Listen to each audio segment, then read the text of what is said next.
Today's episode is brought to you by elitefts.com. Founded in 1998 with the primary aim to live, learn, and pass on. Please help Elite FTS support this mission by smashing the like button, leaving a comment, sharing with a friend, and thinking of us for your training needs. If you can put it in a gym bag or load weights on it, Elite FTS has it. What's going on? I'm Dave Tate. We are broadcasting from the middle of the Elite FTS weight room, where the underground still thrives and you're part of the crew. It's time to sit down, keep it real, and cut the bullshit. Welcome to Table Talk.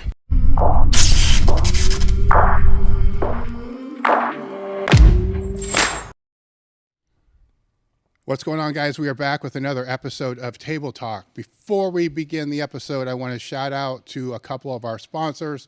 The first sponsor is Merrick Health, merrickhealth.com/Table Talk. It's the first of the year, guys. You heard me talk about this in December. The reason why you should use Merrick Health is to be able to have some type of metrics to be able to help you determine if your fitness and if your health is moving in the right direction. We all know that you're going to use metrics for the strength and conditioning. Some people use conjugates, some people won't, but you got certain exercises that kind of let you know if you're progressing down the road and down the path that you want to progress down towards the main objectives that you have. 20 years ago, when I started working with Dr. Eric Serrano, that's what we did. We set up certain metrics because certain things on my blood panel were going to be messed up because some of the extracurricular activities that I was doing at the time. And so how far can that get how far can you allow it to get screwed up before it has to come back in? All these things Merrick can kind of help you with. Even if you don't use TRT, but you feel like crap, your dick don't work, and you have all these other problems, it could be because your testosterone is too low. It could also be because your hormones are just not optimized. Maybe the testosterone is right, but the other hormones are not where they should be. The estrogen's too high, progesterone's screwed up. Where are your lipids at? All these things do matter over a period of time, and you should have metrics to be able to track that. Personally, I've always got my blood work done on a quarterly basis. That's up to you guys to decide. All I'm saying is go to merrickhealth.com/Table Talk and look at the panel that we set up with Merrick as a baseline panel. Look at the metrics that we have on there. Those are the metrics that you should be paying attention to. So again, merrickhealth.com/Table Talk. Check that out. They have the self-service optimization, and they also have guided optimization, which is what I personally use, where you have basically a connoisseur that helps walk you through the process, has open dialogue that you can have with them that you can't necessarily have with a physician. And then when you meet with their physician, you have that go-between person to be able to help optimize the health, hormones, and all the other things that you have there. Second sponsor of the day, obviously, is elitefts.com. This shout out's going to be a little bit different. And yes, there's going to be people timestamp and go here to start the video so they can avoid all this crap, you know? And, but the shout out's different because, guys, we've been in business now for 25 years. This month celebrates 25 years in business. What I would like to do is to take this time to thank everybody that's ever worked for Elite FTS. Thank everybody that's ever been a team member for Elite FTS. Thank everybody that's ever purchased from Elite FTS. Because over the body of work that we have produced, I made some notes here a little bit earlier, 25,000 blog posts, over 10,000 articles. We've answered over 700,000 questions, and that's just on our old Q&A. That doesn't count questions that team members may answer on their Instagram story, that I've answered on my Instagram story, that we've answered via email, that we've answered via telephone. That's probably getting up to 1 million questions answered over 25 years. 4,500 videos we've published on YouTube, over 250 total podcasts, over 300 training programs on the website that are available for free. All these things are available to you guys complimentary. Complimentary does not mean it was free. There's been over 500,000 staff hours putting into accumulating this content. Millions of dollars have gone into the content that we have on elitefts.com for you guys to get better with your strength training and to become better coaches and to become just to use the gym to become better at life. The company was founded on the aim to live, learn, and pass on. That started 25 years ago. It continues today. The only reason that continues today, and the only reason why all this content is complimentary, is because we use the profits from the sales that we have of all the products that you see on elitefts.com to pay for this content to be available to you guys at no cost. So that's why I want to thank everybody that's ever supported and purchased from Elite FTS, because without you guys, we don't have 1 million pages of content online for everybody. We don't have all this content. And I take pride in the content that we put out being better than most of the content you're going to find behind paywalls. So that is what you guys have helped us do. And for that, thank you. So the website is elitefts.com. Use the discount code Table Talk. You can save 10% off your first order. We also have a Table Talk support crew, which we're very close to 200 members on. That was our first benchmark. On this support group, we have a Discord server. There's going to be extra podcast episodes on there. There's form check reviews. There's a Q&A. There's 20-some ebooks. They're all on this server. So go to the link in the description that says join the crew. That's my 10-minute intro? 10 minutes, something like that. And now we're on with the show, right? So well, it's good talking to you, Dave. That's right, great, because they're good. It's a lot, but the 25 years is a big deal, man. Hell yeah, it's there's a lot of people that have helped make that happen, and I wanted to take the time to make sure to thank everybody for that. My guest today is, I'm going to do my best. I'm gonna judge you thoroughly. Okay. I'm ready. Mike De La Pava. Hey, De La Pava. De La Pava. I was close. Killing it. Close. Hey, for the Midwest, that's way better than I experienced when I was up here. He's the founder of Battle Axe Gym in Miami. He's been in business for over a decade, which there's a lot of things that we're going to talk about today. He's been around the strength field forever. You know, the strongman, you have, what do you say, the strongest...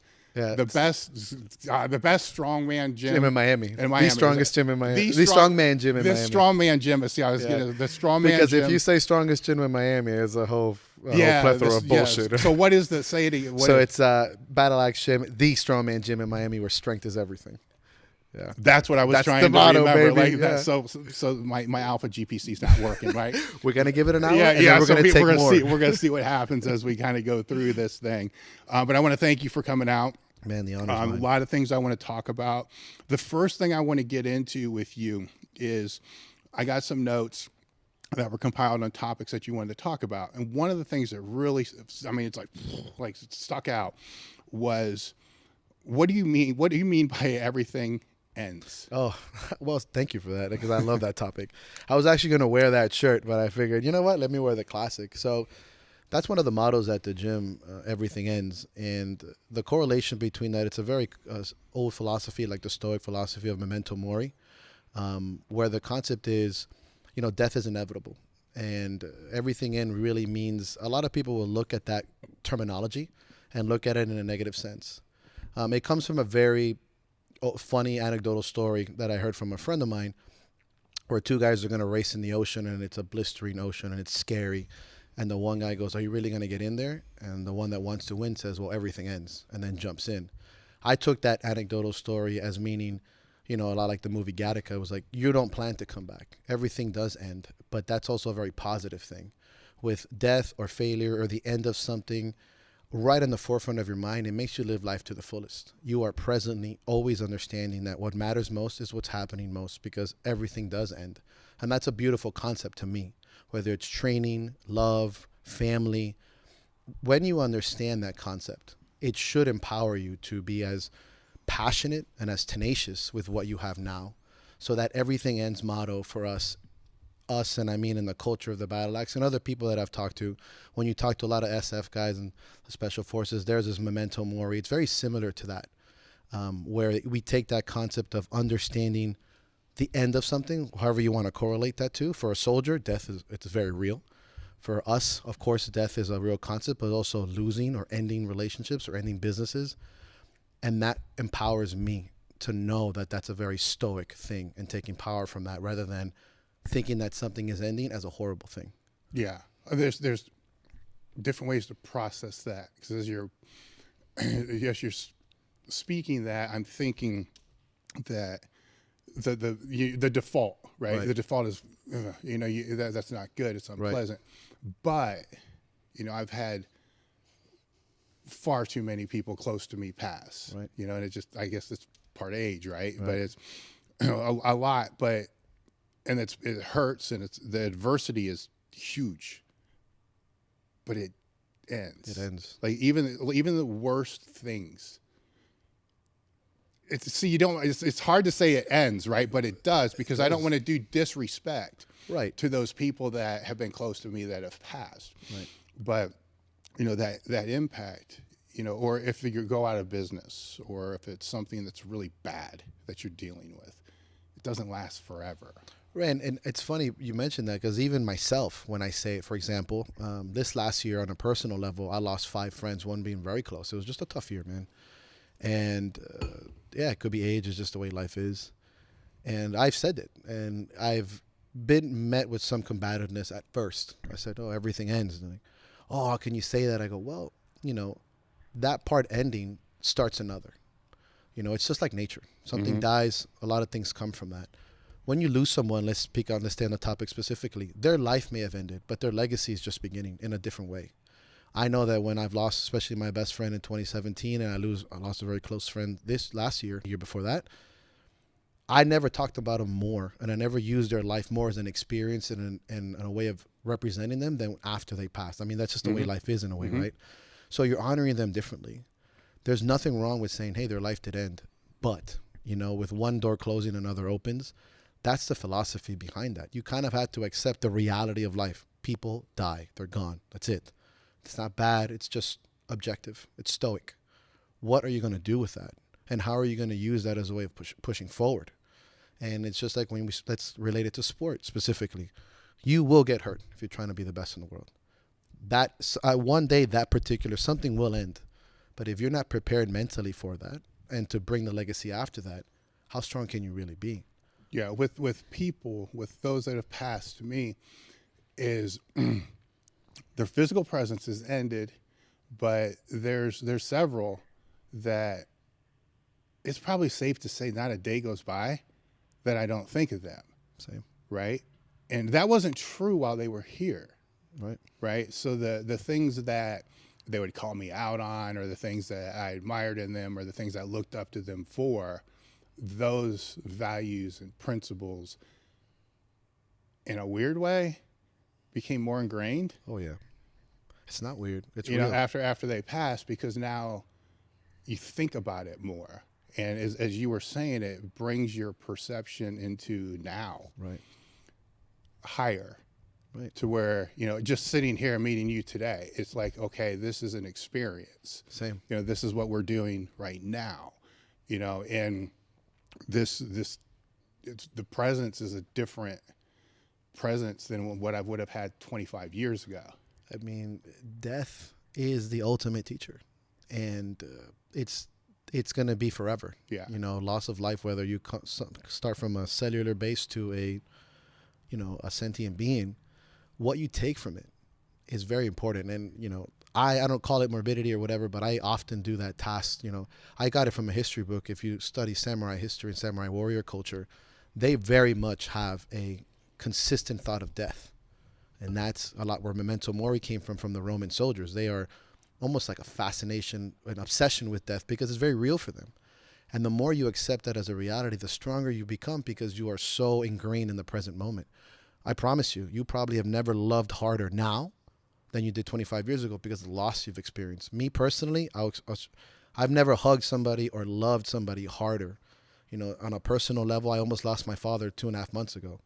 Like, I had to say goodbye to him on a brain bleed, and they're like, hey, this might be the last word you say to your father. And sometimes I get choked up, but you're never prepared for that. And it sucks that I have never loved him harder more than that, but that's reality. I didn't lose him. I got very fucking lucky. But that moment just ingrained love harder into passion, life. This moment is very important to me, because everything ends. Like, it's been pushed harder into my life, and I value that as a lesson. I could have sit here and maybe 10 years ago, just get really mad and go drink and do drugs and get really fucking pissed off at it like some asshole, or go, wow, you know, like when I go home and I see my family or my girlfriend, my friends, when I see my buddy drive off, I'm like, I love you, man. And it's life that taught me that. Yeah. You know? Well, I can say it's more than life that's taught that. It's the gym's taught that, right? Because if we break this down, you know, and just say we're talking about adversity here. Well, that adversity is what happens if you miss a lift. What happens if you have a bad day in the gym? Now, 25 years ago when I had a bad day in the gym, I was mad as fuck. I mean, it would last until the next max effort day. Just you know, about that next week. I mean, just super, super pissed about it. But then over a period of time and over a period of reps and more max effort days, you figure out how to shrink that week. Like, okay, I'm allowed to be pissed for today. Right. Tomorrow, I got to come up with a solution because there is a solution. Because you found it.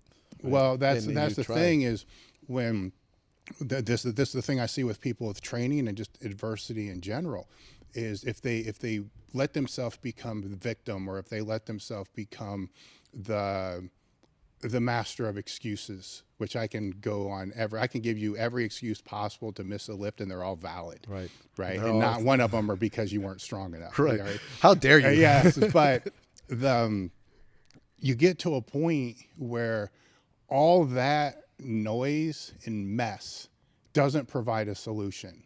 Right. It just provides a lot of crying, bitching, complaining, and maybe some empathy from other people. Sure. You know, that gives some attention. Right. But at the end of the day, the lift doesn't get better. It doesn't get better until you figure out why you missed it. And you can't figure out why you missed it if you're in this pissed off emotional state. Right, nobody wants to be near you. Yeah. Yeah. Yes, exactly. You don't want to be near you. Yeah, and I'll tell you a story, Dave. It's a personal story. Why, when you said that the gym is a reason why, and I'll relate it to my father. Obviously, I'm 38 years old. I've been through some shit. All right, I grew up in Miami. You know, I've seen some things in my life. There was a moment when I went to visit my father in the rehab, and I've told this story to my guys, my close friends, my gym, and he finally made it to his rehab. You know, rehab, and I didn't know at the time, but his blood hemoglobin level was really low. It was about 6.6, which is insane. So, but to see your father just fucked like that, and, you know, in a wheelchair with a catheter, and I took him outside. So me and my mom, we went outside. We sat outside, and I'm like, Papi, you know, let's go for a walk. Let's stand up. And this 3 weeks ago, he was intubated, ICU, 3 days of, we don't know. It really, the doctors were amazed that he made it. That's like, my dad's 75. And I said, let's walk. So I stand him up, and I stand him up from the wheelchair, and he collapses in my arms. And I'm like holding my father, and, you know, I'm Hispanic, so 5'10" is tall for me. My dad's like 5'7", you know. And he falls in my arms, and I hug my dad. And I remember hugging my father and thinking that for that moment that I would have never hugged him before that moment. And he collapses in my arm, and he like he's like, mijo, because he's worried about me, because, you know, dads are like that, you know. And I start like crying, like really hard, like, and I'm holding my father after thinking I'd never hold him again. And I'm holding him up, like I'm holding his arms up. And he's worried that I'm crying. I said, no. I said, I'm not crying because I'm sad. I'm crying because I fucking knew this moment was going to happen. I knew that when they put that tube in your brain and down your throat, that wasn't the last time. There was like a innate insanity that we were going to make it. And I learned that in the fucking gym. I learned it by when people say it was impossible, that you couldn't do that or you'll never lift again.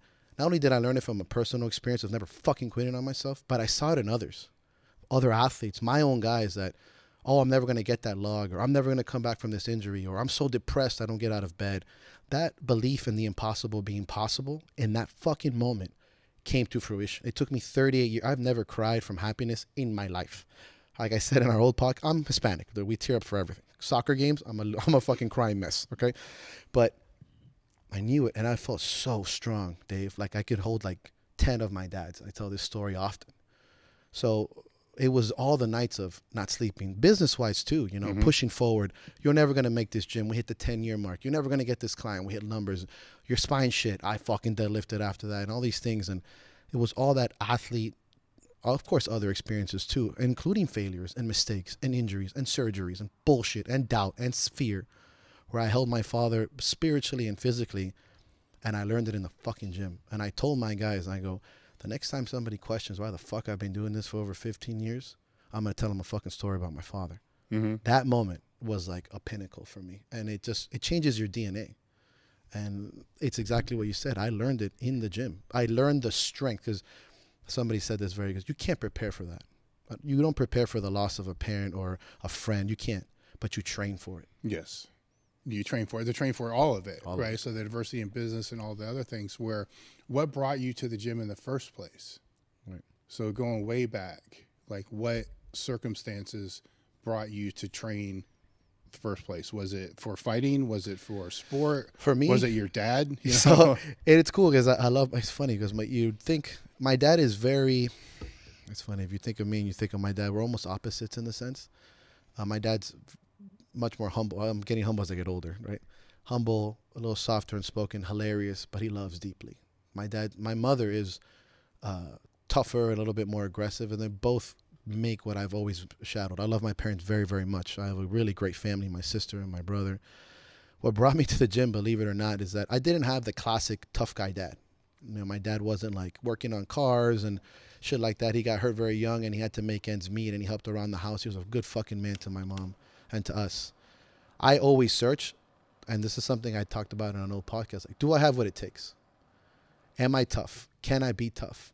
Can I push my limits? And I realized that aside from going out and fucking gangbanging and doing fucking drugs and dealing, which you could do in Miami to find your own toughness, because I got friends that did that too, I didn't want to fucking hurt my parents too much, even though we scum around sometimes, but I needed to know if I could do it. My first sport ever was martial arts. At what age? At 14. Okay. I was a chubby kid. I was picked on when I was very young, like not like horribly, but picked on. And there came to an age where I can defend myself with my tongue, but I needed to learn with my hands. I was sick of this bull. I wanted to be a protector. I wanted to stand up for myself. I wanted to be dangerous in a sense.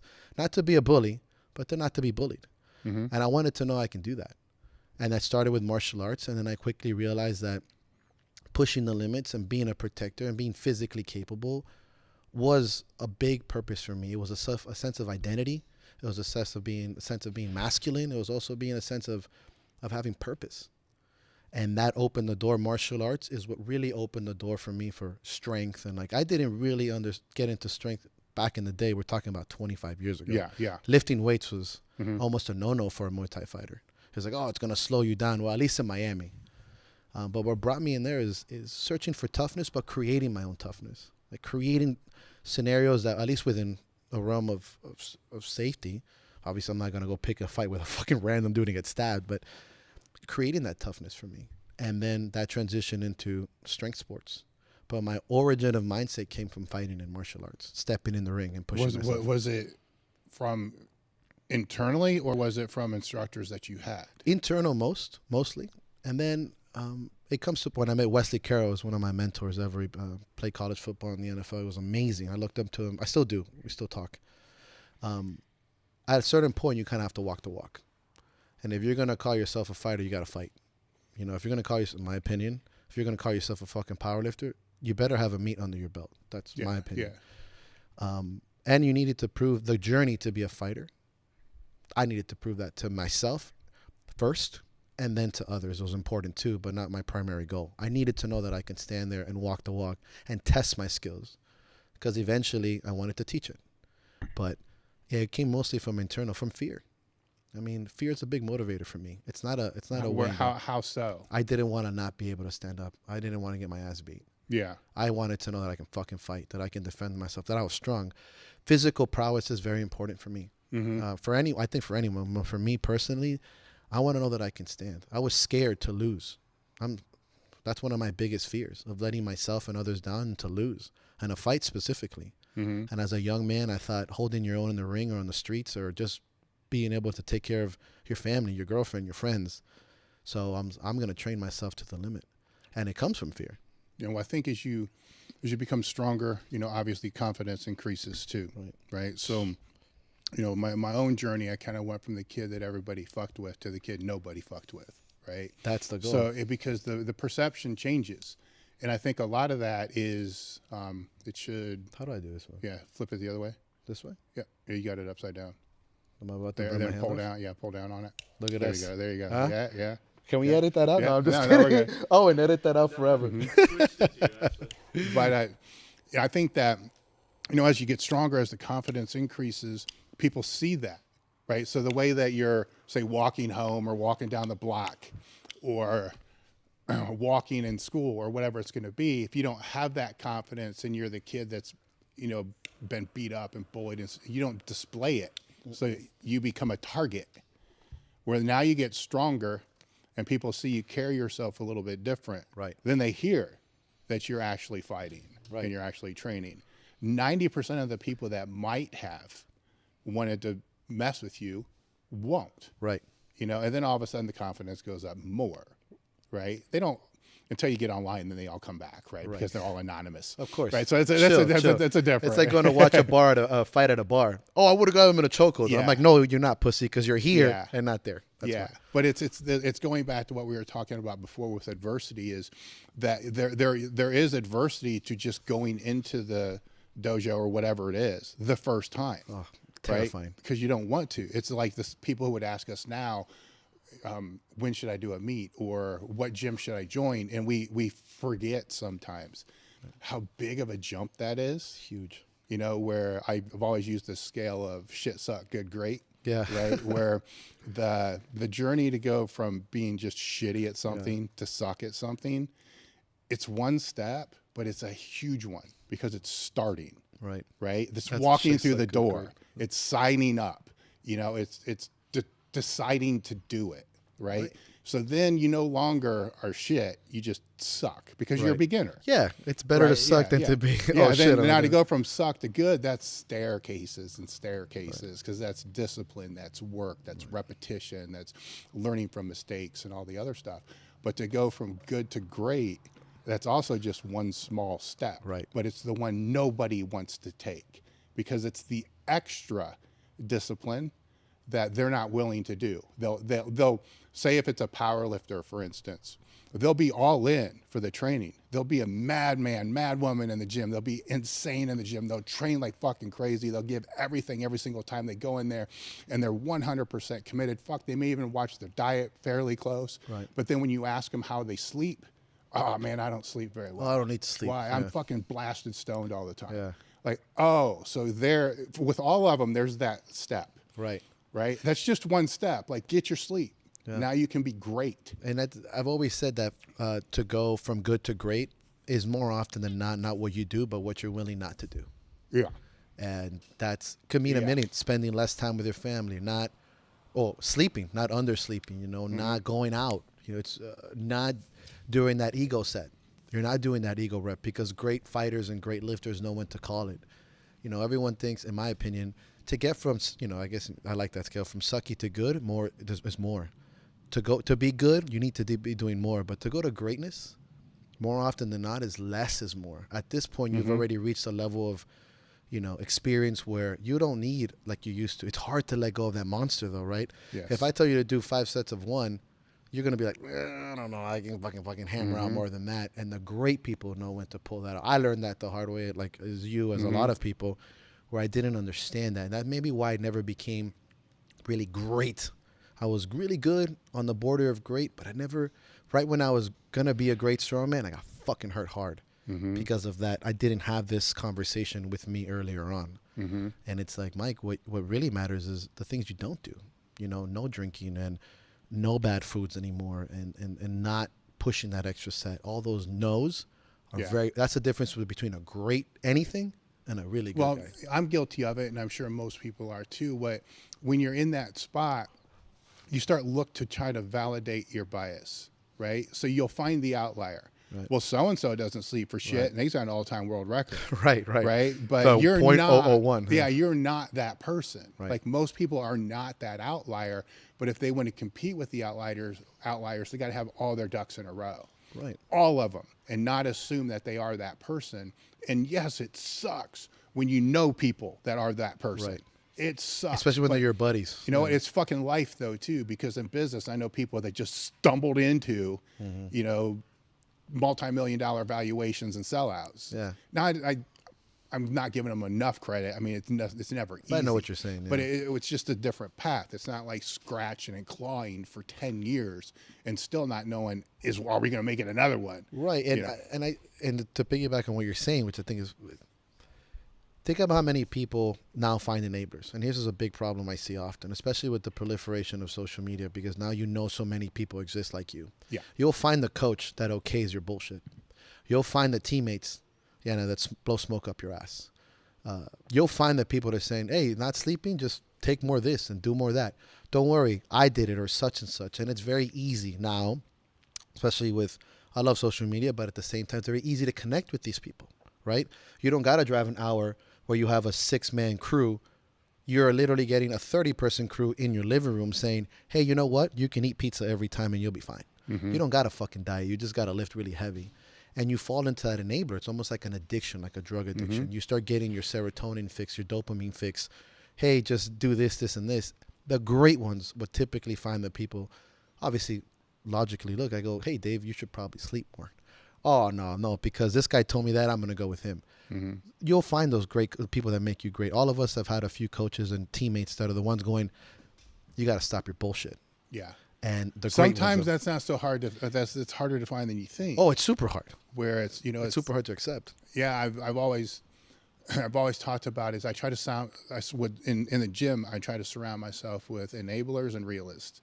Like I want the enabler. Like you say something stupid. Yeah. You're like, fuck yeah, let's do that. Like you can do it. You know it's stupid, right? But you just like, okay, look, you're the person that's going to call 911 when this goes bad, you know. But then you got to have the other person that's going to be able to say, what exactly is this going to do?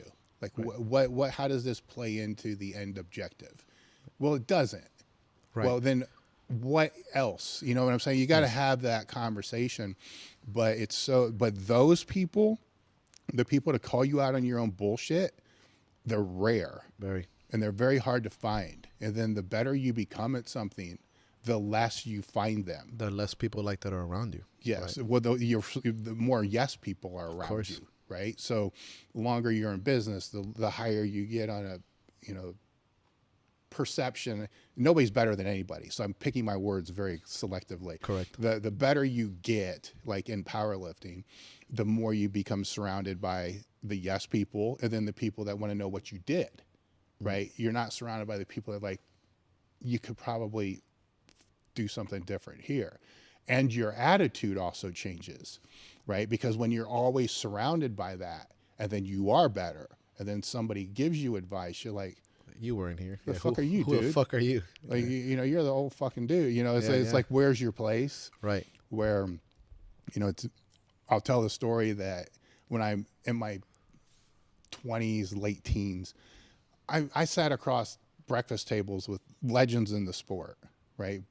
Bob Wall, George Crawford, Larry Pacifico one time. I mean, I was around people and they give me advice, right? And now if they were still actively competing, I'm going to listen, right? But the ones that were like past their prime, like, who are you fucking tell me? And yeah, you're jacked and strong. Get out of here. You fucking ain't doing anything. If you're fucking good, but you don't look at their history. You don't look at their body at work because you're just in this present type thing.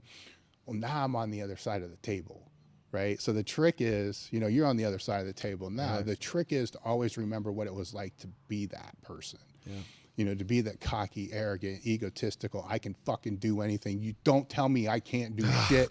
You got to remember. PTSD here. Yeah. I mean, you got to remember what it was like when you were that person. Because that connection was missed with me on a lot of those people because they forgot that. They forgot that I was 100% willing to live my life in such a way that I wouldn't turn 50. Right. Just as they were when they were 20. But now that they're 50, they're trying to tell me the same things I would like to tell those people. Hey, yes, you can make 50, by the way. Like what happens if you actually do? Because then you wake up like, fuck, I didn't think I was going to be here. Right. This shell sucks, but I wouldn't have changed anything. But it changes the dialogue that you're going to have with the athlete, right? Because and this reminds me, when you were on our podcast, I was talking to Owen and Sheena about it. I was like, I listened to our podcast. It was in 2018. I just tore my biceps, and this conversation came up because it was important to us. And it's funny because there were such relevant things we said to each other, and some things I'll bring up later too, that are still some things set in stone and things that have evolved. And one of the things that we're talking about now is very important to me, because at the time in 2018, I thought I was really sitting on this table. And now I look back at that podcast and I'm like, oh, kid, stop talking so much. Like, you still have more to go. And I'm sure in 5-10 years, I'll listen to this podcast and say the same. Hopefully that's true. Yeah, exactly. Because of the things we're talking about. Right? Yeah. And I said to myself, and I say this to a lot of times, like, what I do now when I work a lot with younger athletes, and I never forget who I was at 25, 26. Cocky, not arrogant, cocky, confident, felt indestructible. I hadn't really experienced. I remember those things. I work now with the younger guys. What I often do now that I wish would have been done more to me, instead of being told what to do, being asked what I wanted. And letting myself get ripped. I would rip myself apart on my own. And this is what I ask guys. Here's an example. I get a young guy. If I say, stop fucking doing that, I can do it because I can beat him up. That's how we listen to as men. If this guy can kick my ass, right? Or if anyone, you own a gym and you have man or woman, stop it. Okay. Either you deal with it or get out. What I do often than not, and it'll test people. I go, what's your logic behind this? I'm like, well, I saw it on this and that. I go, who did you see? Why are you doing this? What's the purpose? And instead of telling them, you can see their brain start to develop an answer. And they're like, okay, I am fucking up here. I shouldn't be doing this. And that changes them instantly because they're arguing with themselves out loud. And the answer is found internally. It's not being shoved down their throat externally. So I get this all the time. Somebody go, oh, I did pause squats at 90% for singles. I go, that wasn't on the program. What's your logic? Oh, well, I think I can get stronger. I go, do you really think you're going to get stronger pausing the squat at 90% on the whole when you have such and such issue? Well, I go, where did you get this information? And how long are you going to do this? And why are you, like, and you can see them. It was a little combativeness at first, as opposed to, don't fucking do that, stick to the plan, which is what I would have done 5-10 years ago. And it's listening to them talk, but more importantly, letting them, like, if you would have told me that at 25 and I would have talked myself into the ground, I would have been like, shit, thank you, because I just fucking embarrassed myself. No, I get it. Yeah. I get it. So it's the same thing, just same thing. It's just a different approach, because like understanding who I was at that age, and even to sometimes at this age, I'm still sometimes, I mean, we both are. You still have that animal caged up. It's like, if you ask me, Mike, why would you do that? I'm like, oh, fuck. Yeah. Well, it's things are different too. Like the gym culture is different from when I grew up, and all these other things there's good and bad with all of it. Sure. Right. So where that was kind of common practice, you know, when I was coming, what the fuck are you doing? Do this, right? Stop it. Yeah. Right. And you know, you would just do, that's just kind of how it was, where now there's so many more voices, and there's a lot more education, which is, to me, it's a good thing, right? Because the more voices, the better, because the more voices will drown out the bad voices. You just need more voices in the conversation. Right. In our industry, it gets a little weird because the better voices are too busy actually coaching people to be a part of a lot of the conversation. Yeah. So, you know, there's that dynamic there, but it's unsolicited advice never goes over well today, where 30 years ago, 20 years ago, it was at least heard. Now it doesn't go over well. So I've just learned to not give it, you know, and if it's, now of course, if somebody's going to get hurt, it's a different thing. Yeah. But to frame it in different ways, like if you see something that's a little messed up, would you like a little different perspective on this? Or why are you doing this? Can you explain to me why you're doing it? Then you listen. Yeah. And so this is really kind of like, because I love psychology, that's my thing. It's an evolution of language. The language of training has changed in the last 20, 30 years is what we're really talking about here. As we as coaches and athletes become more educated, so do our clients and lifters. So maybe when I used to tell people 10, 15 years ago to just fucking stop it, it was much easier. I mean, I was also, you know, not as educated as I am now, hopefully in the future. We're evolving in this and communicating with each other. You know, their language has changed, the semantics, the proliferation of information has changed. You can't just simply say stop it, because they're going to Google and they're going to find what they think is credible sources, or what you're saying is not enough. And you know what's going to happen? They're going to go to other sources other than their coach, because you're not evolving with the language. Mm-hmm. If you just shove down information, like you said, Yeah, we learned over time that doesn't go over as well because the lifter's a little bit smarter. I mean, you got kids at 15, 16 discussing biomechanics with me. I mean, at 15, 16, they were just discovering fucking porn for Christ's sake, you know? Mm-hmm.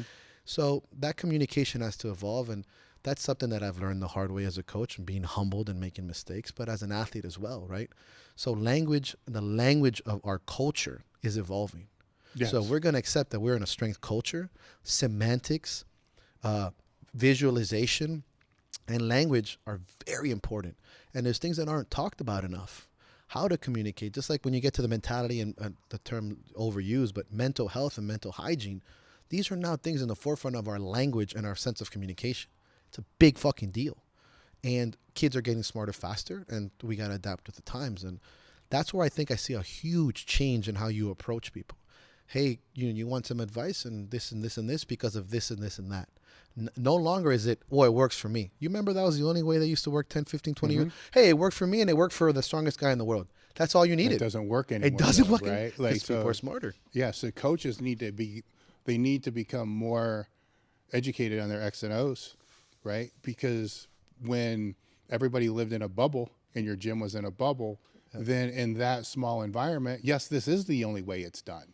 And that's the only way you think it's done because it's the only way you know it's done.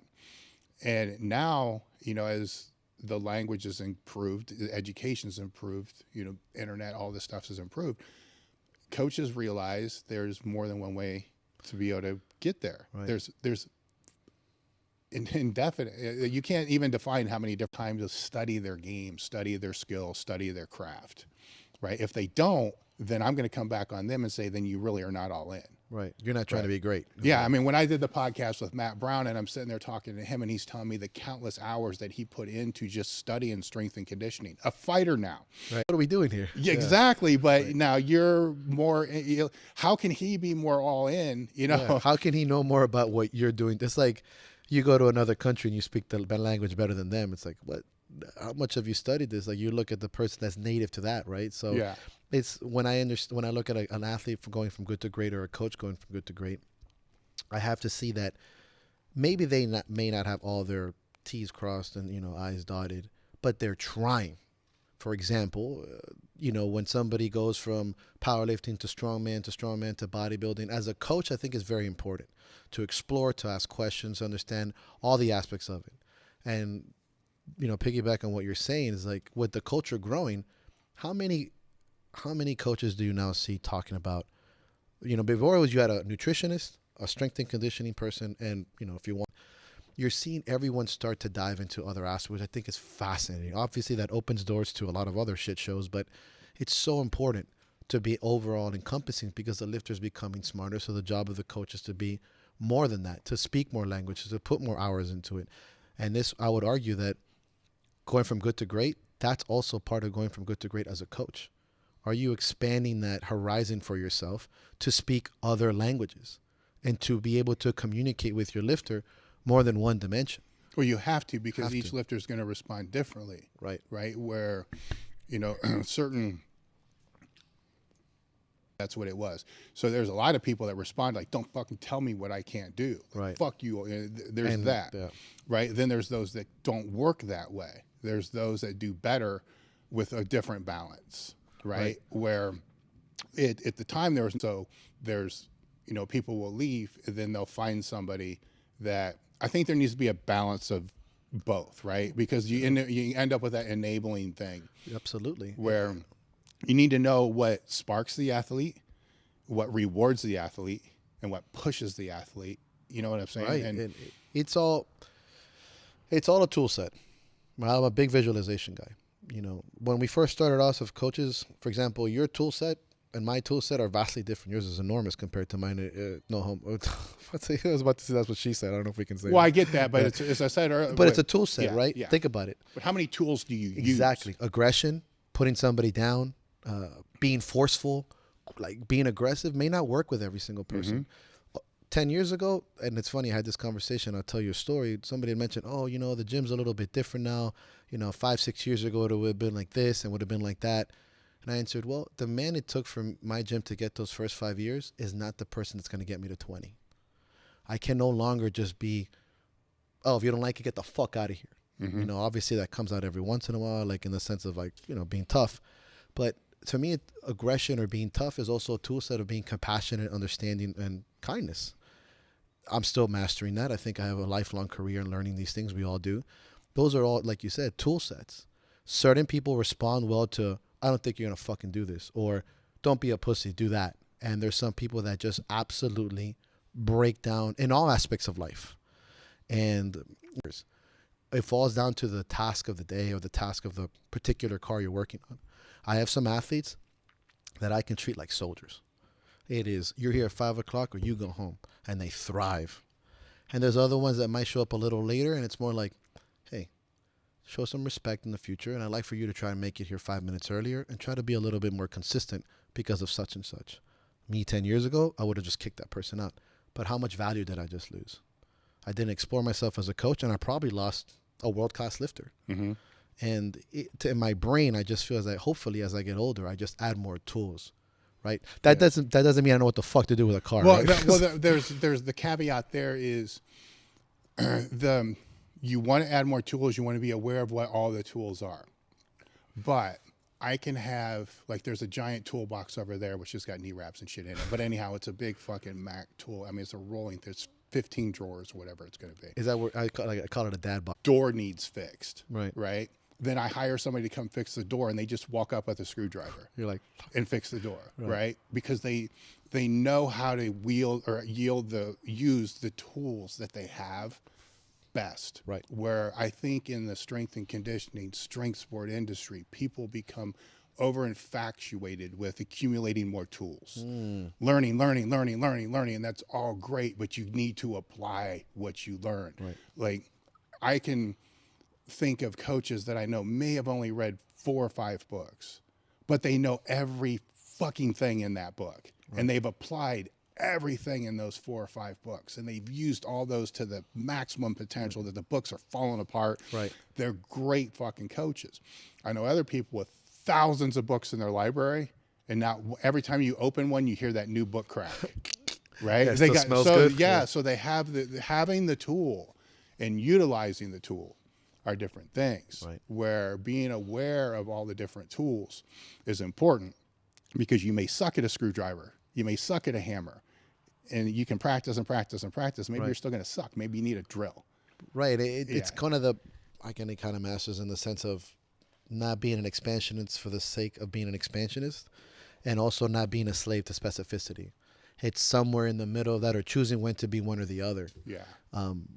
Somebody had asked me a question once about balance, and I call it the B word. Actually, my nutritionist Mandy talks about it a lot. And balance for me is a tough word to use, although I admit it exists. What I think is also, it's like a relationship.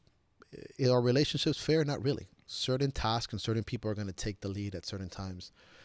Yes, the sake of learning to learn more and more and more is very important. The path of that is, but not necessarily the obsession with it. Just like the sense of specificity.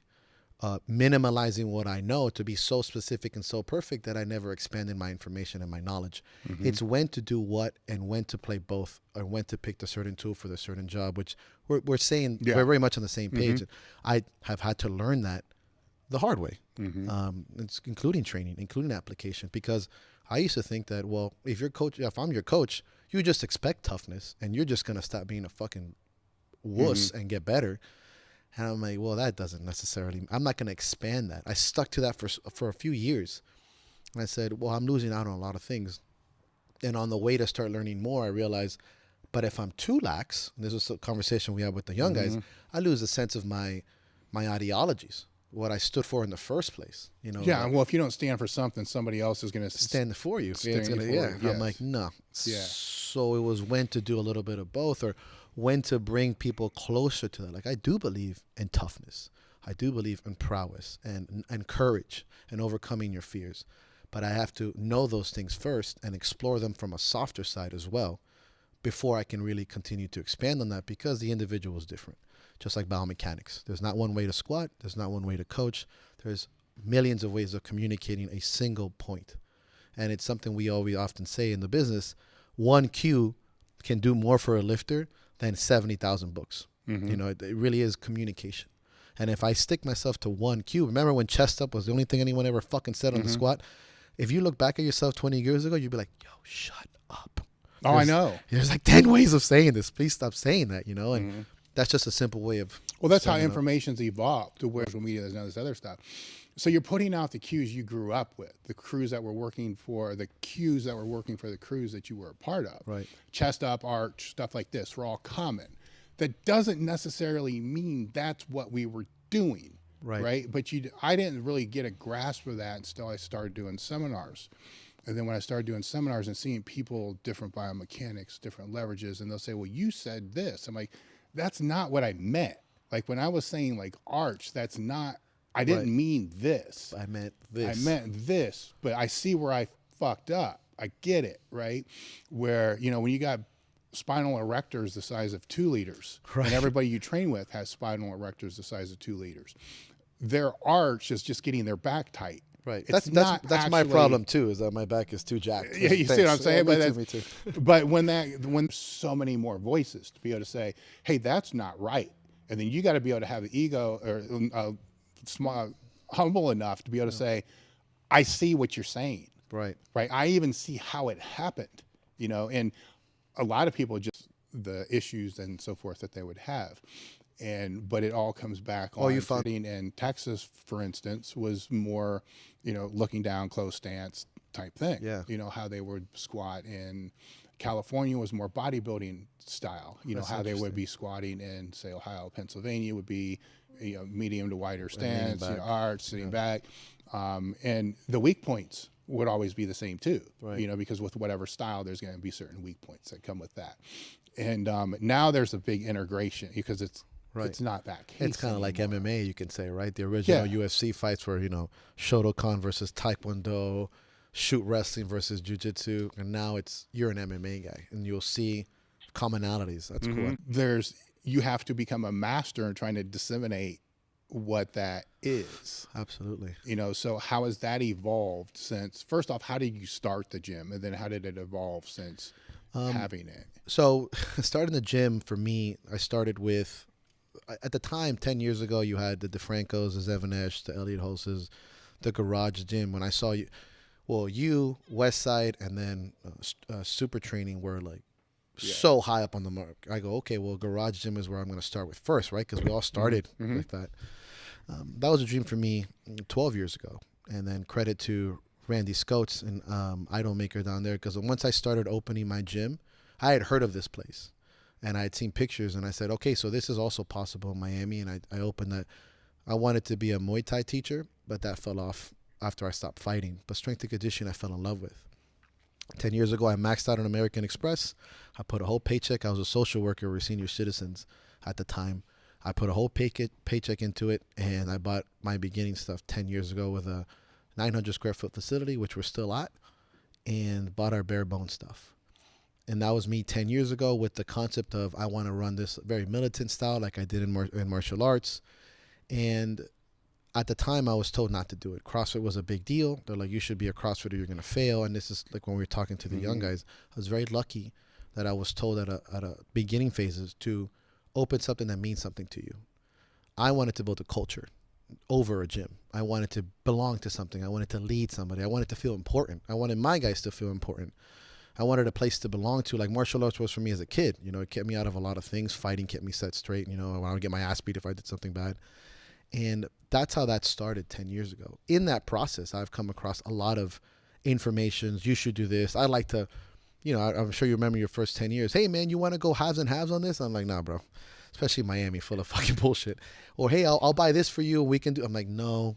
You know, even though it's taken me a long time, like that's why everything in that fucking gym is so important, from a 2.5 pound plate to the toilet paper in the bathroom, because it's ground up stuff that means something to me. And because of the slow amount of time it took, and I wanted to be that gym, I wanted it to be a representation and a legacy of what I brought to this world. You know, it's something that I wanted to do that, and then it became we. When it became we, I became even more passionate about protecting those and When us. did that happen? I would accredit it to the year I got hurt. When was that? 2017 when I hurt my back. So how long were you in business? I was in here for 5 years at that time. And I really realized that me was the face of a lot of things. I was doing strongman. I was very strong. I was very much the face of the gym. And I was in every post, and everything was me and I. And I remember Randy, this is why I bring up Randy from Idolmaker. Was me and Yes's coach a long time ago, was still a mentor and a friend. He said that to me around that period. He's like, you know you made it when you stop using I so much and you start saying we. No, it's huge, right? Because I call it flipping the M, because all you're doing is taking the M and making it upside down, right? Yeah. So when you go from me to we, everything changes. Right. But most people never do. So what do you think was the catalyst that created that outside of just being hurt? Because it brought me down. It humbled me so fucking hard, Dave. Like, I felt indestructible before that. Yeah. I had never tasted a real injury. I was 31, 32. This was your back? It was my back. Yeah. It was an accumulation to the point where my leg went numb. You know, I was scared, like legitimately fearful that I had fucked myself up for life. You know, understanding of the spine has really flourished in the last couple of years, but not 5 years ago. Yeah. You had just your local PT that said, hey, wear a belt and you're done training for the rest of your life. Yeah. And I reached out to Brian Carroll, and then I started working with his philosophies and Stu McGill. That really changed my life, because in that moment, I realized that my identity wasn't a strongman.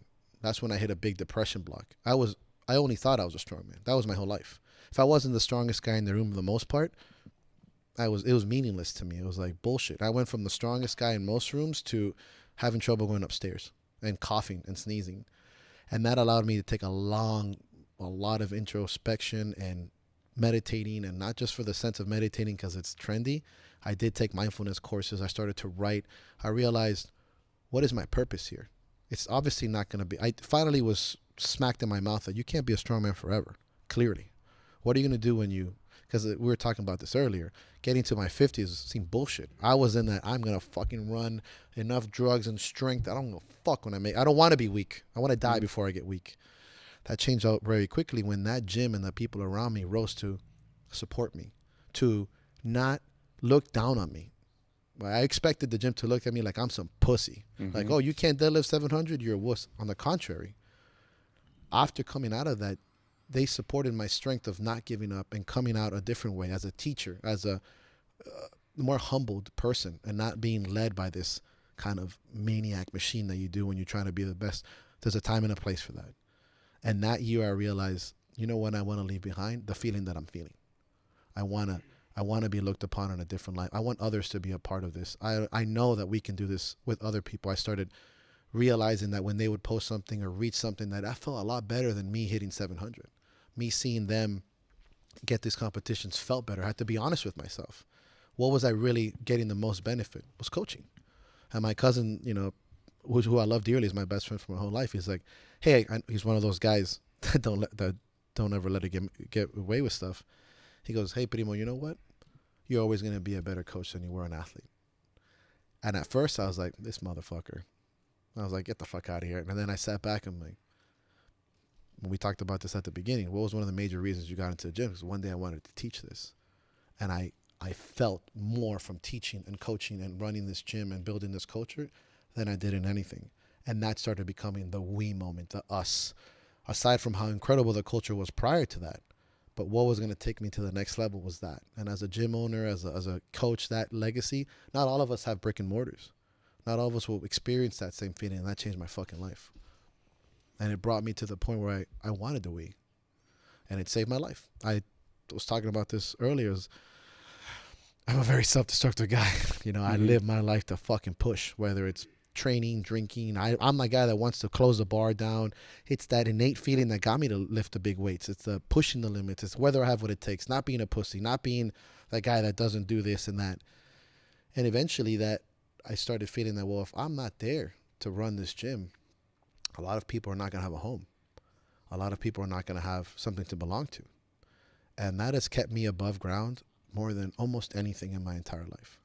But you still have to feed the beast, right? Because that never goes away. Never. You know, if a strength sport has become part of your identity to the point that you have a basic identity crisis trying to get out, you know, right. Trying to leave that doesn't go away. Never. So then you have to figure out how to control your stupidity. So how have you found that balance? Okay. I don't like the word balance. I'm one of Same. those type of people, right? Because if you think of, for the people listening, if you think of a teeter-totter, right? You got two people on it. It never, ever stays solid unless people are holding it on each end.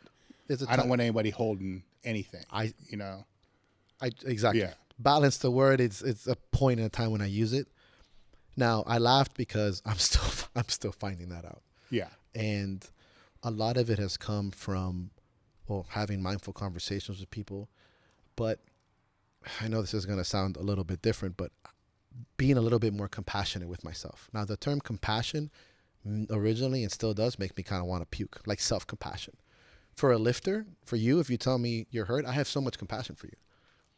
I understand. How would you define that word to make sure we're on the same page? So compassion in general is to have a objective understanding that what you're going through is okay, and it's into the individual.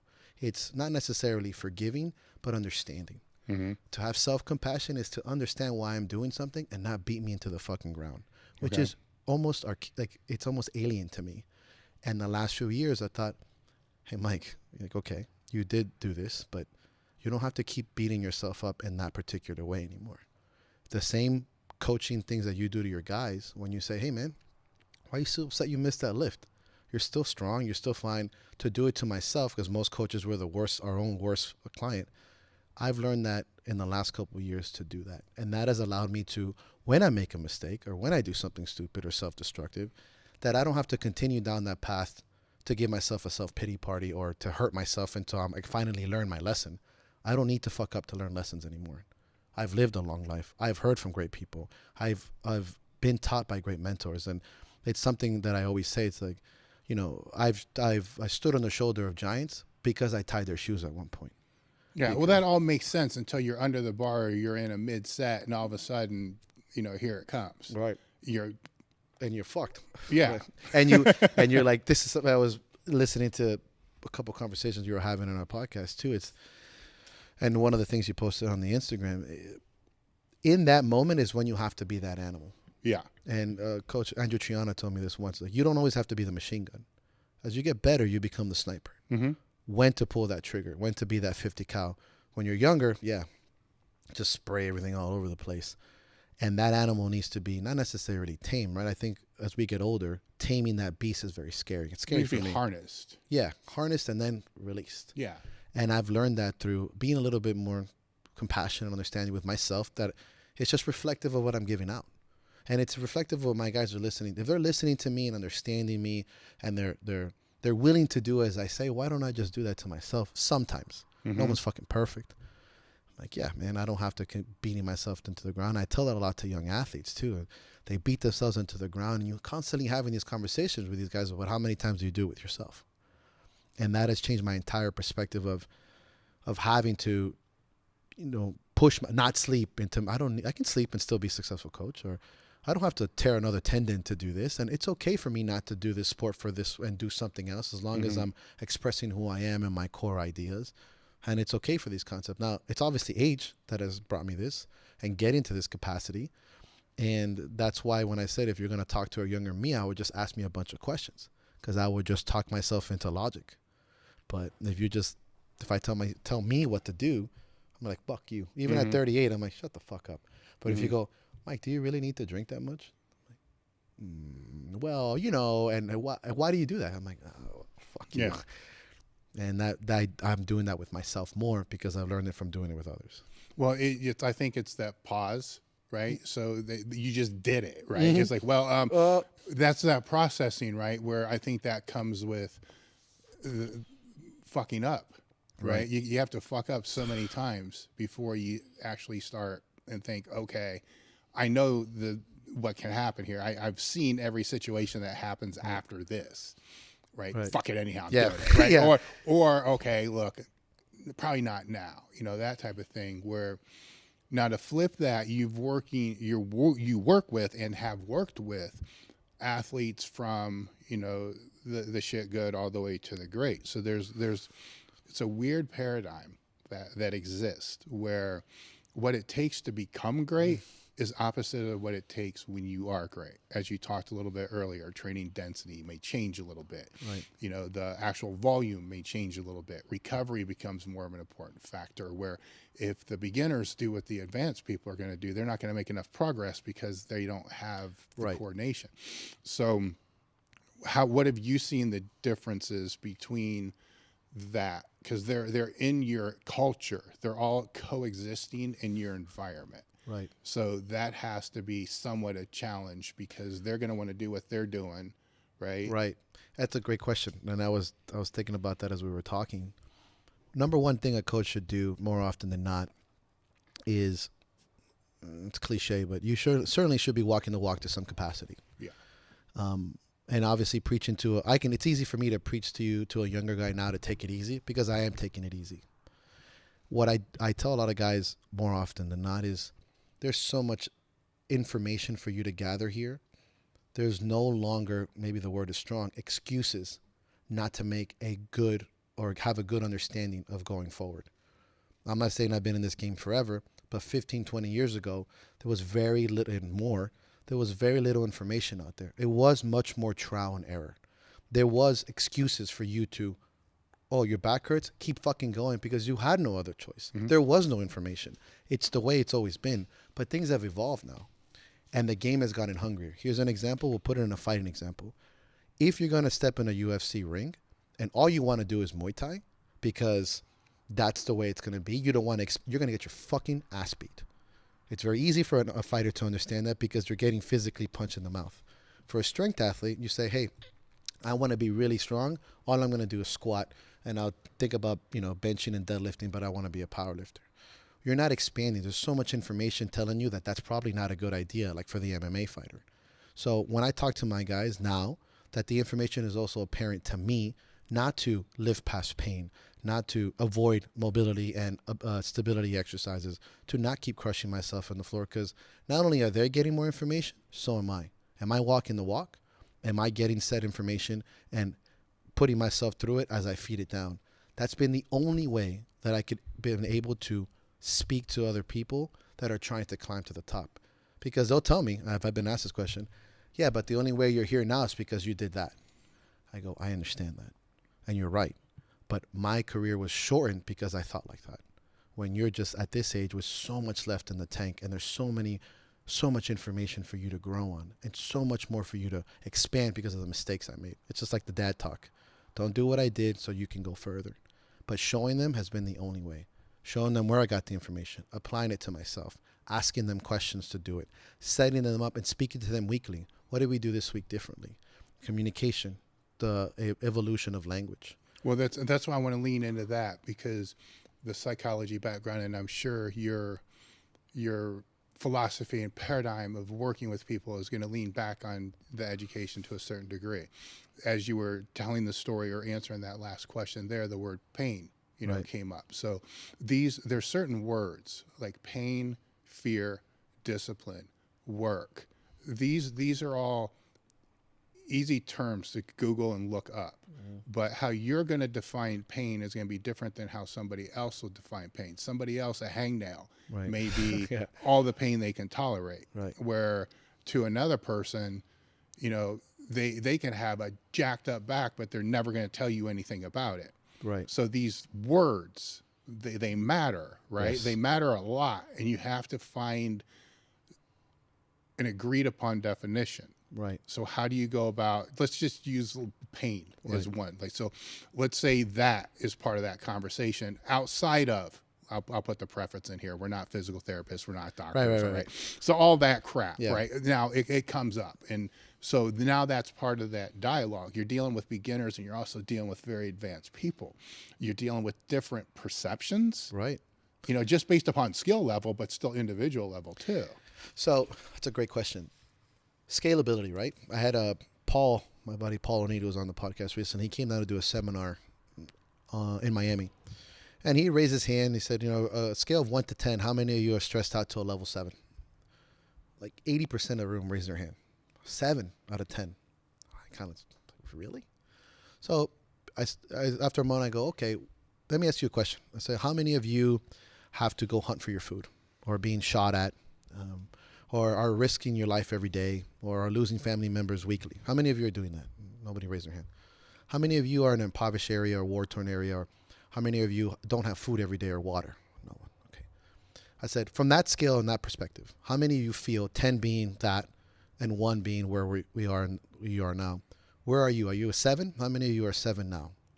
And everyone kind of looked down, like, oh, maybe like a 4 or 3. I go, I'm not saying you need to be shot at to be at a 10, but we all have different scales and scalabilities. This is something I work with my clients, and I brought up in the previous podcast. I do ask them from a 1 to 10 or 1 to 5. Sometimes 10 is too broad. For an elite or more experienced lifter, 10 makes sense. To a beginner, 5 is okay. I ask them, 5 being you're about to go to your worst day of your life. You know, you lost a family member, you tore your bone apart, you fell. 1 being, 1 being the worst, 5 being the best, right? 1 is your absolutely worst day of your life, 5 is awesome. How would you rate this scale on a 1 to 5 on your mental hygiene? Well, for the most part, when we talk about this quantitatively, okay, maybe the day wasn't great, but I had a good session with hamstrings. I felt okay. It's a 3. When you discuss this scalability to them, it's easier for me to talk to pain because pain is individualistic, right? You and me right here have a completely different pain scale than anybody else in this room. So you and me discuss it. And we said, what is the worst day of your life? What is your 10? And I learned this partly also from Dr. Locke. So when we put it in our training modalities, and every week or so, now we have quantitative data. So if you're in a consistent 2s and 1s for 2-3 weeks, and then it's like 4, 4, 4, 4s and 5s, let's look back at those couple of weeks and discuss, why were you at a 1 or a 2? Is there an external source? Were you actually physically hurt? What's going on with your training? Are you eating right, sleeping right? We can look back and there's quantitative points for us. So now pain becomes a little bit more structuralized, and it's an easier way for me to discuss it with the individual. If I just say, well, you're not in pain like me, we're speaking 2 different languages. Yeah. So it's very important when you're working, for me personally, young, old, whatever, we all have different scales. Let's make it specific to you. What's your 10?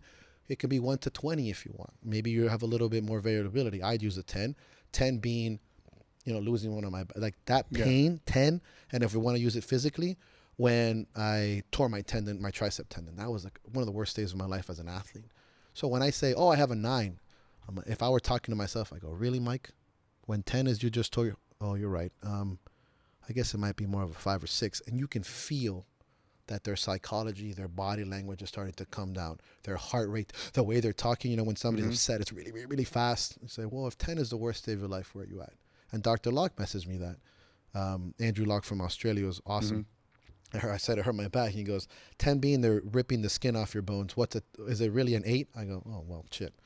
Maybe like a 5. And I felt myself calm down. So that's an easier way and a practical way of me discussing something as broad as pain. And then also the psychology aspect of it. Just talking about it and seeing how they're expressing it. Their semantics, their words. What is that pain? Oh, it's devastating. I feel so alone. I don't have any help. I'm like, now you're giving me key terminologies. Maybe it's isolation that this pain is bringing to you. Well, let's talk this out. Do you have somebody out there? Do you have a counselor, a family member? Hey, you're not the only person that has a bad knee. Let's talk about this. And that's why, and we had a podcast episode, the pain and the psychology of pain, and pain being that way. Let's not discuss the neurologies and the other aspects of it in the actual physical sense, but how can we scale that? How do we learn to communicate that? Well, easy. We make it descriptive and specific to the individual. What's your max effort? What's my max effort? We discussed that in percentages. We talked that in numbers. We talked that in movements. I'm not asking everybody to be a psychologist, but you don't have to be when you ask your client, what's the worst thing that could happen to you at the gym? Okay, that's your 10. Has it ever happened to you? Yes and or no. And now you can start scaling. Yeah. And that becomes a way of discussing everything, fear and all these other things. I think anchoring it's huge, right? So it's essentially what you're saying is you got to anchor it, right? But then also understanding with a lot of them things, like with pain, there's the physical pain, then there's the emotional pain because you just got hurt, right? So, I've known athletes that get hurt, just whatever, dude. It's just like part of it. Yeah. Or the first question is, well, how long is this going to take? The question isn't, can I come back? Right. It's like, fuck, how long is this going to take? And when I was sponsoring all the lifters for tons of years, I still sponsor some lifters now, but not like what I used to in the past. And I go to the top meets that they were in. That was the question. So if they get hurt, that's because I got a history of being fucked up. Yeah. They're basically hurting everything, right? So I'm the guy, right? So they come, if it's that day at the meet or the whatever, afterwards, it's how long, that was the question. How long is this going to take? Yeah. Right? What do I got to do? When I knew it was, when I knew they were on their way out is when they didn't ask that. You know, they just said, how bad is it? Right? Because the perception changed, right? And everybody's injury threshold is at a different level. Did you ever have that? Yes. Not me personally. Like, did you ever say, like, when you had one, was it an accumulation or one thing happened and you're like? I never really had any, it's my first pec tears were when I was still a teenager, right? And there's, you know, I'm going to just default and say something structurally made me more prone to pec tears, because if this was happening when I was 19 and, you know, still had 5 years of competing underneath me, then there was something that made me more prone to it. So that became, you know, a problem throughout my whole career, to where, you know, one had to be reattached and the other. So that was kind of accumulated. The right one, when it tore off, that was acute. It was a bench shirt decided, I like to say Bob Young's fucking did it, but the bench shirt decided to take me this way, you know, to the right instead of straight down, where I used to bust Bob's balls and say that he grabbed the bar and pulled it. Yeah. And because, and then, So really fuck with him, yeah. So then that was acute, but all the other things were basically wear and tear. The hips were wear and tear. The things that were prominent at the time as I was coming through the sport were knees and backs. So I made a mental effort to never hurt my knees or back. So whatever it took to not get, because that's what I saw.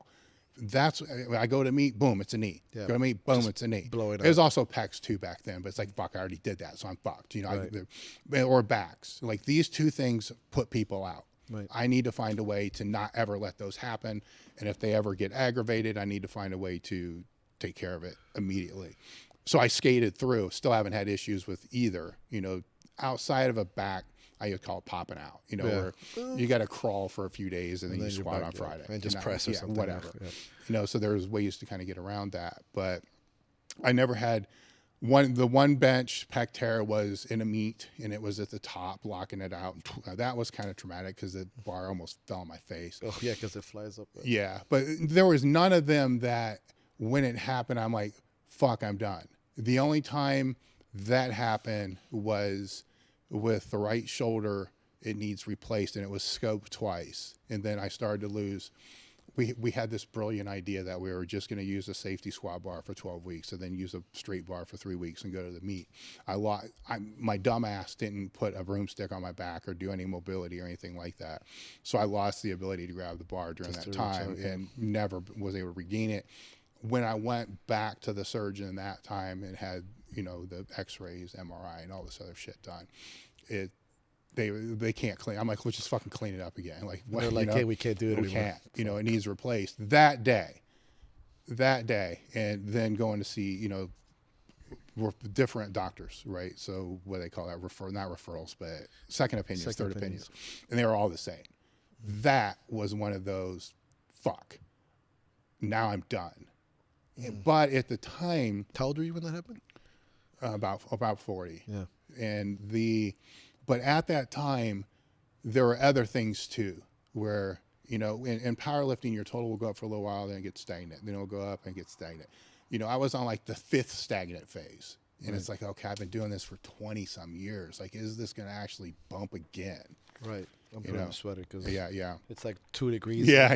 You're from Miami, right? I'm like, I'm trying to be tough, but now I'm like shivering. I don't want anybody to see that. Yeah. And so there was that factor there. So mentally, I was almost already checked out, but I didn't know what I was going to do outside of that. Right. Business-wise, the business wasn't doing anything. I'm my 4th year of not getting paid. I'm like, well, it's kind of hard to run a business when you're in the gym twice a day and doing all this other kind of stuff. Up on top of it. And I had my first son was like 2, and the other one was, you know, 1, like under 1. So now I got 2 kids. I got a business. I have other responsibilities, and it was one of those. I had to make a decision, you know, and I had to make an adult decision. Like, can I be a personal trainer in the gym 10 hours a day every single day and give up not seeing my kids grow up? Am I okay with that? Right. You know, what more can I milk out of this sport that I haven't already done? You know, and before I came to Westside, I was ready to walk away, 100%. And then Louis kind of convinced me not to, together. He didn't force it. It was no pressure or anything like that. He just made me see that there could be another ramp, and there was. But with that, I made a mental decision that I wasn't going to, if I was going to do this, I wasn't going to leave, because I kind of left. And at that time when I kind of left, I had a lot of what ifs. What if I would have done this? What if I would have done this? What if I would have done this? Several different things. Going back, I wanted, that was my chance to make sure I never had to ask that. So looking back now, I don't say what if on fucking anything. The only things I could say it on are things that I was so ignorant about that weren't around at the time that I would have wanted to know, like trend, right? Stuff like that, right? Yeah. Stuff like, well, what if I would have used trend? I don't fucking know. Yeah, it wasn't part of the game then. I love that. It wasn't, what if trend? Yeah, like growth hormone, stuff like that. That were or even recovery modalities. I mean, at times. Well, I did use a lot. Yeah, because I was. Would you say that? I mean, if you knew the ones that are around now, it probably would have been a different. I used a lot of it though, because Mel Sif was a mentor of mine.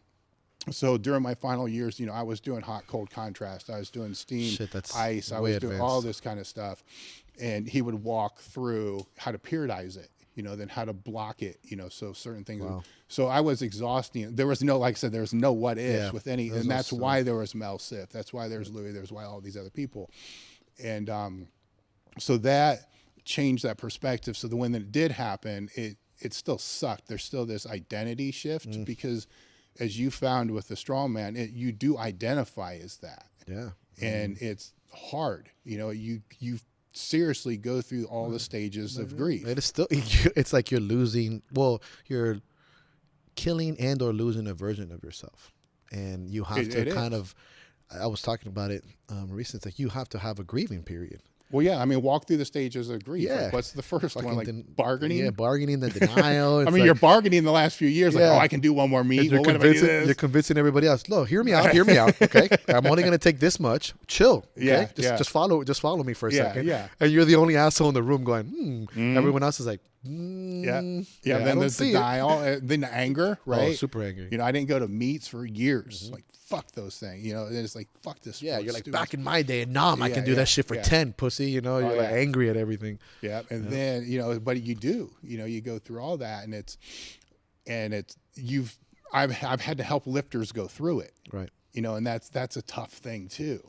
Especially when they're in the anger phase. You're like, you want to get a sandwich or something? Well, it's just kind of, they're like, fuck this sport, fuck all you. And they are, it's like, dude, this is just just stay away from it for a while, just years. But when you go back, go to a local meet.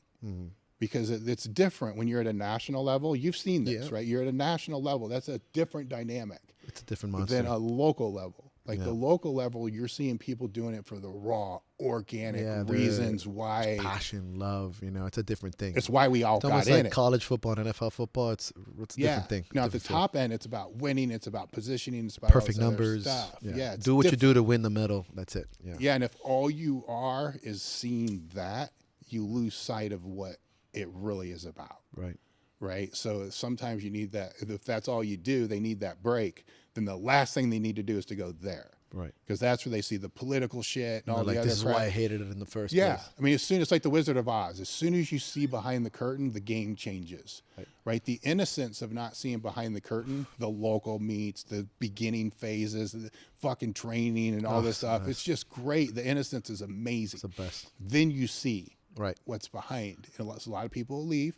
A lot of other ones, then it becomes a coaching issue where you have to work with the athlete to let them know what they have control of and what they don't have control of. Right. And it's communicating that with them. Yes. Yeah, and I agree on that aspect too, identity, the levels of grief. And I think one thing that it's how easy it is to be stuck in the angry phase, and how your long-term perspective, whether it's an athlete or a coach, leads to that kind of embitterment where you just end up closing your doors, right?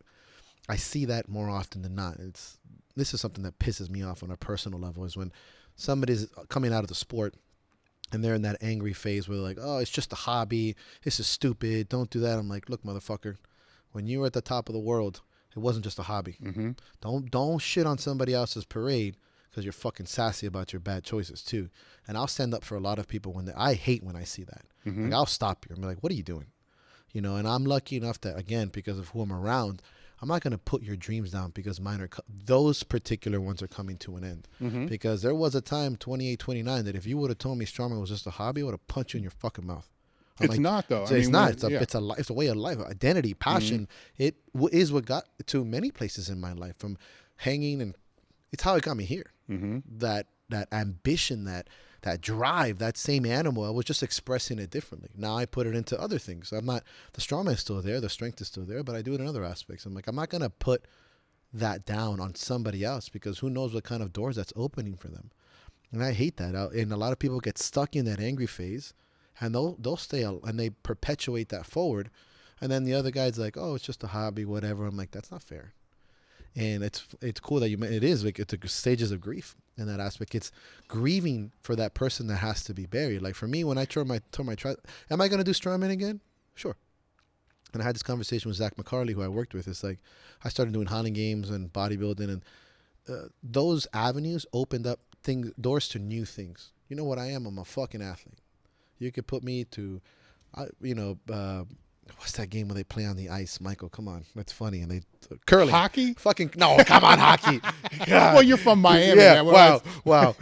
What is that hockey thing? Curling. You fucking, you put me on curling and I'll fucking love that thing. Because I just like, competing. And it's that learning these aspects of being an athlete, and that's what's more important to me. Expressing myself. And to shut those avenues down and going, listen to what I'm saying. This is something we say, going back into strongman.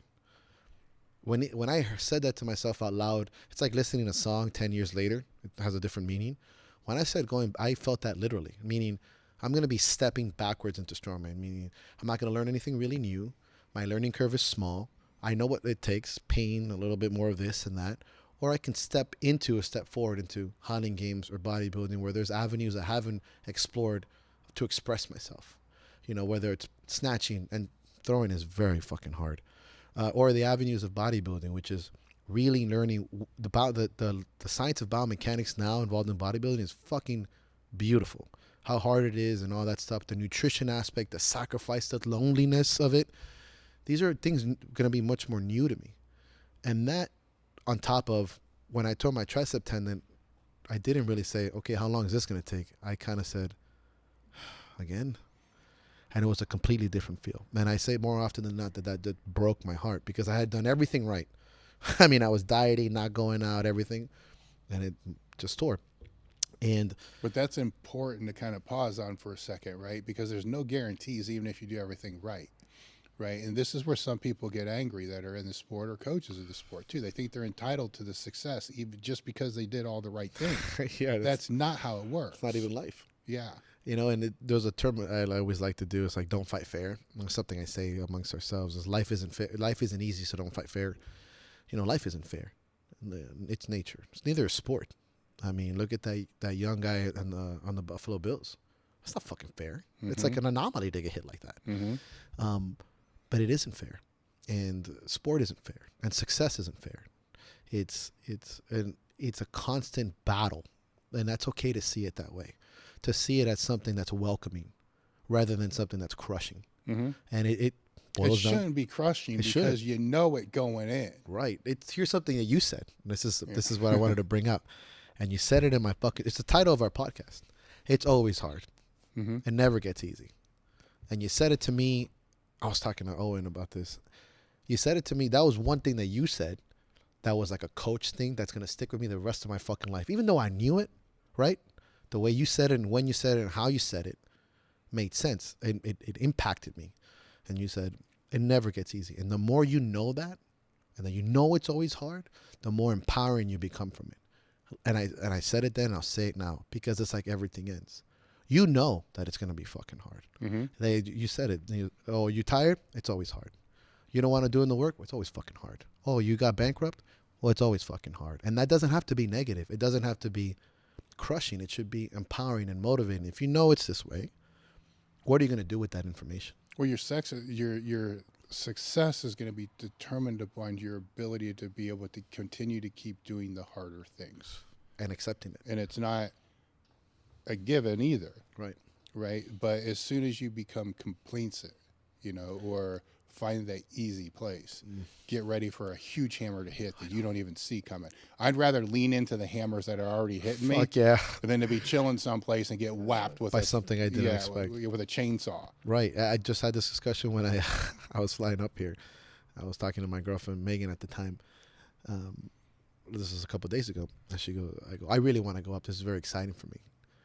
And it's very emotional for me. It's a big deal because I fucking hate complacency. I don't want anything easy. She was kind of like, for a second, I go, no. The moment I feel complacent, I get nervous because I feel like something's going to hit me by surprise, and not in a negative sense. Complacency to me is a disease. It spreads like a cancer. It falls onto your peers and those around you. So always be striving, whether it's in your training or taking risk or asking questions. I have done that in many ways, good and bad. Man, it's led me down some really stupid paths. But for the most part, it's what pushes us forward, right? Coming up here and being on this podcast is a fucking adventure. I can come up here and shit the fucking bed on this podcast, and people are like, this is stupid. It's still a big deal for me. It's a huge deal to sit at the table, both philosophically and literally. To just shut down and be like, no, you know, hey, you know, maybe not this week. Maybe when I think I'm smarter or more, you know. Those are things that fight complacency.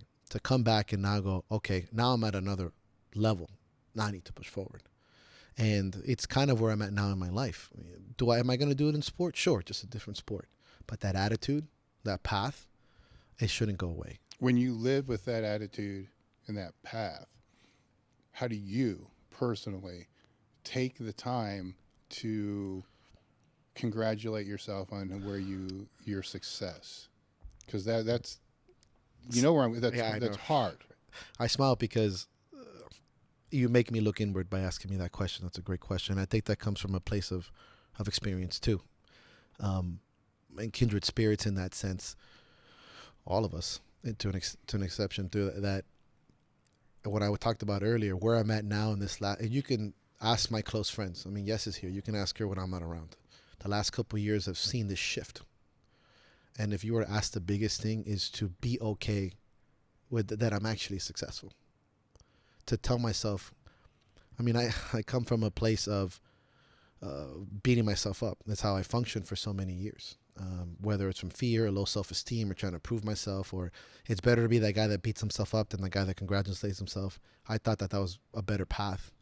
In the last year or two, especially after loss and being overcoming that uneasy feeling when somebody gives me a compliment and thanking them because it's coming from a genuine place of thanking, because I've learned to thank myself. When I came up here, if this would have happened 2-3 years ago, I would have been like, oh, like, congrats, Mike. I'm like, nah, I don't know. Just got lucky. Like, shut the fuck up. Don't do that. When I hit 10 years, and this is a big pivotal moment for me, and I'll tell you this story.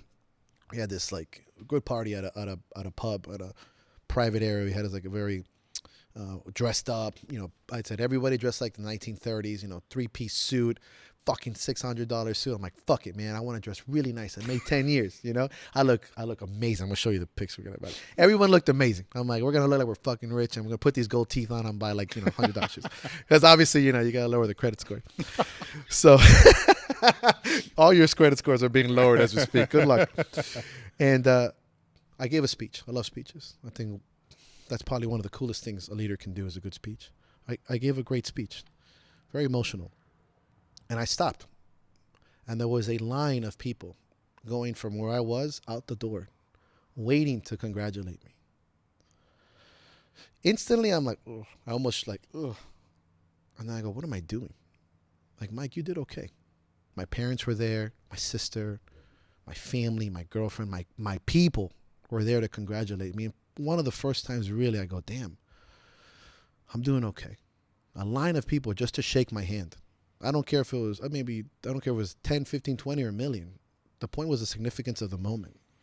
And that allowed me, also other experiences, obviously, but to be okay with what I'm doing, to be proud of what I'm doing, and to use that as a motivator rather than a complacency. I guess it always comes from a fear of, if I thank myself and I'm congratulating myself, am I going to become complacent? Am I going to get fat and sit here? Or am I going to use that as a stepping stool, right? I'm very proud to be here, Dave. Like, very fucking happy. I am. I'm very proud to be here. And I'm going to use this to go forward. I fucking promise you. Rather than going, I made it to the table. I have a big dick now. I'm just going to sit at home. Well, there's the complacency, which I would see is in the middle, right? Then there would be understanding the success that you have, which would be on one side. Then on the other side, it's the fear of paranoia, which many entrepreneurs have.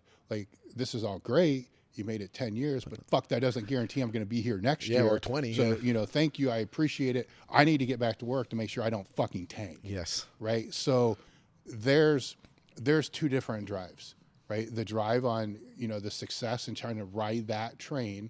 And then this over here, which is that paranoia one, that middle area. It's the worst, right? It's back to this whole balance type thing, or right? Choosing left and where right. Most people I know, probably myself included, live here, right? Where it's very hard to be able to accept the accolades because they don't help me get better.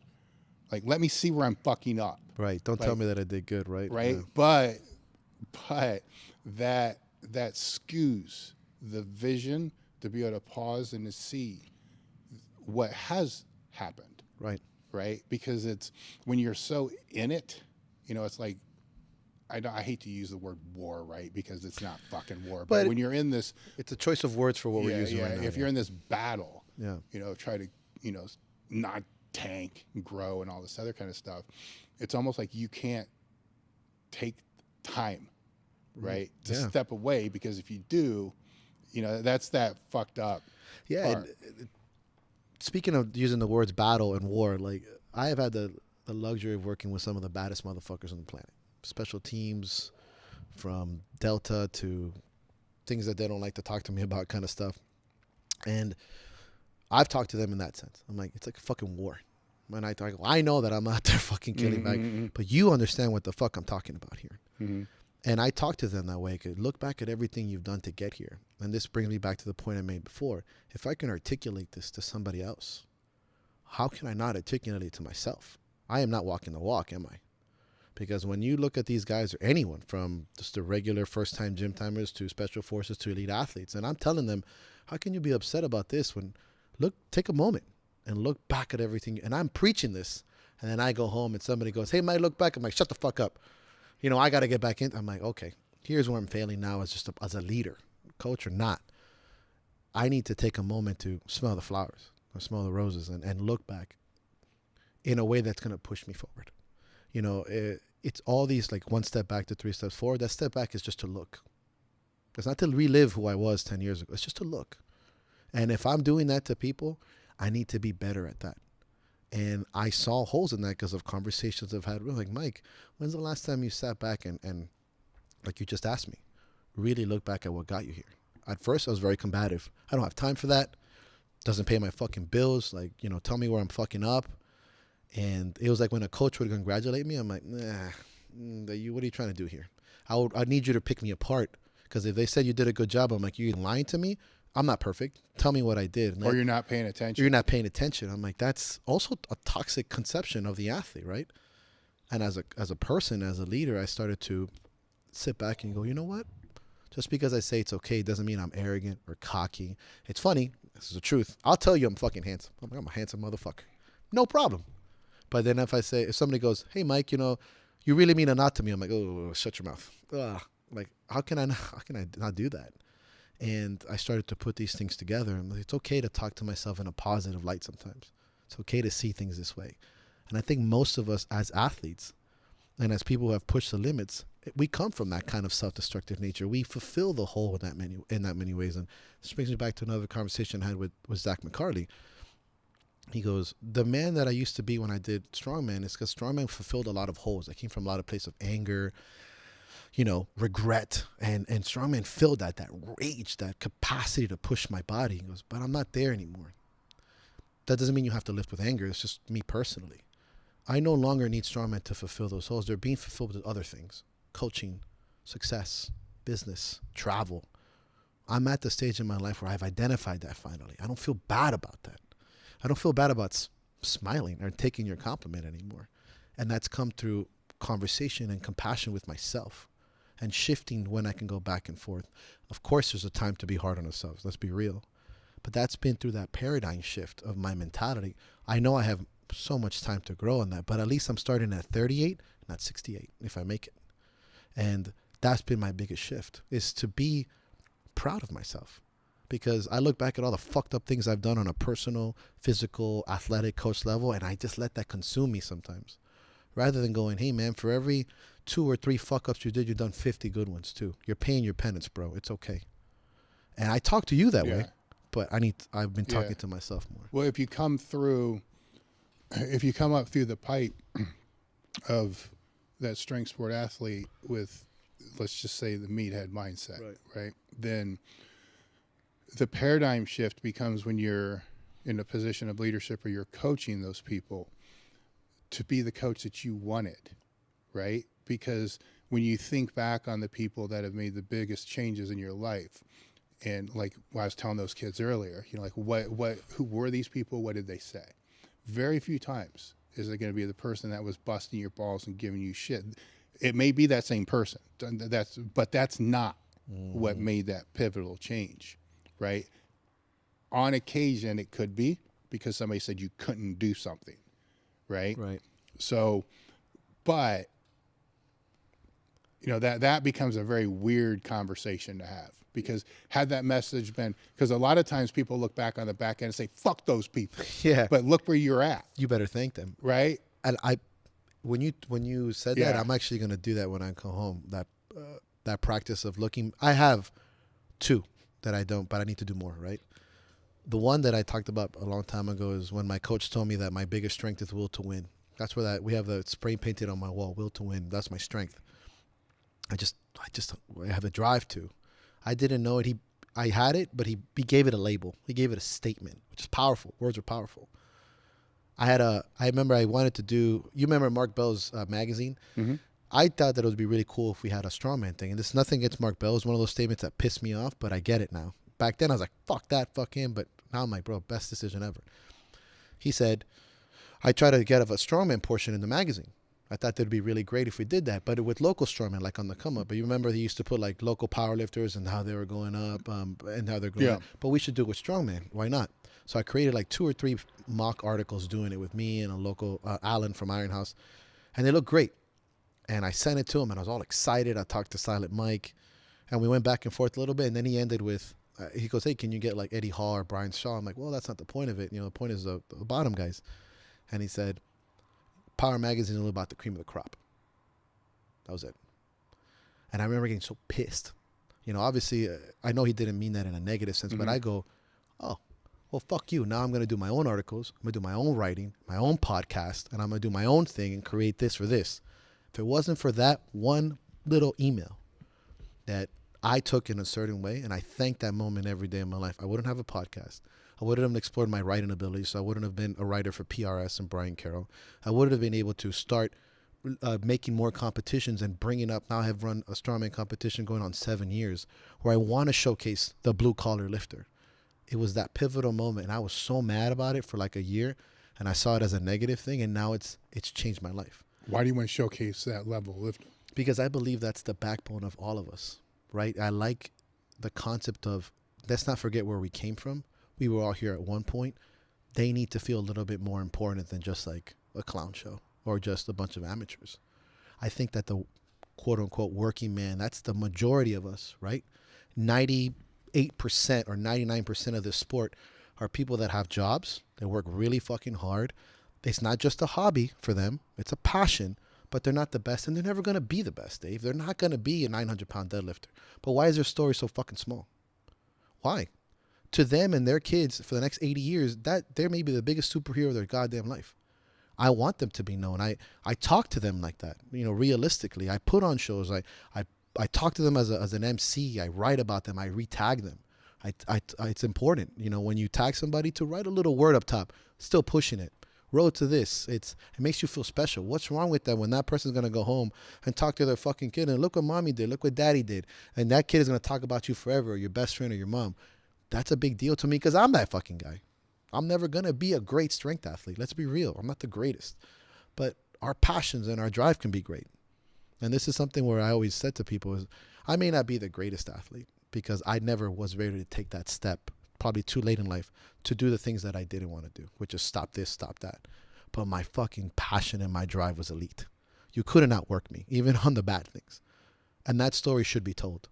Lucky enough, we're here now, right? I got lucky. I made it through the cracks and I'm able to express myself. Not everybody has that luxury. And we have this platform to help those people come up. It literally is something I see you do philosophically, which is a mentor concept to me. You brought up people that, for better or worse, would have been unknown. Their stories were unknown. Their life. And now they can look back as silly as a fucking online article and be like, look what Dad did. Forever. Because it's in fucking writing. And that's huge. Because when I show something silly, my mom, I'm like, Mommy, I have to translate it to her. And I'm like, look. And she goes, oh. And she gives me that look of like pride. It's worth $1 million fucking dollars. And it brings me back to the point of holding my father. I held my father because I've been through some shit and strength. And my mom looked upon me like I could hold my dad all day. And that comes from this, from people at the top driving me up and pushing me. And now we have this fucking platform to make people feel important. That no story is too goddamn small. And I know it may sound like, it's not bullshit to me. I live this fucking life. No story is too small. There's no such thing as a small story. And I always say, in coaching and in life, there's no such thing as little things. Right? Well, everybody has a story, right? So that's the thing, but that's not, showcasing those stories are not rewarded, right? Because, the bigger name you get on a podcast, more views you're going to get. Right. It's going to bring that way. But that doesn't mean their story's better. In most cases, from what I've seen, it's not, right? The story of, coming through adversity, and some of these people that you're speaking about, which, by the way, there's only a top 1% for a reason. Right. That means there's 99% underneath them, which make the bulk majority of the sport. Of the column, yeah. It's the sport would not exist.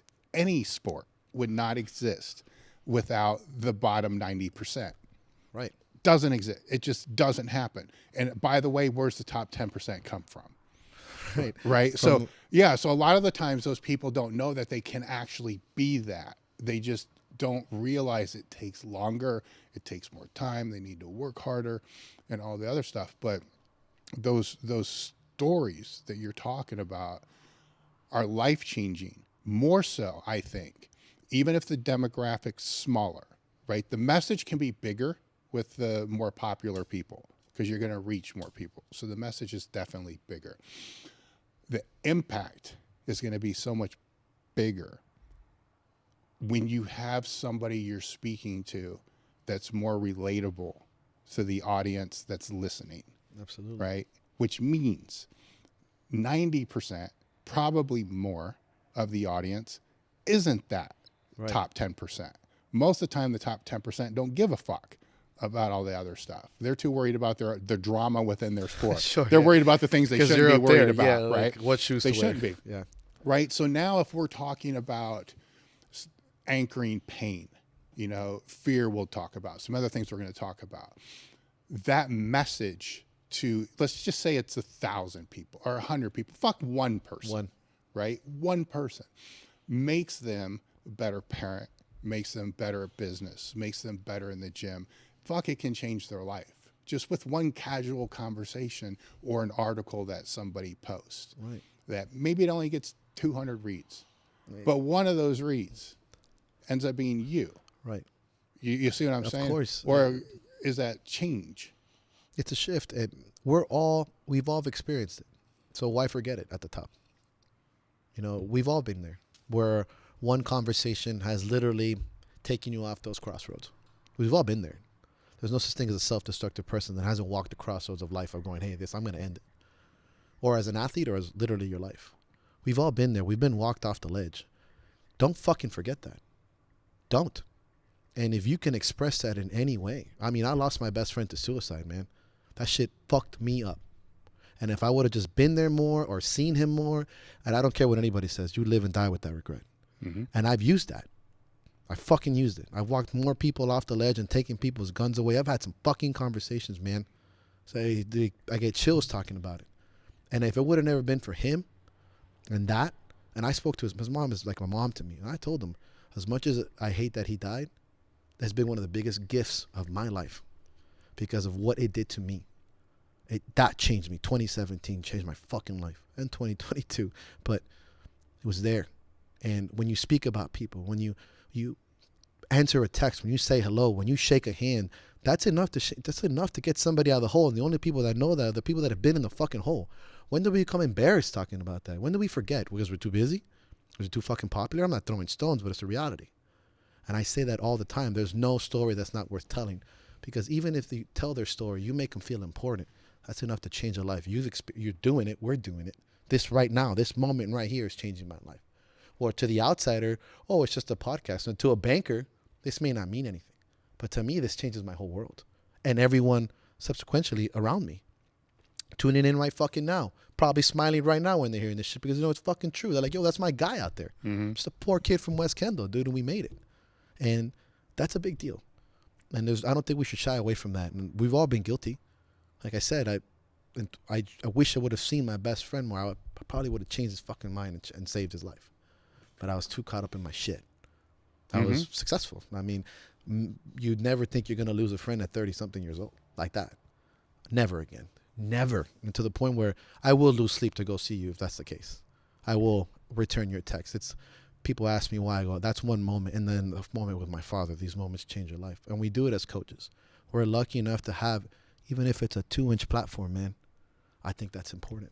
And that's why we're here, I think. Well, the skill behind that is to be able to take that adversity, as we talked about earlier, and then turn it, to become something that can be a positive. Yes. Instead of living with it in such a way that it destroys you and everybody around you, right? So, because those situations are hard, right? They're hard. It's hard stuff. It's really hard stuff. Stupid hard. That unless you've had somebody do it, you don't know what we're talking about. Right. That's several I've had, and it's like it's hard, right? But it can't be in vain. Exactly. Right. So and if it is in my fucked up head, then that's because of me. Right. That's because of me. I'm a big accountability person. So it's everything. For good or for bad, yeah. It doesn't really matter. I mean, because if that situation happens, but then I'm not able to take that to be able to use that as a lesson, to be able to learn, to be able to help other people, to be able to, then I failed. Mm-hmm. And I can't live with that. I can't deal with that. But having that skill set to flip it is not easy. It's not. And something you said fail. And again, words are powerful for me. Yeah. There's a difference between failure and losing to me. Losing is external. Failure comes from within. Mm-hmm. I failed, my friend, and I lost him. Mm-hmm. I refuse to fail as much as I can. I refuse to fail. Yeah. I'll lose people. I'll lose things. And I am going to fail more often than not, but that's an internal thing. Mm-hmm. I hate, and it's a bigger fear and it's a motivator, to fail. Well, you have control over that. Yes, it's accountability. Yes. I refuse to fail. Losing, you don't have control over. No, you lost a friend, but you're not going to fail living their, pushing their legacy. Yeah. And the only way to do that is to accept it, to sit with that grief, and then use it. The more you push it away, the more you think it wasn't fair, and you shun it with those things, you're failing all over again. You're failing their legacy, their memory. I see it that way. It's in me. So I refuse to fail. I may lose people that don't believe in what I'm talking about, or but I'm not going to fail like that. Because I'm failing them, right? I'm failing them internally. I'm failing you as a friend. It's coming from within. And that I refuse to do that. Well, that segues into the reason why a lot of people, I feel, don't do that is because they're scared. Yeah. Right. So now we're getting into this another weird territory of defining words, of fear, right. So they're scared. They have fear to be able to lean into the adversity. They'd rather just avoid all of that, where it becomes another one of those things. Like, how do you define fear? Because there'll be people who say, I'm not scared of shit. Right. Then you throw another 100 pounds on the bar, and all of a Sure. sudden, oh no, I ain't. Well, wait a minute, you just said, you know. Yeah, you're not. So I will. I've had this week. Fear is one of my favorite concepts too, because it's a giant motivator for me. There's a difference to me, and this is just speaking again opinion in the sense of semantics. There's a difference between being afraid or fear and scared. Scared to me is like something coming out from the outside, the bar, or somebody startling you. Oh, that scared me. But to be afraid of something comes from an internal position to me personally. Example, you get under a 900-pound yoke. It's okay to be scared. What you need to practice to get out of is being afraid. Meaning there's something coming from within that it could be you haven't talked about something. It reminds you of a hardship when you were younger, or a lack of somebody exploring the ability to have courage, because being scared to me doesn't produce courage. Being afraid and overcoming fear produces courage because it's coming from within. So when I tell somebody, like, oh, I'm afraid, I go, you're not afraid. You're scared because you've done this before and you can do better. It's okay to be scared and use that, but we'll overcome fear with courage. And allowing that, it's just the power of words, right? Somebody may use this in a different way, the way I use that. When I hear, I'm like, oh, nice. When I see afraid, I'm like, don't use fear. I go, fear is a tool that comes from internal. We're going to overcome that. That's why I always said, and said it before, fear is a major tool set for me because it comes from within. And I can fix it. It's my problem. I can manipulate it. I can talk to it. Why am I afraid of losing this and this because of that? Now, scared, that's an external thing. We're all going to have to experience that one way or the other. And when I talk to lifters, say it. Say you're scared. But why are you afraid? And that will almost often than not come from some, oh, I don't want to let you down, coach. I go, oh. So it's not the weight on the fucking bar that has you afraid. It's about letting people down. And that opens an avenue of conversation. And what do you do as a coach? You're not going to fucking let me down. How do you know that answer is authentic, though? Which one? Well, I don't want to let you down. Oh, right? Your conversation. It's just an example of one that could come out. You know what I mean? There's other people that will say, well, I mean, when you're dealing with fear, being scared, when you're dealing with that, you're also dealing with their answer may resonate from fear. Yes. And it's just probably bullshit. But it's the open of conversation, correct? Right? Yeah. It's like it's important to do that. You know, it's important to start discussing and letting them create an internal dialogue between what they're scared of and what they're afraid of. It's sometimes easier to divide pieces, right? If I throw, black and white puzzle pieces and you try to figure them all out, what do you normally do? What does the brain do? Intrinsically, you divide them into black and white. Now it's a little bit easier to do that, right? Then you break those black and whites down to the ones that are multi-pieces and the ones that are two pieces, so on and so forth. We psychologically and physically group things into our brain. If I throw a bunch of dots on the floor, you'll group them into groups. You have to train the lifter to do that with their emotions. How to not necessarily compartmentalize, but to break things down so they become more manageable. If you're not scared under the bar, let's be real here. You're always going to be a little bit scared of that fucking weight. Can you manage that fear? Yes, you can, because you talk about experiences. Have you done this before? Have you trained your legs? How does your body feel? You break it down into these pieces, and it comes through the power of semantics. There's nothing wrong. And again, you and me will not have the same conversation, fear and scared, as 90% of the people we meet. They may just be like, well, I just don't want to get hurt. And that's it. That's as genuine as it gets. That's a very easy conversation. Well, we trained this for a triple and we've done it this at this percent. Your knees are good. We mobilize, as opposed to not letting you down, or I had a really bad day with my dad and I'm just really afraid right now. I feel down. Again, I'm not greenlighting trying to be a fucking counselor, but allowing them to make this inner dialogue with themselves where they can break things down. If we're doing this physically, we can do this mentally. It's called practice. It's called fucking practice. It's practicing these conversations with yourself. It's doing it daily. We have proven through mindful practice and meditation and mindfulness that the mind can do this, from lowering blood pressure to heart rate to recreating gray matter from just calming down. So it's a fucking science. This isn't an opinion anymore. So why are we shying this away from athletes? We are now learning more and more the importance of communication, semantics, and labelizing things in a positive way, or optimizing. I don't want to use positive because I can go either way.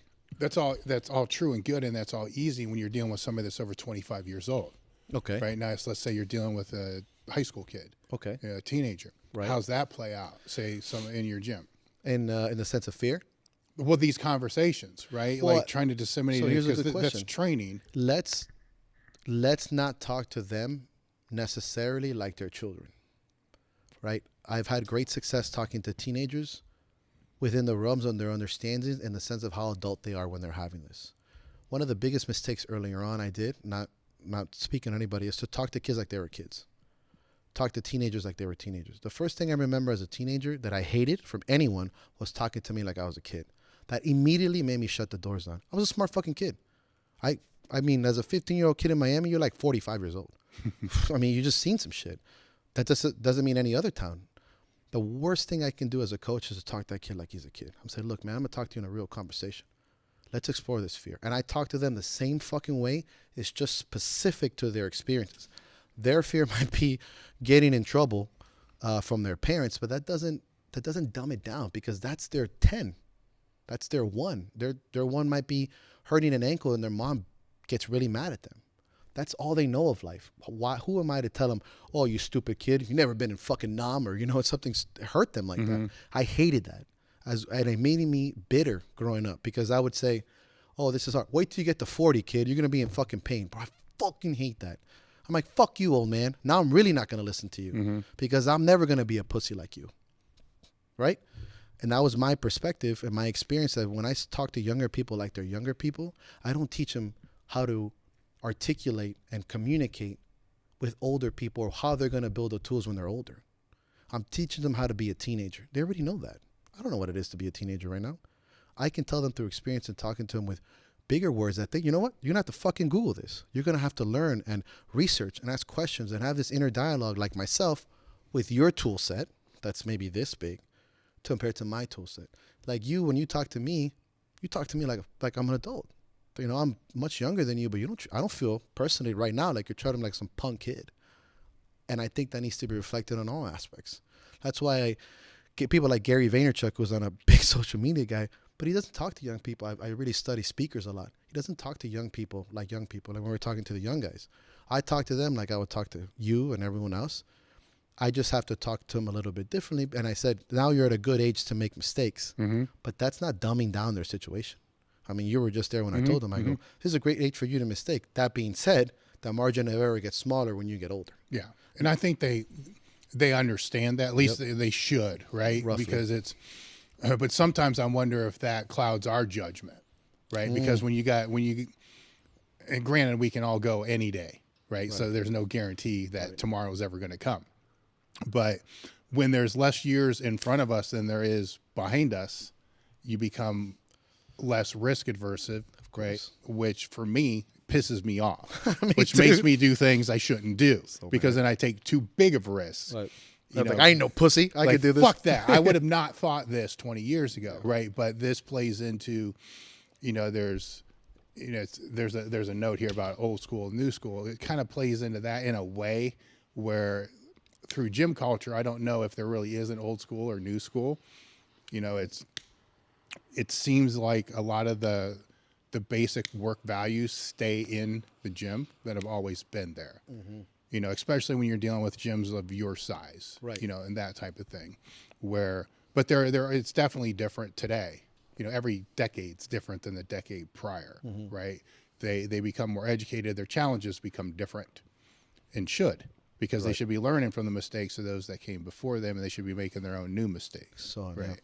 Which is, a coach and a mentor becomes hard, because now you have to help them navigate new mistakes, right, that you didn't have to navigate, right? We didn't have to navigate competing in a social media world. I didn't, not at all. And the pressures that brings, and when you have these 22-year-old quote unquote kids dealing with hundreds of thousands of comments and criticism and pressure, I mean, that's tough. I didn't have to experience that, but we have to manage them in a way where there's a level of ground communication between the two age groups, but also a modernized approach. 20 years ago, 15 years ago, when I started fighting, I didn't have to worry about a coach telling me, stop watching that guy on social media and you're going to beat him up anyway. Stop doing that. Or stop mimicking such and such fighter. That conversation is very real now. But the premise remains the same, that adult communication with them. that premise of speaking to them like they have grown up problems or bigger problems that we are now facing as older people. They're facing it as children. But I can push back a little bit because weren't those problems still there? They were just different. So let's say you watch Bloodsport, I'm sure. Yes. Right. So you watch that, then you go back and you start doing the same shit, right? Yeah. So yes. So the base is still there. Like I said, Yeah. the base discussion is still there. It's Yeah. just specific to the new Yeah. age group. But that doesn't. Here's an example. How often, and I'm guilty, going fucking social media and these punk ass kids. Or then my generation looking down is like stupid fucking movies and these fucking kids. Same fucking thing. And I remember going, fuck you. So we're guilty. We're all guilty. Like, get off my lawn concept. And I've tried my best to like, okay, you have the same problems I had. Comic books, magazines, movies. It's just even more, it's on steroids now. It's social media. So the conversation, the basis remains the same. It's just that you got to respect that that's a big problem for them like it was for us in a different perspective. And I see it all over.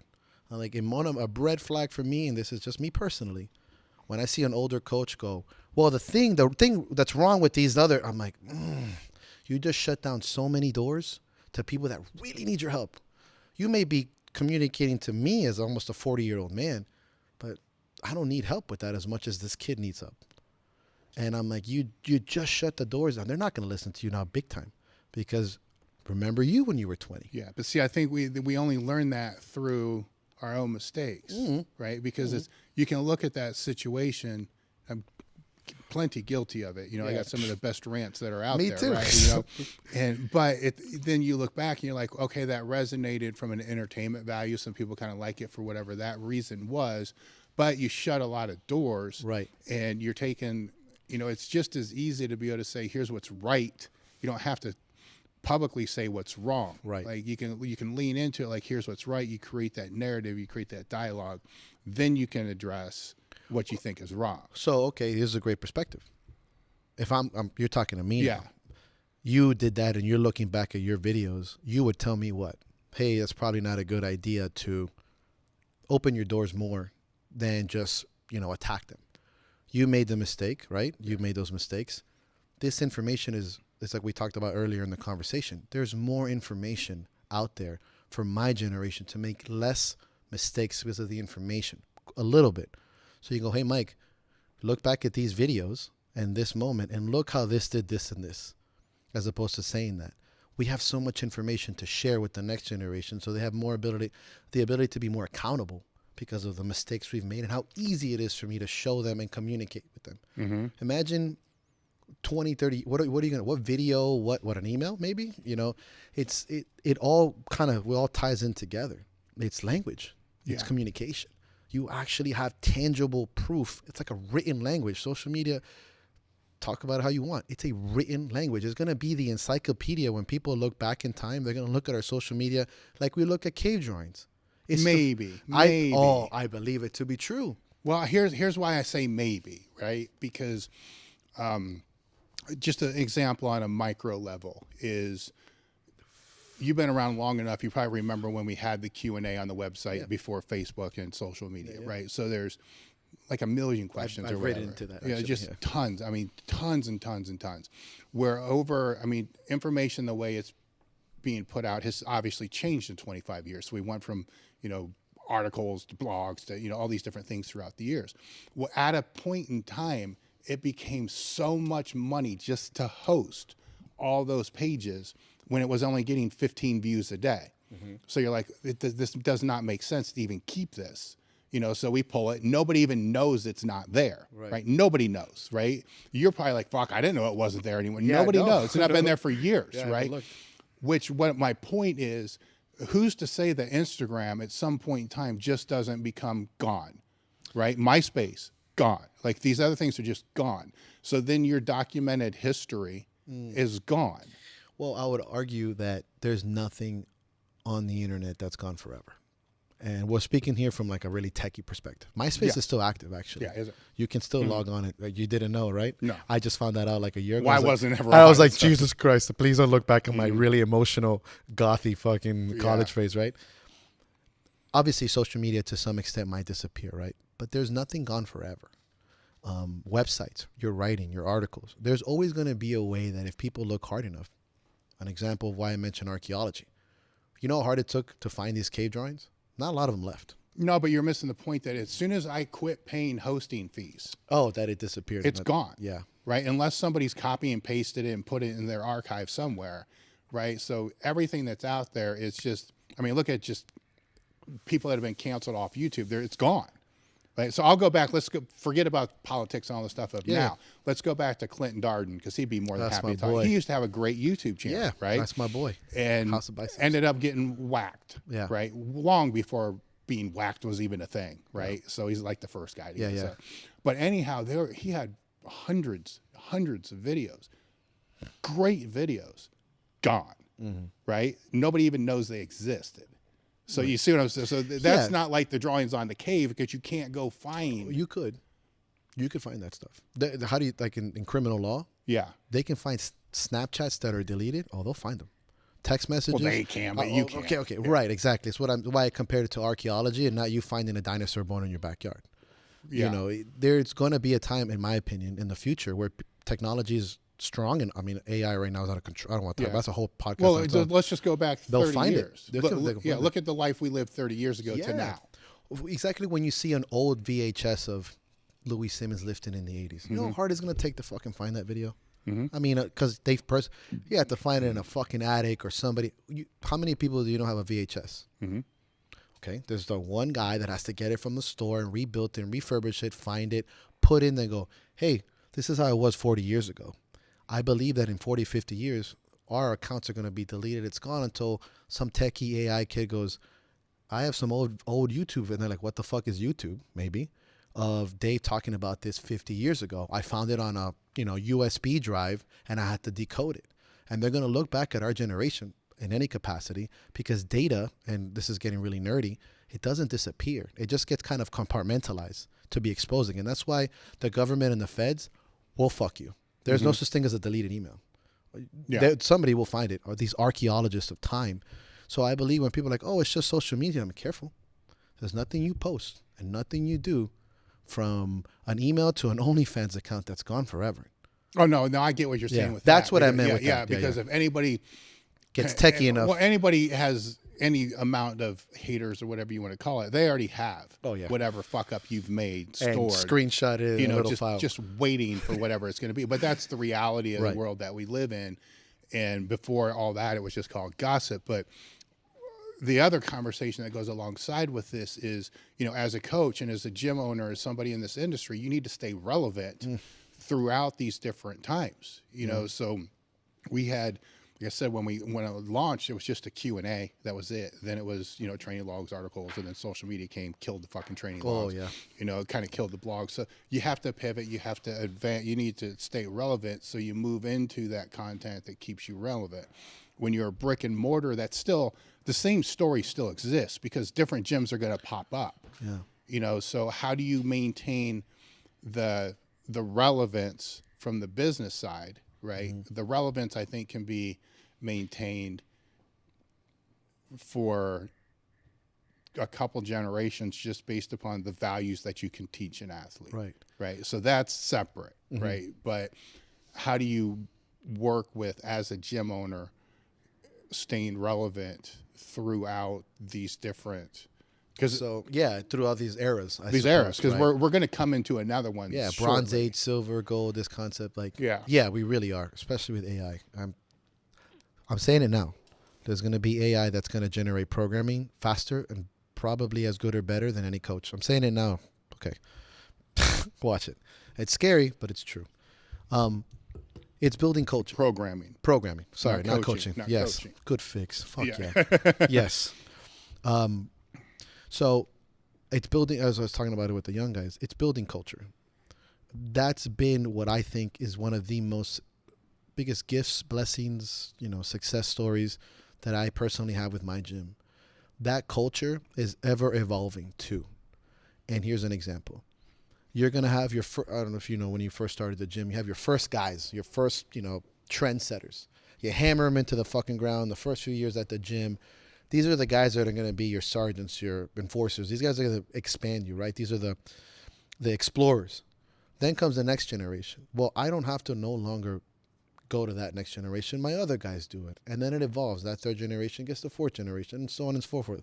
Like, we get things from our grandparents and so on. Like, do I really have to look back at my grandfather? No, I learned it from my father, and I still look back. He doesn't have to be alive for me to learn something. These cultures evolve with each other. You build a kind of ecosystem in your gym.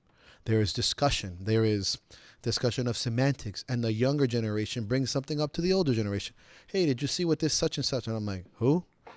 I need that.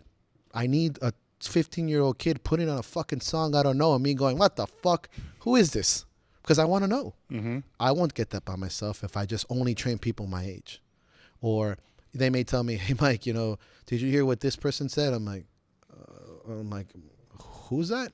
Oh, he's this young powerlifter that did this. Show me their page. And it starts becoming like a living, breathing machine. It's its own culture. It's its own ecosystem. Building that is a really good tool to stay relevant within your brick and mortar and as well as your business, because the next generation feeds that and so on and so forth. As I understand this, I'm going to get older, and there may be a time where certain people may not want to train with me, but I really admire an older coach that has young athletes, middle-aged athletes, and older athletes with them. Then I see a lot of coaches that are like 40, 50, 60, and only train 40, 50, 60. I understand that that's your niche, whatever, whoever does that. But when you create a culture, and not when you're more of a coach and not a trainer, you have to create this ecosystem. And there is a difference between a trainer and a coach. A brick and mortar coach should be striving to build a culture and an ecosystem that can take care of itself, that brings up discussion, that brings up people not agreeing with each other. Even as stupid as when somebody comes in with some new deadlift slippers. You know what I do? I pick on you, because that's what we do at the gym. The fuck are those, bro? Yeah. Your deadlift sucks. You know, that's what we do. Yeah. And they're like, oh, this is such. And I go, what's the company? Oh, okay. Who knows? Maybe they'll be a sponsor of us in 2-3 years. And that comes from that culture that you build. And it's that helped me stay relevant within my building, but also around the world, because a 15, 20-year-old lifter from Europe might have very similar ways of communicating as the one down the street. And I can speak to them and understand them because I've dealt with people from that keeps coming and coming and coming. Like, I have more younger lifters now than ever because people are lifting younger. People are getting into powerlifting. I have a 15-year-old that's powerlifting. I know it's been around, but it's way more common than it was in the day. A lot of people that are lifting when they're 15 are football players and ball athletes and using it as hey, I'm going to be better at crushing some skulls. This kid telling me, I want to be one of the world's greatest powerlifters. I want a total. At 15, I'm like, oh, at 15, I was like, did you hear about this thing called the internet? You can see boobs on there. Like, it's this discussion that's crazy. So that's what I would say to answer your question on that aspect of is building that ecosystem. And I was about to say pretty good. You saw me about to self-deprecate myself. I've been good at it. You saw it? It almost snuck in, this motherfucker. No, it does. But here's the thing. If it's doing externally, it's doing it twice as much internally, right? So that's the awareness that we're talking about. Where one thing that you've done very successfully that we had a couple kids out here earlier that just started a gym that we were talking to for a little bit. So it was actually, we'll talk about some of the advice that we gave.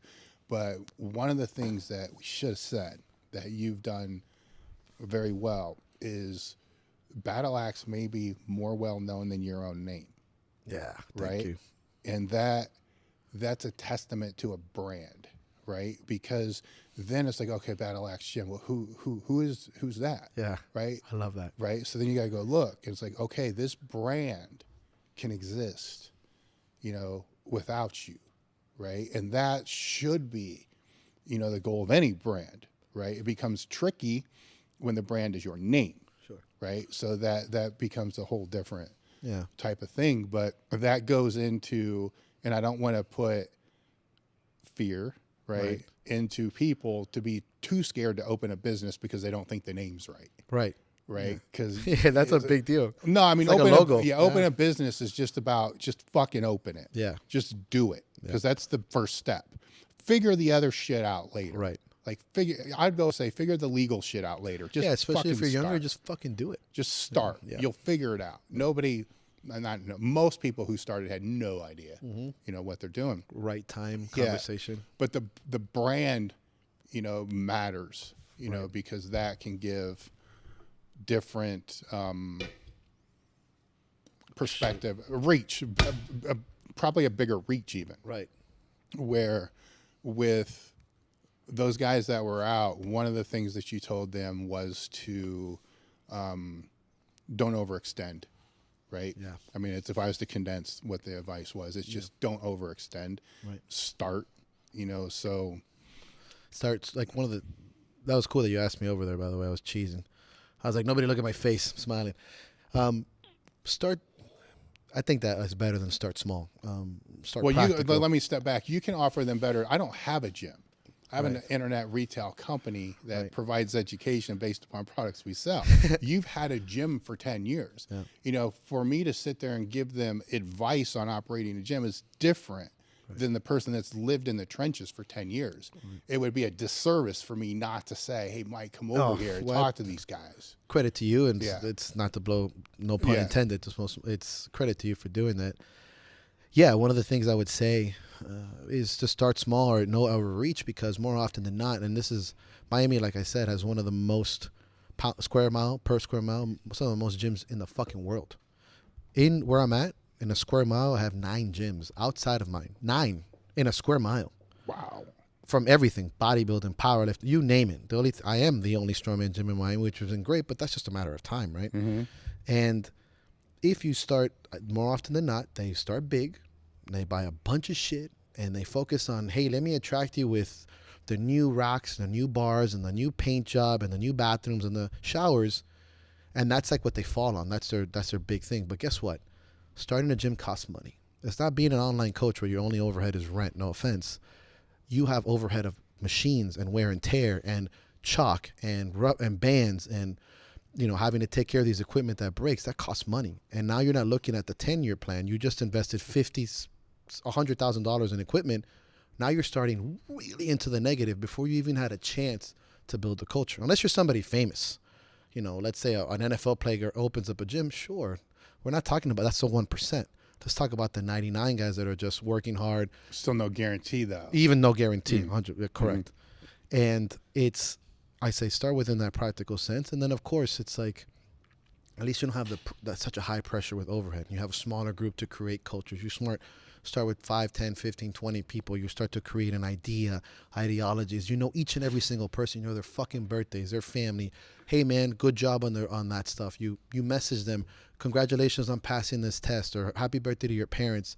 You build that base, and then, yes, the thing with brick and mortar is that the more successful you get, the more space you may need. Times have changed with the online stratosphere, and that's a different aspect to this conversation, but that's a major player. And then, of course, like I told them too, is stay genuine. Stay true to you, and that was piggybacking on something you were saying with writing your goals down, right? Or your ideologies and your morals. Your values. Their values. Because values won't change. No money can change that. No. I mean, they may in a sense, but not equipment doesn't change your values. Yeah. And the amount of people you train. Yes. Because they're in their 20s, how they're going to view this in their 30s is going to be different than how they view it in their 40s. And where it's, I'm a big believer in remember where you came from, but I'm also, that needs to contain the perspective of you should be growing every year too. Yeah. So remember where you came from, but also understand you're not the person or shouldn't be the person that you started at. Yeah. Remember where you came from so you can see where you're going. Exactly. Yeah. And I mean, it's also important too, because you need to stay grounded. Right. And I think so. You need to stay grounded. We need to evolve. We need to become better and all these other kind of things, but you need to be able to stay grounded for that perspective. Yeah. And also, so you don't let the world change you, right? Because I don't believe any of us are going to change the world. Right. In the big scope of things. Yeah, I think that's the wrong battle. I think the battle is don't let the world change who you are. Oof, right? Right. That's a whole different strategy, right? Where a lot of people will say, well, I want to be, I want to change the world with training, and you're not going to, dude. Yeah. Sorry. Yeah. You're not. You're going to be able to create an ecosystem that you'll be able to have. So let's do this. You may not be able to change the world, but I can change your world. Yes. That's the same thing that we're saying, right? Like you may not. I'm not going to change the economic system, but like this moment right here is changing my world. Well, what I've seen is those people that are on these visions to change the world, right? And some people are doing that without a doubt. But those people that have those visions to change the world actually end up letting the world change who they actually are. 100%. To where 30 years from now, a true testament to me is if I can sit down with somebody I was friends with, say 30 years ago, and we have a conversation. Yes, we've both changed, but I should still see who you were, right? Yeah. And when that's completely vanished, the world changed you, man. Right, and people will get pissed about that, and that's fine if that's what they want. They get pissed because it's the truth. But this is your life. Yeah. You know, we're gonna take a bathroom break, you know, and be right back. Yes. So run the ad. Get your drinks. Get your drinks.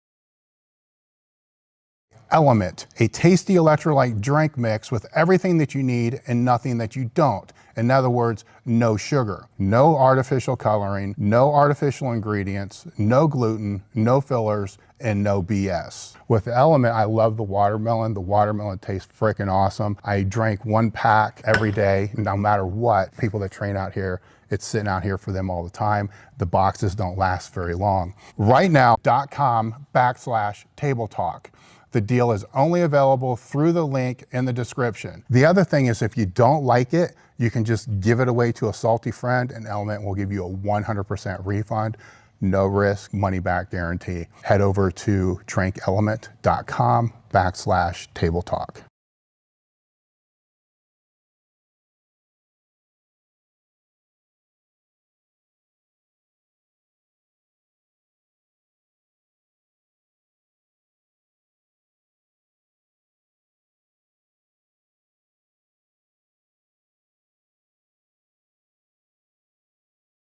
Today's episode is brought to you by Element, a tasty electrolyte drink mix with everything that you need and nothing that you don't. In other words, no sugar, no artificial coloring, no artificial ingredients, no gluten, no fillers, and no BS. With Element, I love the watermelon. The watermelon tastes freaking awesome. I drank 1 pack every day, no matter what. People that train out here, it's sitting out here for them all the time. The boxes don't last very long. Right now, Element is offering Table Talk listeners a free sample pack with any purchase. That's 8 single serving packages free with any Element order. Get yours at drinkelement.com/table talk.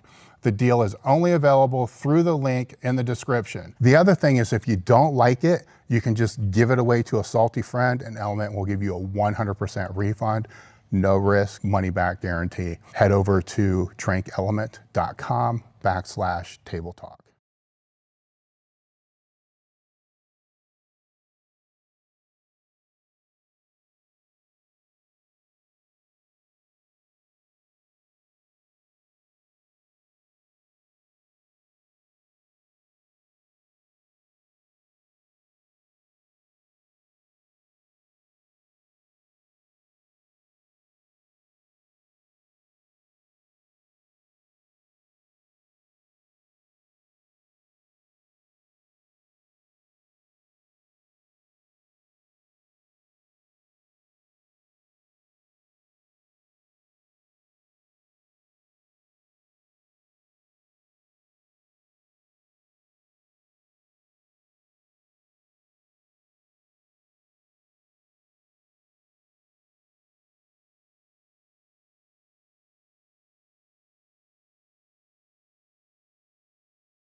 That one kind of died out. Yeah, this one needs to be changed. Believe it that I almost fucked it up and didn't know how to do it again. Yeah. That's where I was.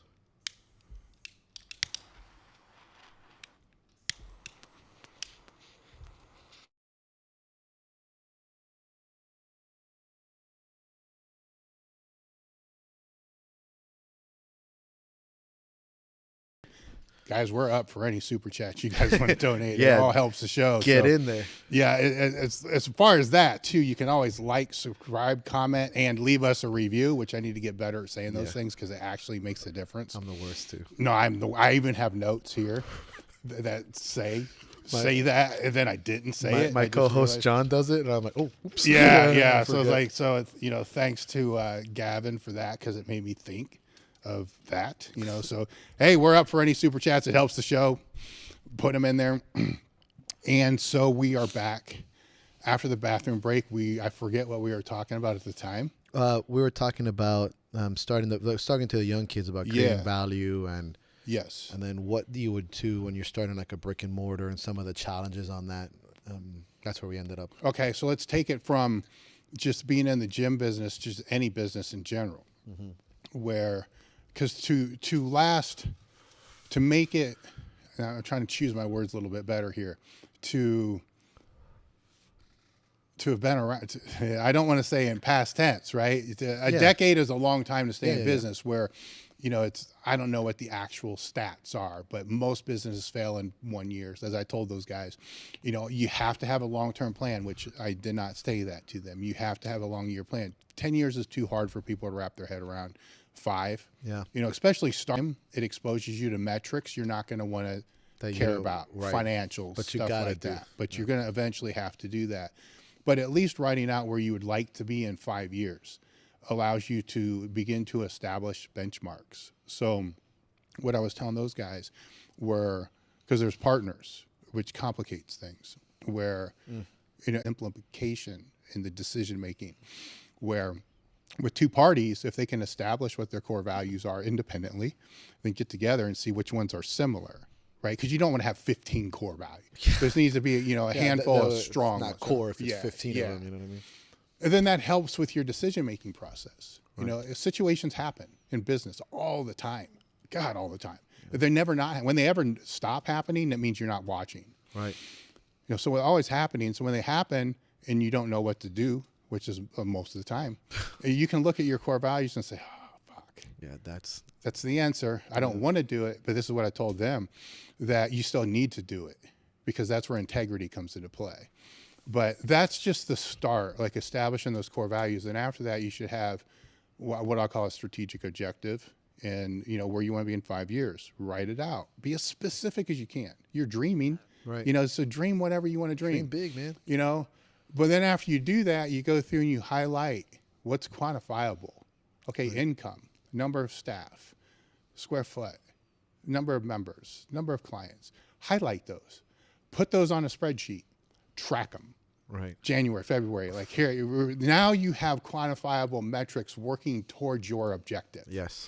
Right? And God, I remember when I started, I had like 130. It was ridiculous. I had way too many. Right. But then after each, and I even do this now when I'm trying to build something. Right now, the content we're trying to build, the podcast content, because it changes, how it is. So we're trying to build that. So in these guys that can tell you, I mean, 3 years ago, the indicators were fucking insane. Yeah. Now I just updated it for this year, and half of them that we had are off. Yeah. Because if you run the indicators for a year and you can't tell, did this really make a difference, plus or negative? And it's not because I'm ignorant. Right. I've really looked into trying to figure out what correlations are here. Get rid of them. Right. But these matter. So once you have that strategic objective, all that does is provide the metrics. Like trimming the fat. In powerlifting, you're using all these other indicators without actually maxing out on the main lifts, right? So you're trying to build the squat, bench, and deadlift. But I can determine if those are going up based upon my floor press, close grip, incline press, pin press, whatever it's going to be. Whatever has that correlation to those 3 things, I know if I push those go up. In business, the biggest indicator at the top is your net profit. What do you make at the end of the day? Not what did you bring in. Right. What did you keep? What you're really keeping. What did you really keep, right? But if that's the only metric you use, you will never know if you're successful or not. and the stress is too high, because you got to find out what metrics drive that, right? Yeah. Then with each department, if it's, say, content in the podcast, what metrics actually drive the podcast that make that difference? Then those are quantifiable. Values first, objective second, metrics third. Then there's your map. Right. You know, then implementation and execution and all that goes into there. Those are factors that I think are not hard. Anybody can do this, and it should be part of every business structure. Now, where it changes is once you get past the 5 years, right? Because yes, it's going to, some things are, everything always changes and moves, but now you get to, Yes. I hate it. you die, Yep. right? You grow or die. That's just how it is. And you circle between those two, where you can't just be complacent with where it is. Right. You have to find other things to be able to make it grow. And that is different the longer you're in business, right? So Because everything keeps evolving around. yeah, but as you start, the first thing is make it a year. You still got to have that plan, but you got to make it past a year, because for me, that's how it was. Like, okay, if 90% fail in a year, I'm fucking making Yeah. a year. I want to be that 10%. Yeah, forever. and then it's like the next 90, the people that make it out of a year, 90% of those fail in 3. Okay, I'm gonna make 3. Then it was 5, right? Then it just keeps dropping off after that. Right. But you get to 10, it becomes this weird place. It really is. It's funny how it's like it's a deal. 2017 was 5 years in. Mm-hmm. And it just so happened that with external sources and internal sources, my business took a big turn, mainly because I learned how to rehab and all this stuff too. And I changed my perspective as a coach. A 10-year mark, I don't know if it's like a midlife crisis thing or like I call a business midlife crisis. When I hit the 10-year mark, this is what we were talking about before. It's like, how long can I keep doing this? Like, how long can I keep driving this machine at this capacity? I can tell you now that at 38, I'm much more tired than I was at 28. I have more variables. My family's getting older. I'm more of a provider, more responsibilities. The stress wears on me a little bit more. I recover like a hangover. I recover less fast from stuff at work or injuries or anything.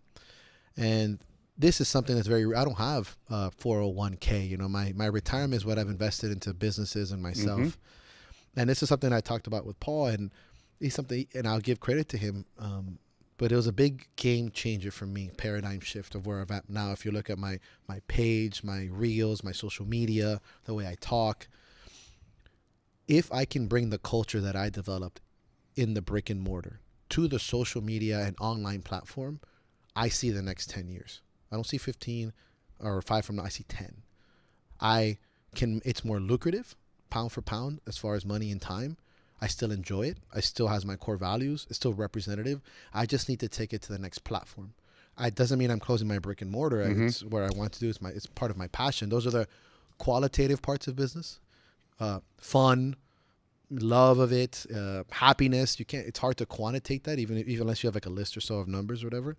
But what can I do to bring to that platform the fear that everything ends? Thank you for this, and I'm like, this is it. You know, this is where. But now it's on a social media platform where, here you can, give them like a high five and a good job, man, a pat on the fucking back. How do I bring that to the online platform? And that's what I'm doing now by making the reels. For me personally, I'm not good at sitting in front of a whiteboard. That's not my. I can't. It's not my style. I tried it.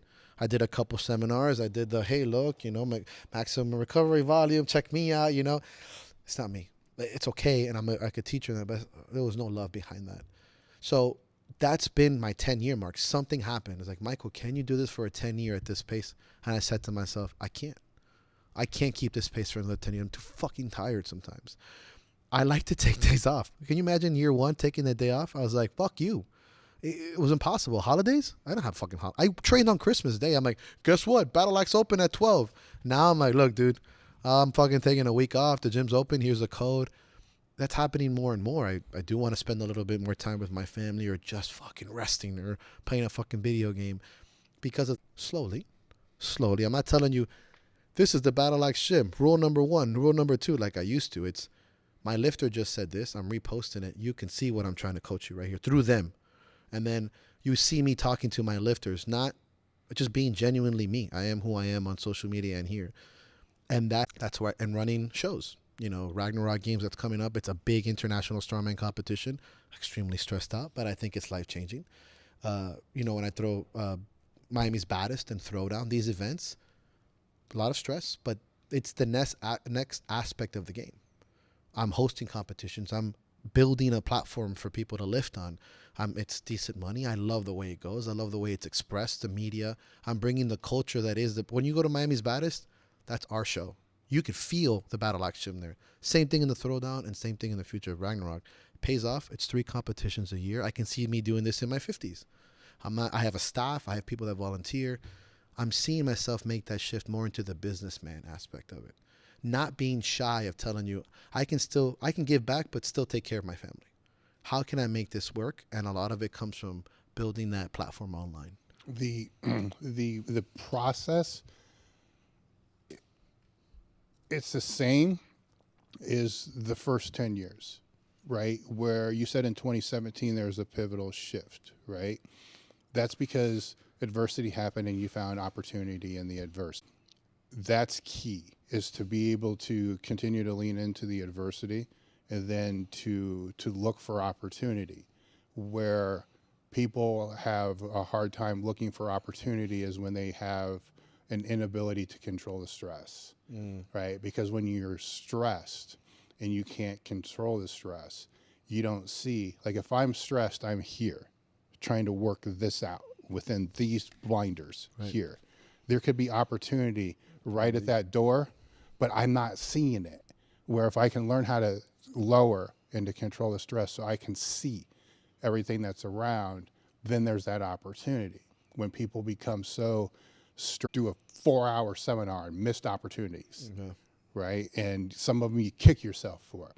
Other ones are, well, it was a different opportunity, but you learn from it. It's like, okay, where is the opportunity now? That's a huge thing. Now, when you go more online, it's different, because that space I know, that space I understand, that space I've done for 25 years, right? So you kind of learn as you move through that environment.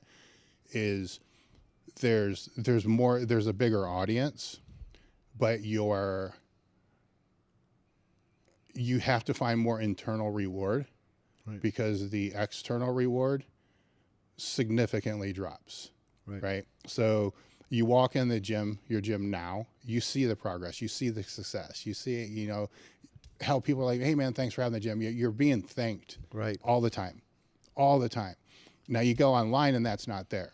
You're thanked almost never, and you're criticized all the time. More often than so not. It way more often than not. So it flips, it completely flips 100%.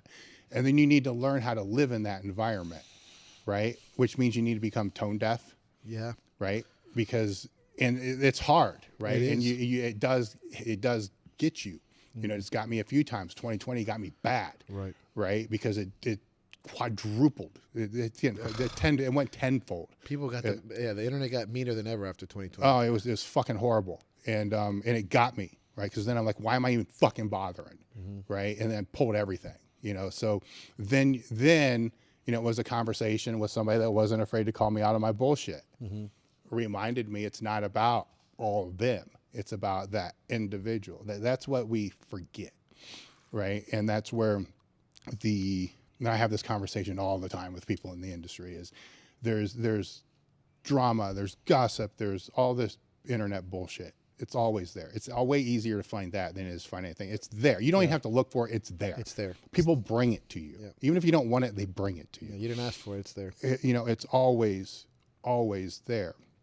And it's easy to kind of get caught up, in that, to where you think strongman's polluted, right? Powerlifting's polluted, bodybuilding's polluted. Because when you're seeing behind that curtain that I talked about earlier, it is. It's a fucking mess. They're all a mess. But, we have no control over that. When you realize what we talked about earlier, that 90%, the bottom 90%, so we say, really care, and they're the ones that make the difference, and they're the ones you're having the biggest impact on, they're not the industry. They're the people that love to train, that do other stuff.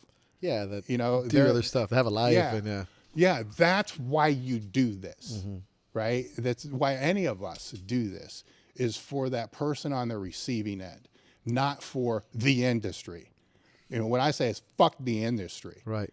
You know, what difference, how's that going to impact me or that end user environment in any way? You know, it's just but it does change, Right. you know, so it's what I do is try to keep people around me that are working with athletes all the time. Right. When there's one, you know, people like them who they tell me, like, oh, because they're changing people's lives all the fucking time and they see it. I don't see it. Right. Barely ever, right? So you just have to hope it's happening. Yeah, that's online. That's the difference. Yes, absolutely right. Right? You're not. You're. It's like almost osmosis, right? Like hand me down. You're feeding it because somebody else is telling you that it's happening because you're not physically seeing it. They are for you, and these are people that you keep in connections with. Yes. Now, where this compounds is, if I don't see it, right, front-facing person of the company, I think my staff is, right? So how do you keep them incentivized and to realize that their work makes a difference? Right. You know, people shipping product out, do they understand that this product this person is getting is probably the only thing that they've purchased in the whole year they actually wanted to buy? Yeah, and it's a big Like, deal. all the other shit they just had to buy. Right. This they really wanted to buy. So if it's a gift for Christmas, it's the one that they're like, fuck yeah, I got that, right? Yeah. That's what they're sending out that door. They're not just sending out this package, right? So, and that's that tough thing because now they're removed from even further from what that is. So as that online presence grows, then you have people helping you with that online presence. They're even further removed. Yeah, even more so. Yeah. So there's an opportunity within all of this, right? So there's an opportunity to realize that you're not the leader you thought you were, Right. which is something I wake up to every single day. Because like, how do I get better? Right. And then you start playing that weird scenario. Like, well, how do I get better, but do it in such a way that it doesn't resort back to what I don't want it to be? Yeah, how do I do it without kind of selling out or Not losing, selling or out, but setting confusing people. confusing people. Okay. Right? Because the people that you're leading will be confused if you change into one thing that is different than the thing that they're used to. Right. But that one thing still isn't refined enough to be what it's supposed to be because we never are. So it has to mature and become better, but do it in a way that's going to stick. I mean, and I think that comes from for example, the business aspect of it, right? There's a brick and mortar, right? There's an online platform, but there's a business modality to it this is the part that's come the hardest for me. Being a coach and a personality and charismatic, like we were talking about earlier, the numbers and stuff, I can do that, but how do I make the lifter the reason why I'm even here, my followers, my lifters, my audience, how do I make them feel? And I have no employees, so I can't relate to that concept personally. But I do recognize that I wouldn't be here without the people that I coach that buy my shirts. And how do I make them feel on that aspect? How do I make them feel as driven and as connected as one? Because without them, I don't exist, right? And eventually, I have volunteers that help me because my guys are so loyal. But eventually, I want to get to a point where I can pay my friends for this and I become, employees. And a lot of that comes from, again, the conversation we were talking about earlier is accepting the gratitude of how far I've come and accepting how far I've come in those 10 years and being able to lead by example that I'm happy with where we are and that we should be as well because we did it. But that is looking back to go forward.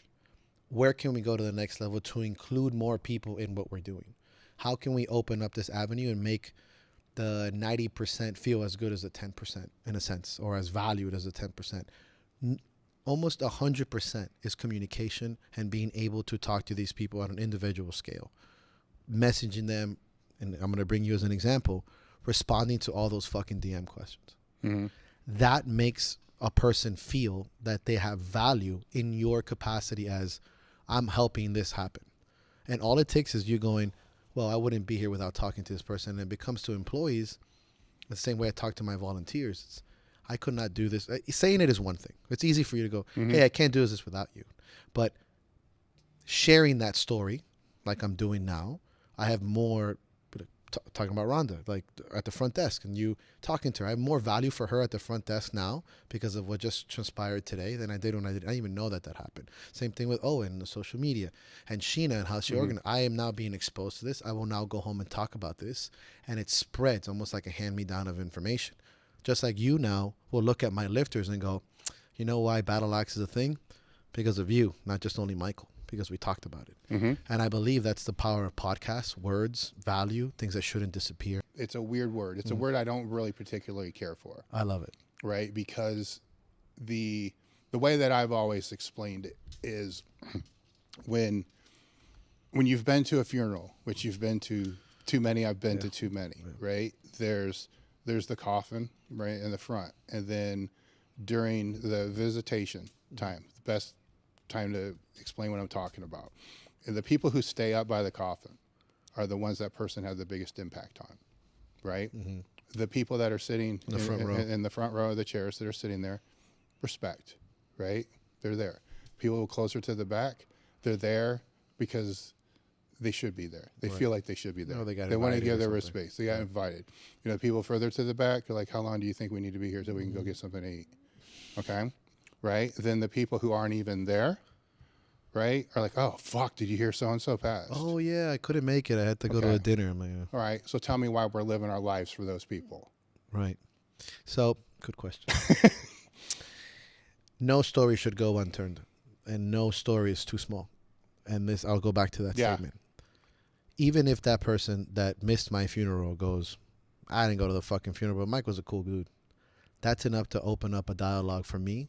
And that's okay enough for me. And I bring this back to a conversation I have often. I say this often. A warrior dies twice. Once when he dies physically and when they stop speaking their name. I like that. I like that credo. It's very motivating to me. I don't care if you heard me in passing, in a shadow, in a whisper. But if you say my name knowing to some capacity who I was, I don't have kids. I may have kids one day. My children, my legacy is to those people who are not bound to me by blood, but bound to me by loyalty, forced and I don't want to use the word force, but built upon what I've brought to this world outside of that kind of genetic responsibility. I will be hopefully talked about from their children's children to their children who have the children that my lifters have no genetic commitment to me. But they say, you know, my dad used to have a coach named Mike who told him this. If that's happening 80 years after I die, that's a big deal. No, but should that be done to the expense of those people that are going to be in the front of the room at your funeral? Not at an expense, no. But that's a different kind of legacy, I suppose, right? Yes. And that will bring us back to the conversation of, you know, what are your values? And what did that leave for the rest of the world? Because it does reflect upon your family. You know, we all do fucked up shit. But if you're doing more fucked up shit than good, those people, it'll come at the expense of the people in the front row and the people by your coffin. Now those people in the back are whispering shit like, you hear this motherfucker, Mike? It's a real motherfucker. So the people who give a shit are the people at your coffin. But everyone else is like shunning them. That's my fault. I did that. I fucked my family over. I fucked my best friends over. I don't want people now shunning my name and not speaking it because it's like out of disgust. That's my fault. You know, I'm sure if I go or when I go, they'll see the motherfuckers like, fuck that guy. But for the most part, for me, that legacy is when they still speak that name, at least to some, even if it's 1% of the capacity and it's washed down so much, it still means value to me. I'm not going to compare myself to the greats or anything here. It's been handed down through, I don't owe that guy anything. He didn't do anything for me. He's not my dad. He's not my relative. But that legacy lived on. And that idea, just the idea, not through arrogance, but through passion for that is a big deal for me. If I have kids, great. If I don't, you know, the legacy that I'm leaving from behind, who people that don't owe me shit. They're not sister, cousin, who helped me, who say Merry Christmas, who've been there for me when I was down. And I'll say this, I've had friends in the gym that have been there more for me than blood family. Fucking fact. Oh, 100%. So I would be doing them a disservice to say, well, if you say my name, it's irrelevant to me. But that's the legacy I want. So that has been a big part of why I created or continue to create this culture that I hope carries on, because that's my thing. You know, like right now, people watching, cheesing because they know exactly who the fuck they are, who I'm talking about. It's so valuable to me that I always say we're all here, or you're all coming with me. And it's literally true. You know, we all rise. Yes. You are watching your friend on this podcast. We did this. And speaking to them in this manner and not letting their story go untold is a big connection between everything we talked about. That's why legacy is so. I've changed my. I used to think legacy was very arrogant, like cocky, like how dare you. I changed my perspective on it. And I manipulated the semantics of it to make it be a powerful word, not like legacy, like, oh, I'm famous. Fame is also another word that can go many ways, but that legacy is a big. How I see it is a big deal for me, because I want the people in that room. Obviously, there's going to be variations of importance in that room and on the bar down the street, and the he said, she said, to still have that ability to whisper your name or talk about it. I think that there's a give respect to my parents and my ancestors. I'm very proud and I look, I go, that is one of the major things I do this for. Like, that's an incredible feeling when it's genuine and it's planted through seeds, not forced. Yeah. I get that. Yeah. It's one of those. It's another word, right? So it's a word that I define myself differently. Where that for you, it's not get that. This, and it's no, I get that. Yeah. I understand that 100%, and because I've always seen it thrown around, and it's interesting, right? Because as a coach, you speak. You said earlier that words matter, right? So if I've always seen it thrown around in different contexts, right? As you would see in movies. I have two books that don't use the words in the same way. Yeah. Right? If you look at it like life through a bunch of books, like that movie, space movie is really cool, that at one point they go through time looking through books. These are times your book and my book should not be the same. We should agree upon certain things. But a person should have the ability to look through our lives like a bookshelf of novels and go, this is Dave Tate's story, and read what legacy is, and then go, this is Michael De La Pava's story. And I will draw my own conclusions from this, because we were genuine with our terminology. We feel words, fear, courage, hate, anger. We should define certain words in cement, and then other words articulate from there. Yeah. And that's the same, to go back into a training philosophy, it's the same thing. Because if I sit down with somebody to talk about training, the words matter too. Yeah. Because, I'll define volume as sets times reps. Right. Somebody else will define that as sets times reps times weight. I call that workload, right? So it's different, right? Because this is how I wasn't taught. That's what it was. We can't have a conversation about volume unless we actually define what the hell it is. Right. Right. Now when we have it, it's like, okay, cool. Right. Now, but this happens a lot in the programming and training, is the use of a lot of different terms being defined in many different ways. Right. Where you can sit back. Observers are all fucked up, by the way, because they don't know what to think.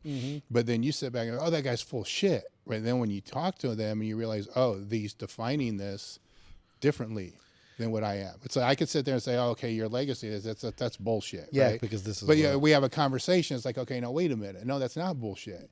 And it's a commonality. Yes. And this is us sharing our languages. Yes. And in person, that's easy. Online, it's difficult, because you got to be able to sit and see the world through your eyes. Like I have to be able to have the skill set to be able to pause for a minute and say, now what if I'm sitting there and I'm looking at me through your eyes? Right. Like, what is that? What's that look like? Now I can't do that unless we have dialogue. Correct. And we have a discussion, so I can see what that looks like. And then you can connect a little better. So you become a better coach. You become better in business. You become better at just communicating. Right. In the 20s, you're not going to get this, but some do. Some do. Sure. Some do. And here's the thing, right? And discussing about social media and languages, that's something I was talking to with Sheena earlier. Is like, there's a real shit stain when people monetize language.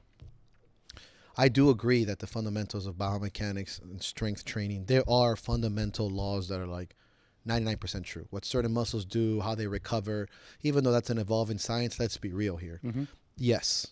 How we use the terminology to help proliferate that information without damning the science, that's what a coach is for.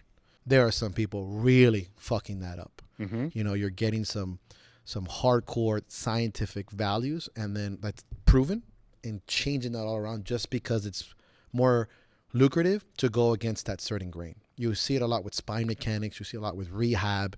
It's really easy to pick on the old guy that's been studying this for 30 years and go, that's bullshit, because me, and this. And then everyone is like, you see, bro, I told you. And so we're talking about good and great. You go to the opinion that's like easy to grasp. when you go, yeah, but there's a lot of science and a lot of experimentation that says this is probably true. Why don't we just talk in an open dialogue instead of damning one down and see where we can bridge these ideas? It's, again, social media, it's very easy to not bridge, because when you bridge too much, you have to write a lot and so on and so forth. It's not like me having this conversation. Yeah. So I see that a lot. And I think that's one thing that, instead of taking that and letting that stifle me and say, fuck it, what's the point?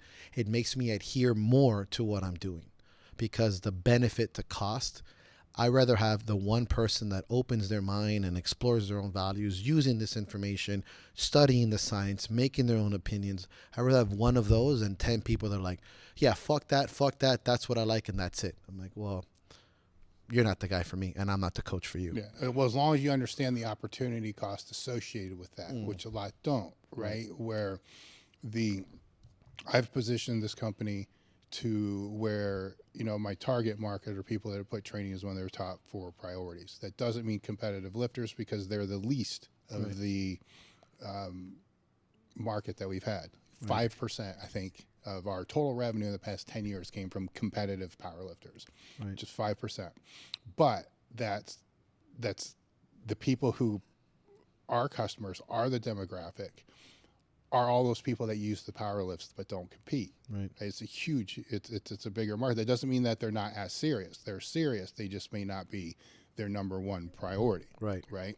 But they look to those people that are the number one priority for information, motivation, inspiration, stuff like that. But when my market's here, that means all the introduction training type content I'm not interested in. Right. So and then it helps take them to that next level. But there's an opportunity cost associated with that. There's a financial cost associated with that, right? Where I like to think that cost, while the financial benefit will be way lower, right? Because you're not at that entry level, which is millions and millions of people. The longevity will be longer. Yes. And so far I've been able to prove that correct. Literally prove it. Yeah. Literally prove it as correct. So financially at the top, by no means. Right. But lasting, we're talking a long time. 25 years. 25 years. So that's that cost that I'm talking about, to where as long as you understand that, and those that are working in the online sphere understand that, it makes it easier to not get frustrated when you see that other side monetizing like crazy. Because the natural reaction is, what the fuck? Yeah. Like, why are they making 100 times more? And you still get caught up in it, but it can't derail off the efforts that you're doing, right? Because then again, that goes into changing you, you know, from what that original thing was that's in there. And then my pushback on that market is, now tell me exactly how many are still around. Because if I started in 98, you know, how many of those other ones are still around? Right. You know, all the trend centers, like, where the fuck are they? Right. Now, granted, I will admit this. They may have made 10 times more than I, having been out and retired, and they're cool. They never need to work again. I still need to work until I fucking die. Right? Same. So, right? So that's fucking same. So I will concede that. Yeah. You know, but I think that's a trade-off. You know, and I do think there's a way to have both. Sure. I haven't figured that out, but there's that trade-off. And to me, it's very important to have that really understood, because as I said earlier, when you're online, it's 99% criticism, 1% compliment. Yeah. Now you combine that with this, right? And then you're like, no, what the fuck? All I'm doing is getting criticized. What the hell difference am I making? And these motherfuckers don't like me. You know, no, they're doing way better. Oh yeah, those guys. Like, they're fucking killing it. What the hell? Like, what's the point? That, right? Mentally, you have to be. You suck. You use straps. Or, you know, you look like shit or whatever. The mind, the human mind, will always focus on that negative. You know, you'll always see that as the most important value. You have to train yourself, like we talk to ourselves, to see the value of what we're putting on, but that needs to come internally. That is when you can deal with the external stressors better. You talked about it earlier. Controlling and or managing the stress comes from, to me, an internal practice. Meaning you are now your own biggest fan, your own biggest generator of motivation, as well as discipline. When that is being more optimized, because no one's ever going to be perfect at it, and it's a consistently growing meter and system, it allows you to prepare or to train for those moments when somebody pisses you off. Because let's be real, it's really hard to prepare for that. I mean, some of those comments, you're like, I will fucking fight you, like as a fist fight. And you kind of derail yourself a little bit, but the way you manage that is by that internal dialogue and that internal practice of talking to yourself, of compassion, of understanding, of relinquishing that self-destructive thing and going, you've done really good so far, because the one person you've helped out is worth 100 of those people that don't share the same core values or the same concept of what you're trying to build here. It's more blind than that, though, because the more real scenario is there's no comments. That's right. That's the more real for most people, for everybody. There's no views. There's no views. Likes. There's no comments. There's no likes. Yes. Right. That doesn't mean there's no impact. Correct. Right. So I can go through some of the YouTube videos that we had on podcasts, and some of the most meaningful podcasts that we've had might have 2 comments. Yeah, right. I look at back all the time. You know, and that's it. No. But that does not mean that content did not help people. Right. So that's a shitty gauge to go off of. Exactly. It's a terrible gauge. Now, it's a good gauge to go off of if you guys leave comments to be able to help put information out that people may want. Right. Because they can say, hey, look, I like this, I didn't like this, whatever it's going to be. It's good from a technology standpoint. Look, the audio sucks. Sometimes we don't know. You got to rely on the comments to be able to see that. Sometimes the comments are wrong, and then you go look, like maybe it was your phone or your computer. Can you reload your phone? Yeah, but I think for most people, the more real scenario is there's none.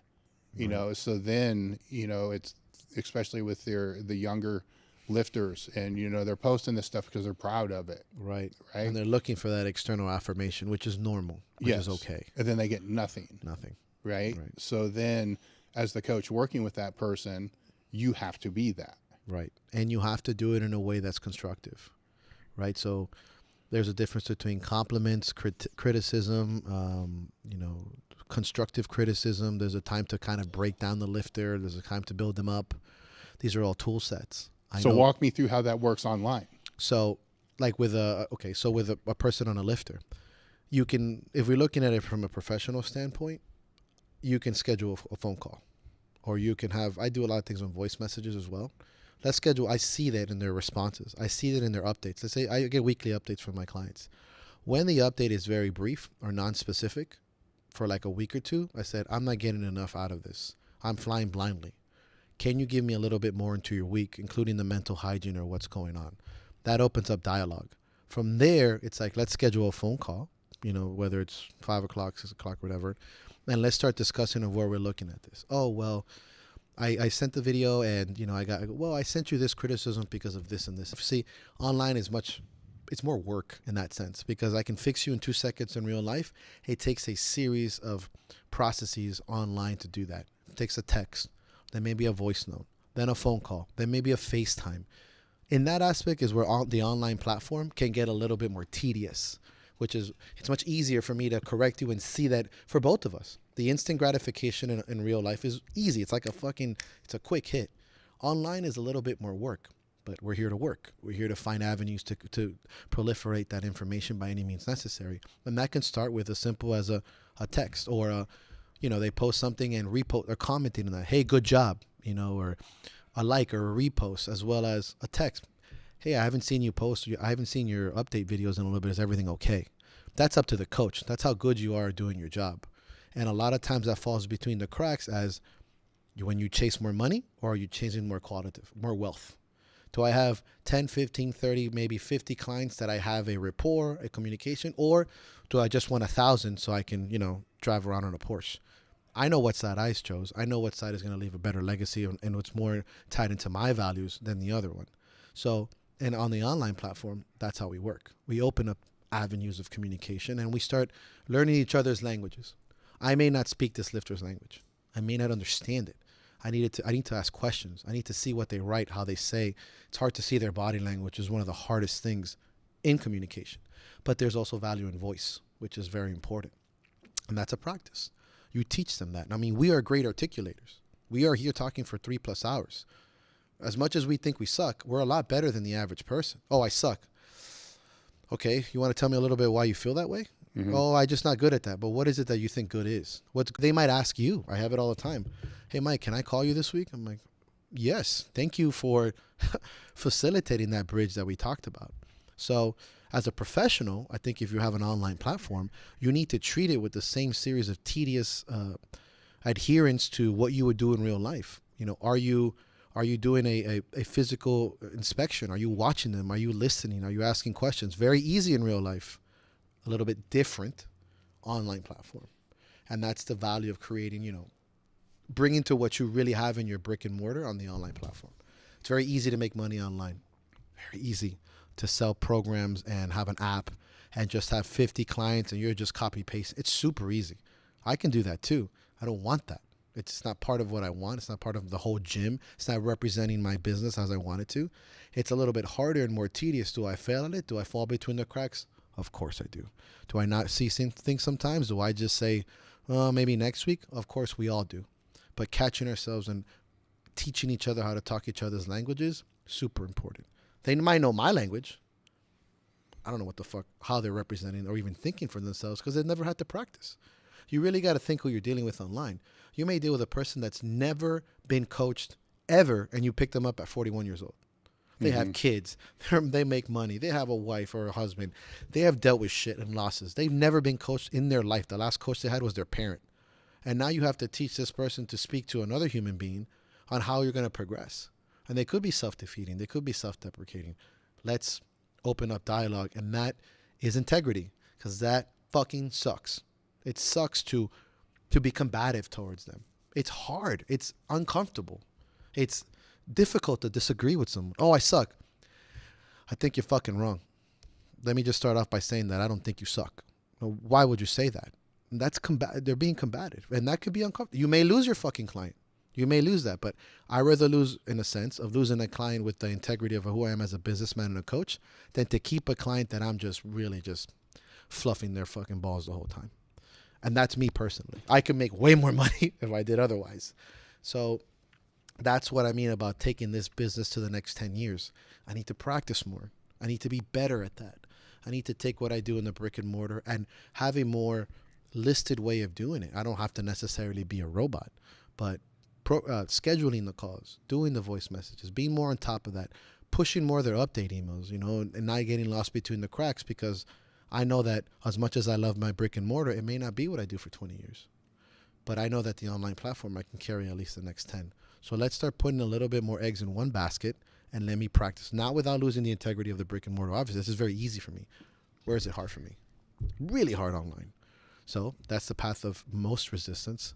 Let me push. Let me get uncomfortable. Let me press myself. Let me not become complacent. And how to be more, you have to be more patient online. I've been guilty of being very impatient in certain things, but I can't tell you how much patience I've built with dealing online people and then facing somebody. For me, coaching in real life now is a blessing, and it's so much easier. It's just instant. Yeah. It's mindless. To find a way to fix a deadlift via a video could take months. And then you have to list that to the person. You have to talk to them. Hey, I can't fix you in a couple sessions.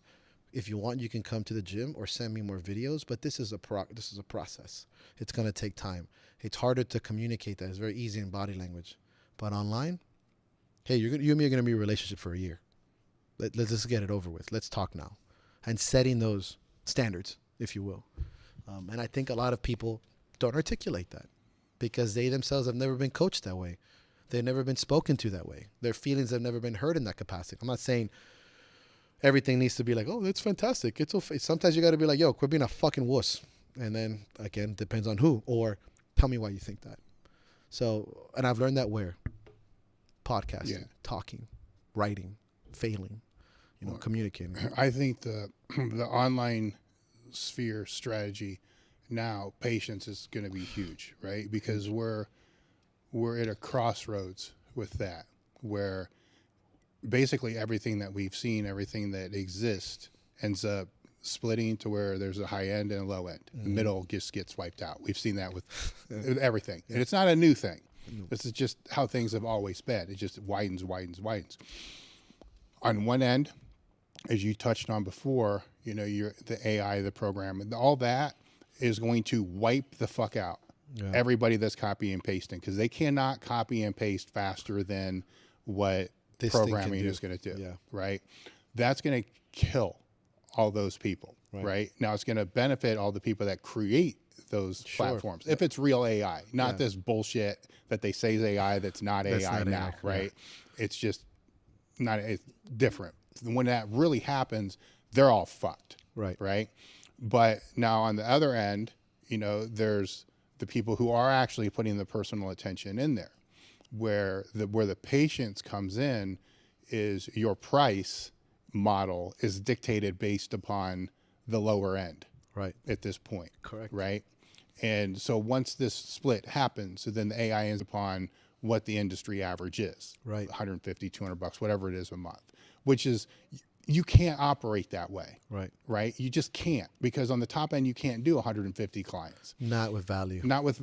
Right. But you can't charge what the value is really worth based upon the competitive structure that there is now. When that one end drops, the other end goes up. Right. When that other end goes up, I see this as a consulting service, where how much do you pay if you need to sit down and speak to an attorney? How much do you pay if you have to speak to a financial advisor? How much you pay, you know, that being a professional, that's where this will go for those people that are branded, branded professionally, working, you know, as you're talking about. That's not going to happen tomorrow. Right. It's going to take a little while until that happens, as long as the patience is there to be able to see when that happens, how to change the service offering. And then all of a sudden, you know, your billing structure represents what other professionals are doing. And pricing your value, right? And here's the importance of what you asked me earlier on. It's like, it's building a culture. It's building an identity and a brand. This is something that for the most part AI can't really do, or we don't express, people that don't care about that, right? Difference between trainers and coaches. How does that take you to the next 10 years, 15 years, when the proliferation of technology is going to come and beat us up like artists? Artists are facing it right now. You know what you care about when you buy a piece from an art? You want the artist's story. You want to know about that person, why they painted what they painted, what it meant to them, what brushstrokes, why the colors, right?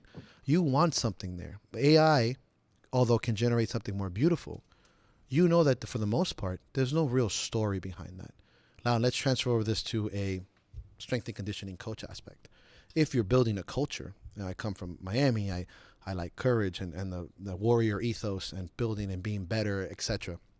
There's a story behind what we're doing here. That has a certain price set, and that's what you're going to build the future on. That's what's going to open up those avenues.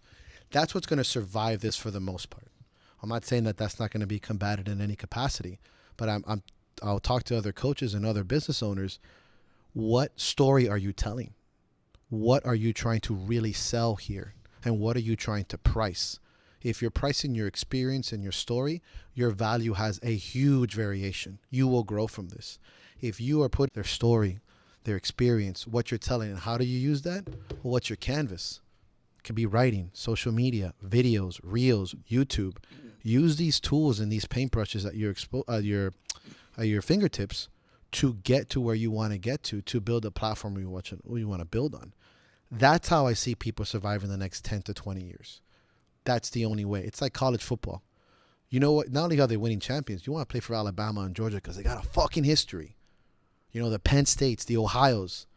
Go Penn State. I'm going to say this right here. I'm an Ohio State fan. I had to say it. There's a history. There's a legacy there that you want to play for that color. That's why. That's the only thing that's going to build out eventually these big schools giving $1 million to a college kid. That's the only way you're going to try to even that out. And I express that to coaches right now. I'm like, what's the difference? Are you a programmer or are you a coach? And I've said this. I go, there's a lot of fucking people out there that are just really good programmers. Not everyone's a coach. It's like you know how to cultivate talent or at least polish it, or you're a real coach. And that coach has a story. It has values. It has something more than just numbers and percentages and a bicep curl at the end of something. That's how I see it going. That's what I'm striving to do myself, and what I've seen other people do that have built. Case in point, right fucking here. Right fucking now. It's not to fluff your balls. Why am I here? Because of shit you built before social media, man. Like you had telling your story, your legacy, with your kids, your family, your injuries, what you did with Westside, your lifters telling their fucking stories. I go to any fucking gym I want, but it means the world to me to come here. That's exactly what's going to take you into the next 25 years, and more so, I know you don't like the word, but the legacy you're leaving behind for the other lifters like me to tell this story in 10 years. Why would Elite FTS matter to my lifter in Miami that you've never met from West Kendall? Why would it matter to him? You don't know him. You're not his family. You have nothing. Go, that guy put me on the map in year 10. He expanded my avenues. This is his name. Check out his webpage. This is what he did. That is going to create, they're going to what? AIs to write essay papers in school right now. Fucking nuts. And it's, look, perfect. I wish I had that. I know, dude. I know. I'm like, fuck these kids. But yeah, no, I'm like, fuck that. Yeah, you know what I mean? Yeah. Imagine. So, well, I think part of coaching too is you said something earlier when you were talking about the online clients and how you kind of do the check-ins and stuff like that about mental hygiene, right? You're not going to be able to program that. So, explain what that looks like. So, you have that conversation with somebody, and that is it. So I'll start off by saying that mental health is like maybe like the term legacy for you, or in other words, everyone's not using that because I think you're married to that. But I think mental health is often thrown around. It's bastardized really easily. That's just a personal opinion. There's no facts on that. I think when people use, oh, this is bad for my mental health, I'm like, you're using that term in a very poor way, in my opinion. Everything and almost anything can be positive or optimal for your mental health. If people are very stressed, they'll say, this is bad for my mental health. I'm like, on the contrary, this is probably the best thing for your mental health, if and how you change your perspective. Death of our friends and our close ones. Oh, that's so bad for my mental health to deal with. On the contrary, this might be what sets the precedence for the rest of your life. How do I start this conversation? I say very clearly, I'm a psych major. I might have more of a right to talk about psychology, but I'm not a licensed clinician or a therapist. Let's just start it off with there. Number two, let's explore what mental health and mental hygiene really means to you. Ask that question. Oh, my mental health is like this and that and this. Okay, we have this avenue now. Do you think that things that are hard for you are hard for your mental health? That's a very easy question. Ask that of people. Do you think things that are hard and difficult for you, do you think that's good for your mental health?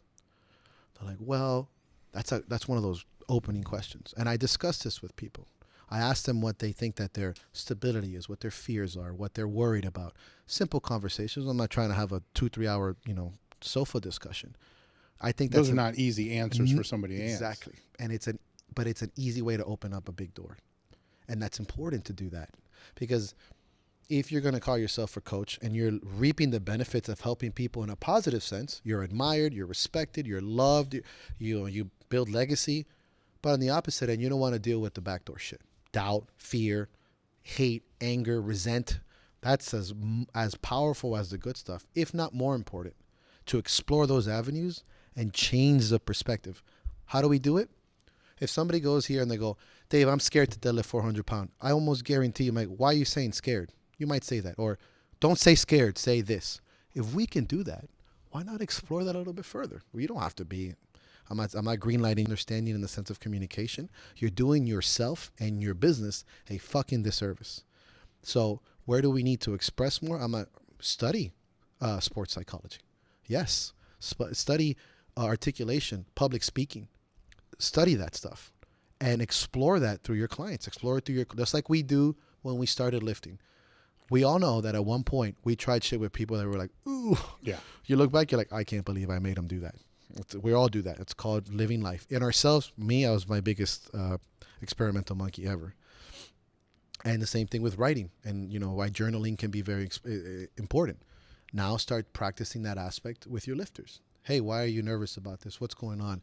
Mental health is because it becomes like a black or white. Health to me sounds like a clinical term where I have a cut on my arm. That's just not good. You're not going to cut your hand and be like, this is better for me, You're not going to view it that way. That's why I call it mental hygiene, me personally. A way of being constructive of how to help this person, sleep hygiene. That's why I don't call it sleep health, right? Again, semantics. And that's it. I break that conversation slowly. I'm not going to bombard a first week lifter with, hey, what's the thing you're most scared of in your life? It takes communication, it builds relationship. And I think that's important on all aspects of leadership.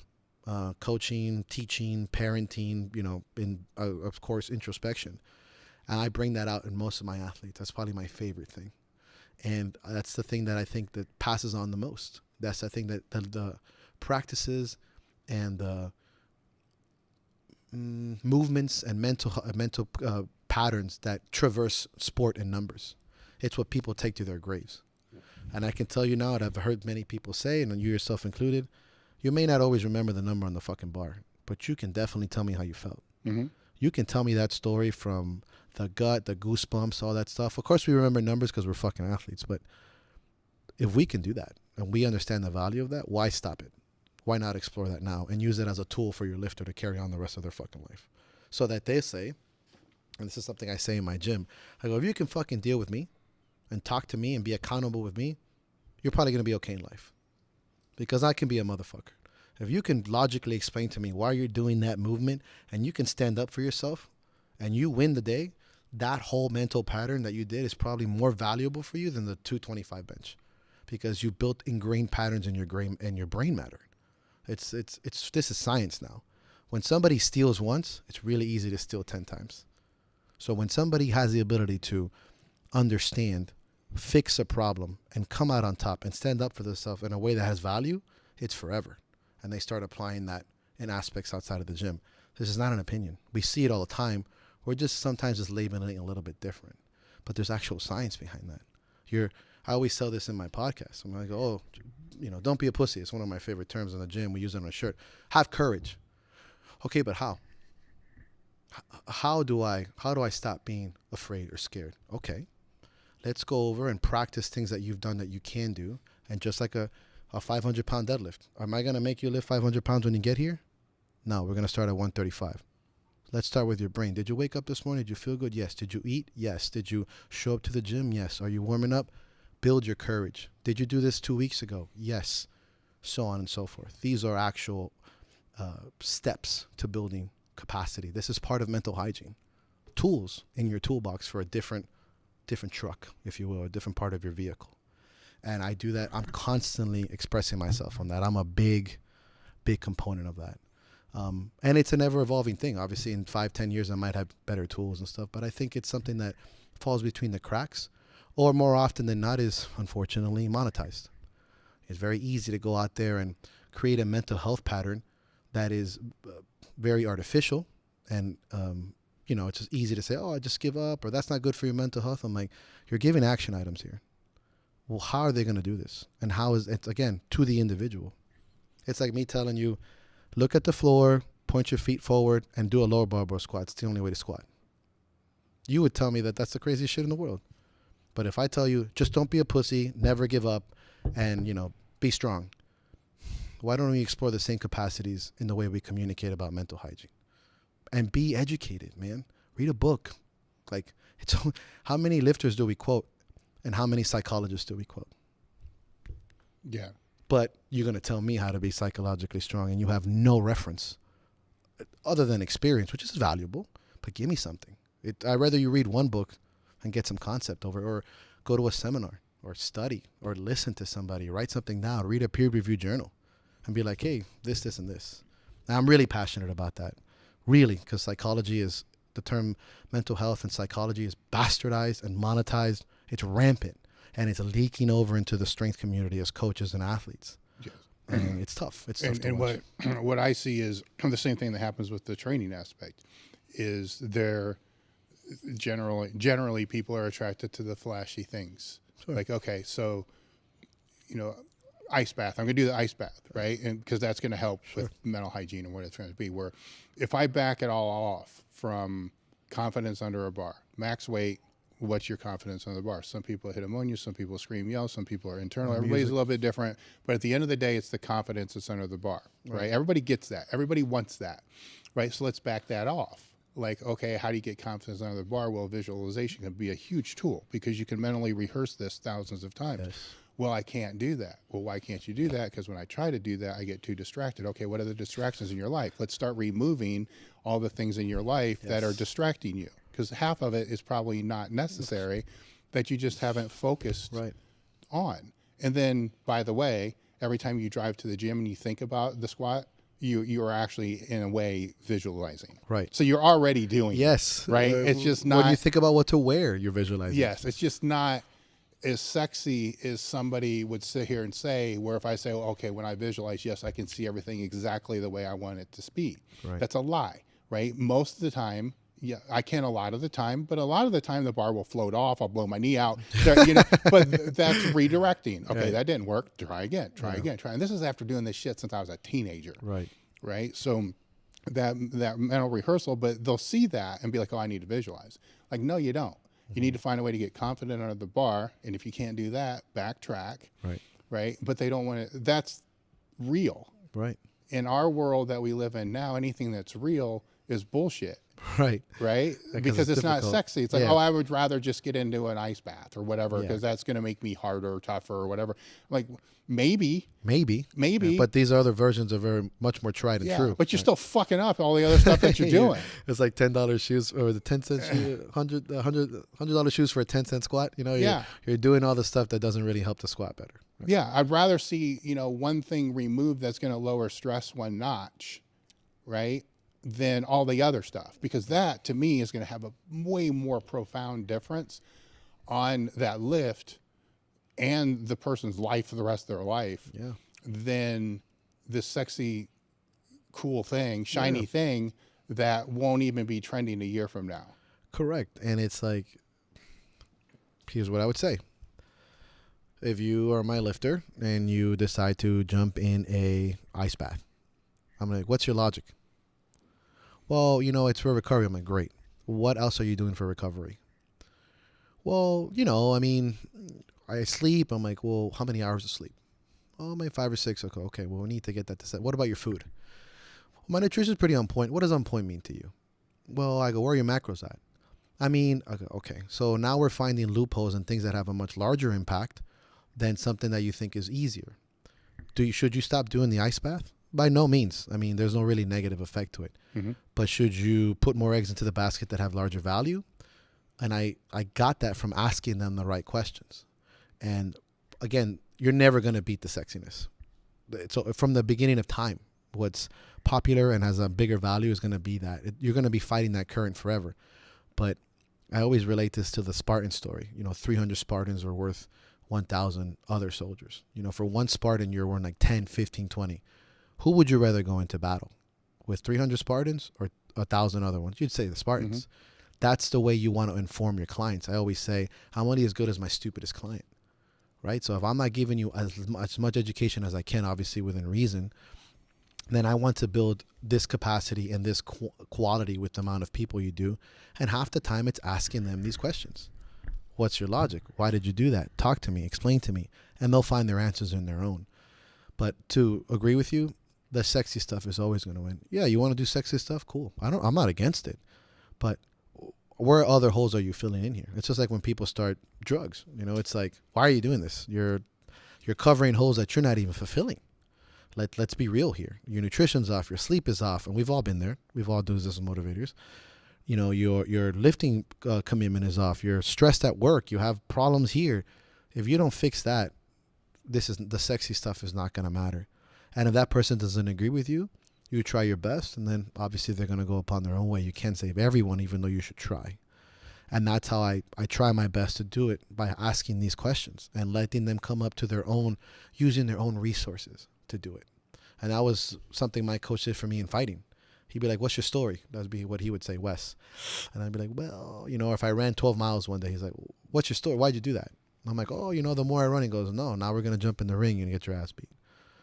To some capacity, that's how I learned my way. So to combat that is the question asking, right? It's the communication. Well, that's the holes, right, that we're talking about is that creates a different conversation over specificity, right? So you'll get kids that will become too specific in one sport, one strength sport, whatever it is, too young in their developmental phase, right? So a lot of the holes that they should be filling never get filled because they're not expanding their athletic ability to be an athlete per se. Basically, right? Yeah. So it's the conversation of the multi-sport athlete compared to the one sport athlete, where there's a point in time to do that. but not too soon. And even if that is that point that you do that, and it's specificity from way too young, Right. there's still holes that need to be filled. Yeah, massive. Right. That's the outside of the mental hygiene. That's the mobility, it's movement patterns, it's all these other things that fall outside of that. Technique, all those where, again, you're working with people across the whole spectrum here. So how do you ingrain that into the younger athletes that may be too soon to be in the mental, specific? okay, that's a great question too. I don't expect, a 13-year-old, 18-year-old, 17-year-old lifter to necessarily know the expansiveness of deep mental, psychological, introspective level, right? Like, I don't know, those kids. I don't even know if their brains developed enough. Right, they're still discovering their freaking toes, but it's okay, like I said, to speak to them as adults so that they ask themselves their own questions in their own language, at their own level of understanding, to set the precedence for things that I believe will drive training, technique, nutrition, specificity in a much further capacity. If the lifter is understanding, stress, their fears, their ability for discipline and motivation, at least to a basic level, and those needs are somewhat, although malleable and very elusive at times, because it's not as easy as like 8x1. If that at least is being discussed, it is at the forefront of their discussion, or at least in the back end at 15, at 35 or 31 or 21 when they're in college, it's going to be a lot better for them to be better or more coachable athletes than those that just do the work and never do and understand why they're doing it, how they're doing it. That should be a discussion. To how far? Specific to the lifter. There's going to be some younger kids that have a much more expansive psychology, and maybe they're a little bit more mature, and they're able to articulate like a 30-year-old, just like your 30-year-olds that talk like they're 12.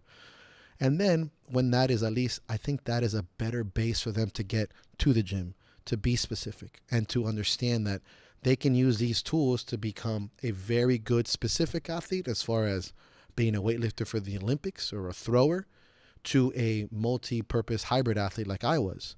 The reason why I explored this and I didn't understand it, why I've done so many sports, Muay Thai, powerlifting, highland games, strongman, all these things, is because what really drove me was adherence to a process. I like the hard work. I like proving myself. I like to find courage in hardships. I think that's very important. Understanding why I'm doing what I'm doing. Somebody asked me these questions, and I found out the hard way when that was taken from me in 2017 of who I was as an identity. So yes, the conversations may be different from a different age group, but it's okay to have them at a certain age. And I think that'll allow them to be more specific. It's not that I just go, oh, don't worry about technique. Let's talk about your feelings. Like, no, I mean, I'm a fucking strength coach at the end of the day. But it's important to kind of try your best to fill these holes that aren't being discussed enough about, or even a little bit. Because guess what? If the kid starts learning how to talk about stress management, mental hygiene, at least just listen, I'm not trying to give tools to a kid to become, it's just a basic understanding, so that when they leave you and they're 19 and they're playing D1 football, they have an understanding of why they did bad at the game. And they have a way of dealing with a bad game. They're not smashing their head into their helmets. They're not picking a fight. They're not getting really wasted on a Saturday night. They're like, you know what? I've been through this before. This has been very difficult for me. I'm going to rate this around a 7 or 8. I had a bad game because I didn't sleep well enough. My nutrition was a little off this week. I had a bad test. I'm a little bit angry at that. I'm going to talk this out with my coach. I had a bad game because I was distracted, and I'm going to pick up the work next week, and I'm going to be better on the field. Then a kid that goes, what the fuck, coach? Fuck that, and walks off like your typical meathead. Which one of those two kids has a better future, period? As a leader, as a CEO, as a whatever, because they're not going to play football forever, even if they make it to the NFL. Who's going to be the better athlete? Who's going to be more coachable? Who's going to be the better human?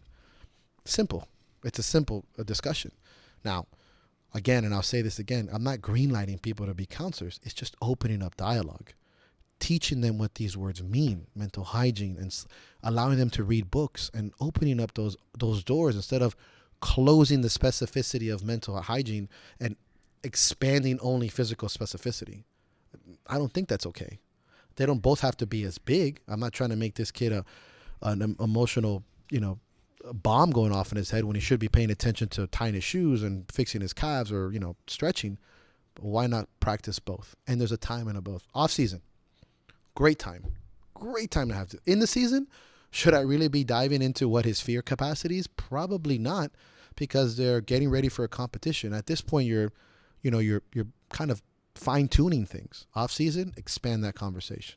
Very easy. It's a tool set. So now let's flip this to the athlete that is at the top.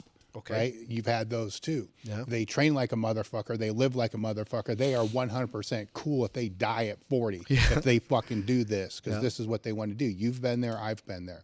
Yep. That's a mindset that's unlike others. Right? You can't come into them and say, well, what are your fucking feelings? Because they're going to say, fuck you, I'm doing this, motherfucker. You know? Yeah. So that's a different conversation, but still, so how's that work? So to me, again, specificity to the client, it's like when you deal with a special operator. When you're dealing with operators, you cannot discuss to them. Here's an example. I was able to program a SEAL team friend of mine to get to the invitation for SEAL Team 6. I programmed him for 2 years. He got invited. Unfortunately, on one of the jumps, he tore his ACL. He's still a SEAL Team sniper. Amazing. I wrote for him once by mistake. I put 2 times. I tried to write 2 times 5.5 miles. I accidentally put 2 times 5 and 5. He ran 5 miles and then ran 5 miles again. Didn't ask me if that was a typo. That's the population. There is no complaining. No, hey, is this a typo? He ran 5 miles on top of all this shit he did that week. That is the 0.001% if you're in special forces. How do you communicate with a person not to do that? It's not to not do that. Right? It's to regulate that energy. Yeah. I know they're highly competitive, whether it's special forces, powerlifting, the warrior mentality is the same. I'm willing to die on this hill for what I believe. And you will not, I go, okay, well, what hill do you want to die on? Okay. The highest possible, or do you want to die down here? We're going to die. We're going in to die together. Which hill do you want to die on? Well, I want to be a fucking best in the world. Okay. It's not what you're doing here now that matters. It's what we don't need to do. It's a completely different discussion. Mm-hmm. We start trimming the fat, again, case-to-case scenario, but it's helping them understand what needs to be trimmed off in their life for them to be the best of the best and to die on that. And that comes through discussion. I'm not going to tell them, you can't do this. It's going to be combative. It's going to be like, what are you willing to give up or not do to be the absolute best in the world? You tell me. Are you sleeping enough? Well, I don't need sleep. Well, let me explain to you why sleep is important, and maybe you should stop the habit of not sleeping instead of telling them, you need to fucking sleep more. They're going to say, whatever's been working has been working, blah, blah, blah. Again, you're going to have case-to-case stuff. So to me, the conversation with the 1 or the 0.001% is not the same. But the fundamental rules to me remain the same. It's learning language, learning to communicate, and what I need for them to understand that if they're really willing to die for their sport or their country, how far and how hard can they do, and how far can they go, and what hill they need to die on, and what they need to stop doing. And a lot of that comes from them talking on their own. Listening. How often do we listen really to the best of the best? A lot of them have not really articulated a lot. They just do. They're mechanical machines at a certain point, but that's a tool set. There's a time and a place for that monster. And from experience, I don't really necessarily know, asking questions, I don't know if there's been a study on this. This is nothing that I don't know, but asking questions and listening and seeing them express themselves of what they can trim down on their own.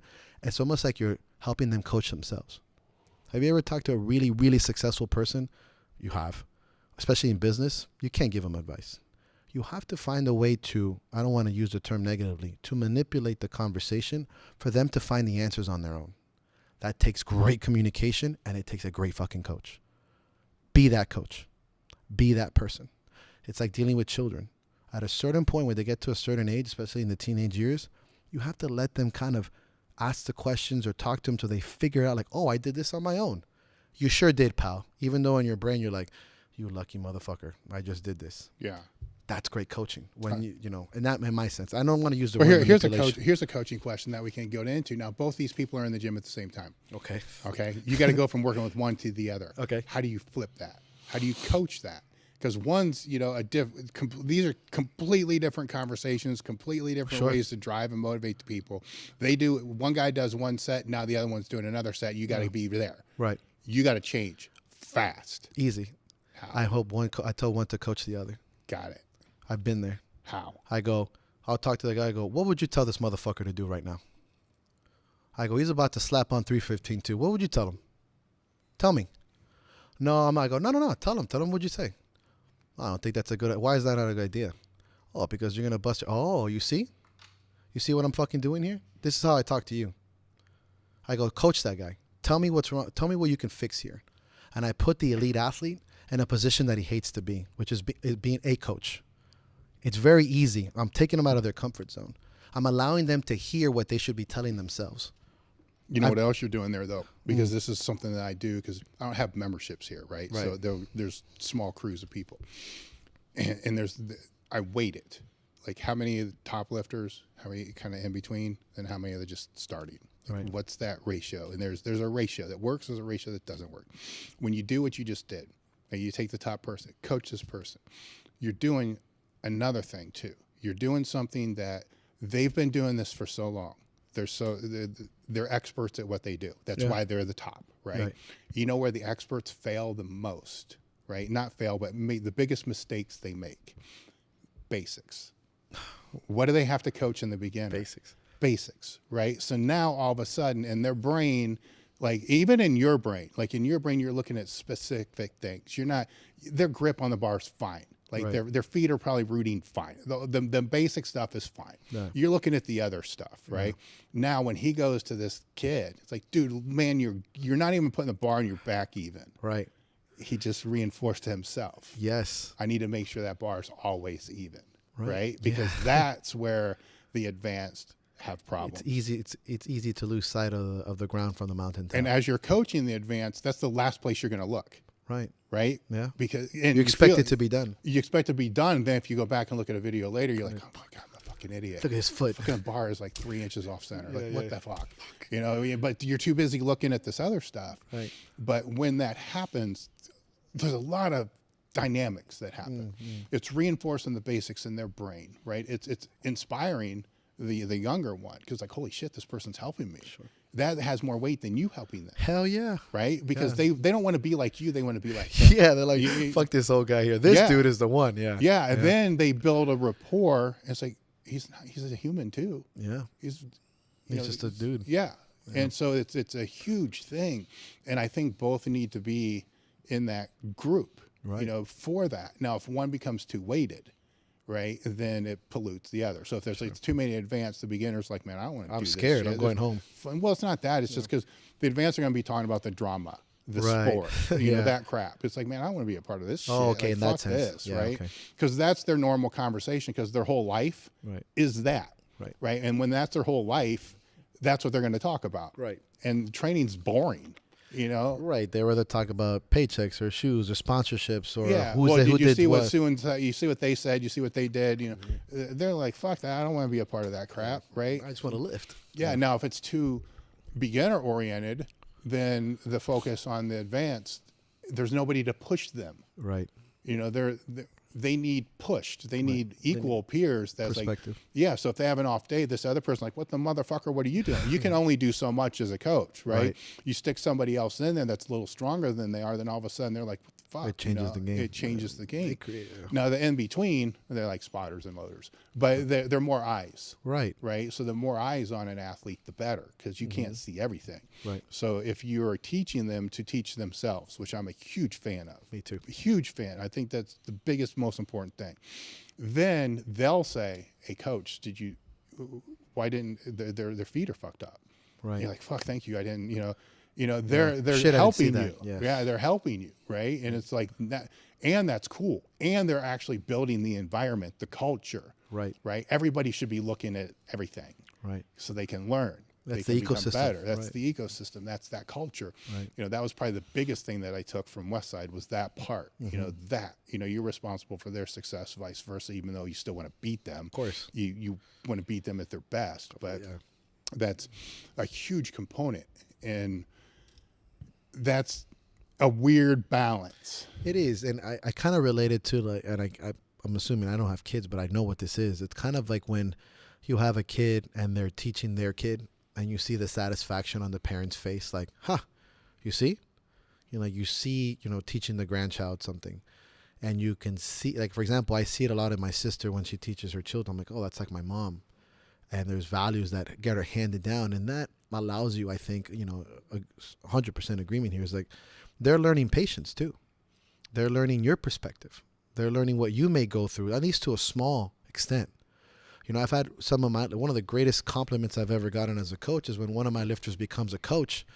He's like, man, I really see now what you used to tell me back then.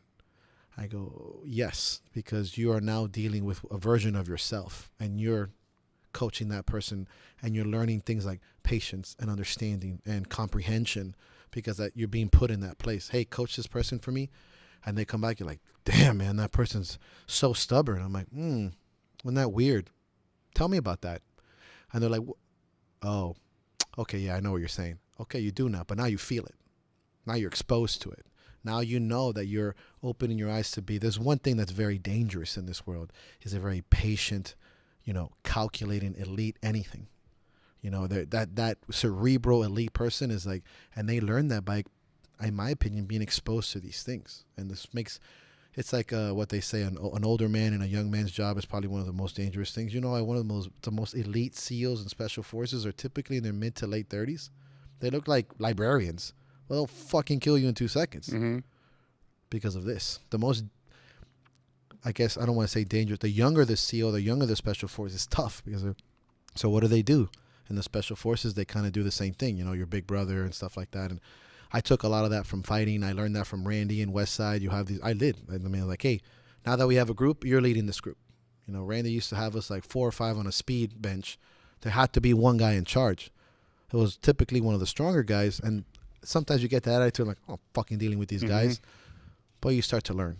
And, same thing like the aspect of, because we ran the conjugate system Westside style for a long time. Same concept. 2, 4, or 5 guys, you lift, you're out.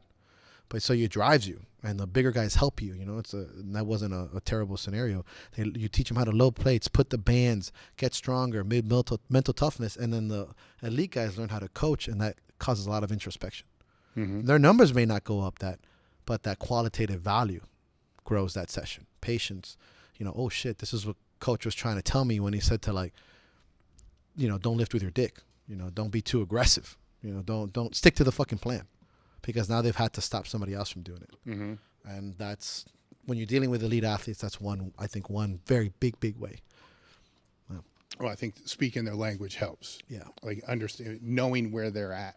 Like it's the old adage that you meet them where they are. Right. Everybody's at a different place. Right. And I do question if you've not been at that place, if you can meet them where they are. Right. Because you're going into the abyss. You're going into the blind. So let me ask you, this is a question that was brought up to me recently, and I have mixed feelings. If I've never squatted at 900 pounds, do you think that as a coach can still teach somebody to excel 900 if they've never done 900? Yes, but. Okay. Right. Because I would love to know what you have to say about Well, there's the yes, but, right? Because the heaviest weight you've ever lifted is the heaviest weight you've ever lifted. Right. So sometimes ego gets attached to that. Yeah. Sometimes it doesn't.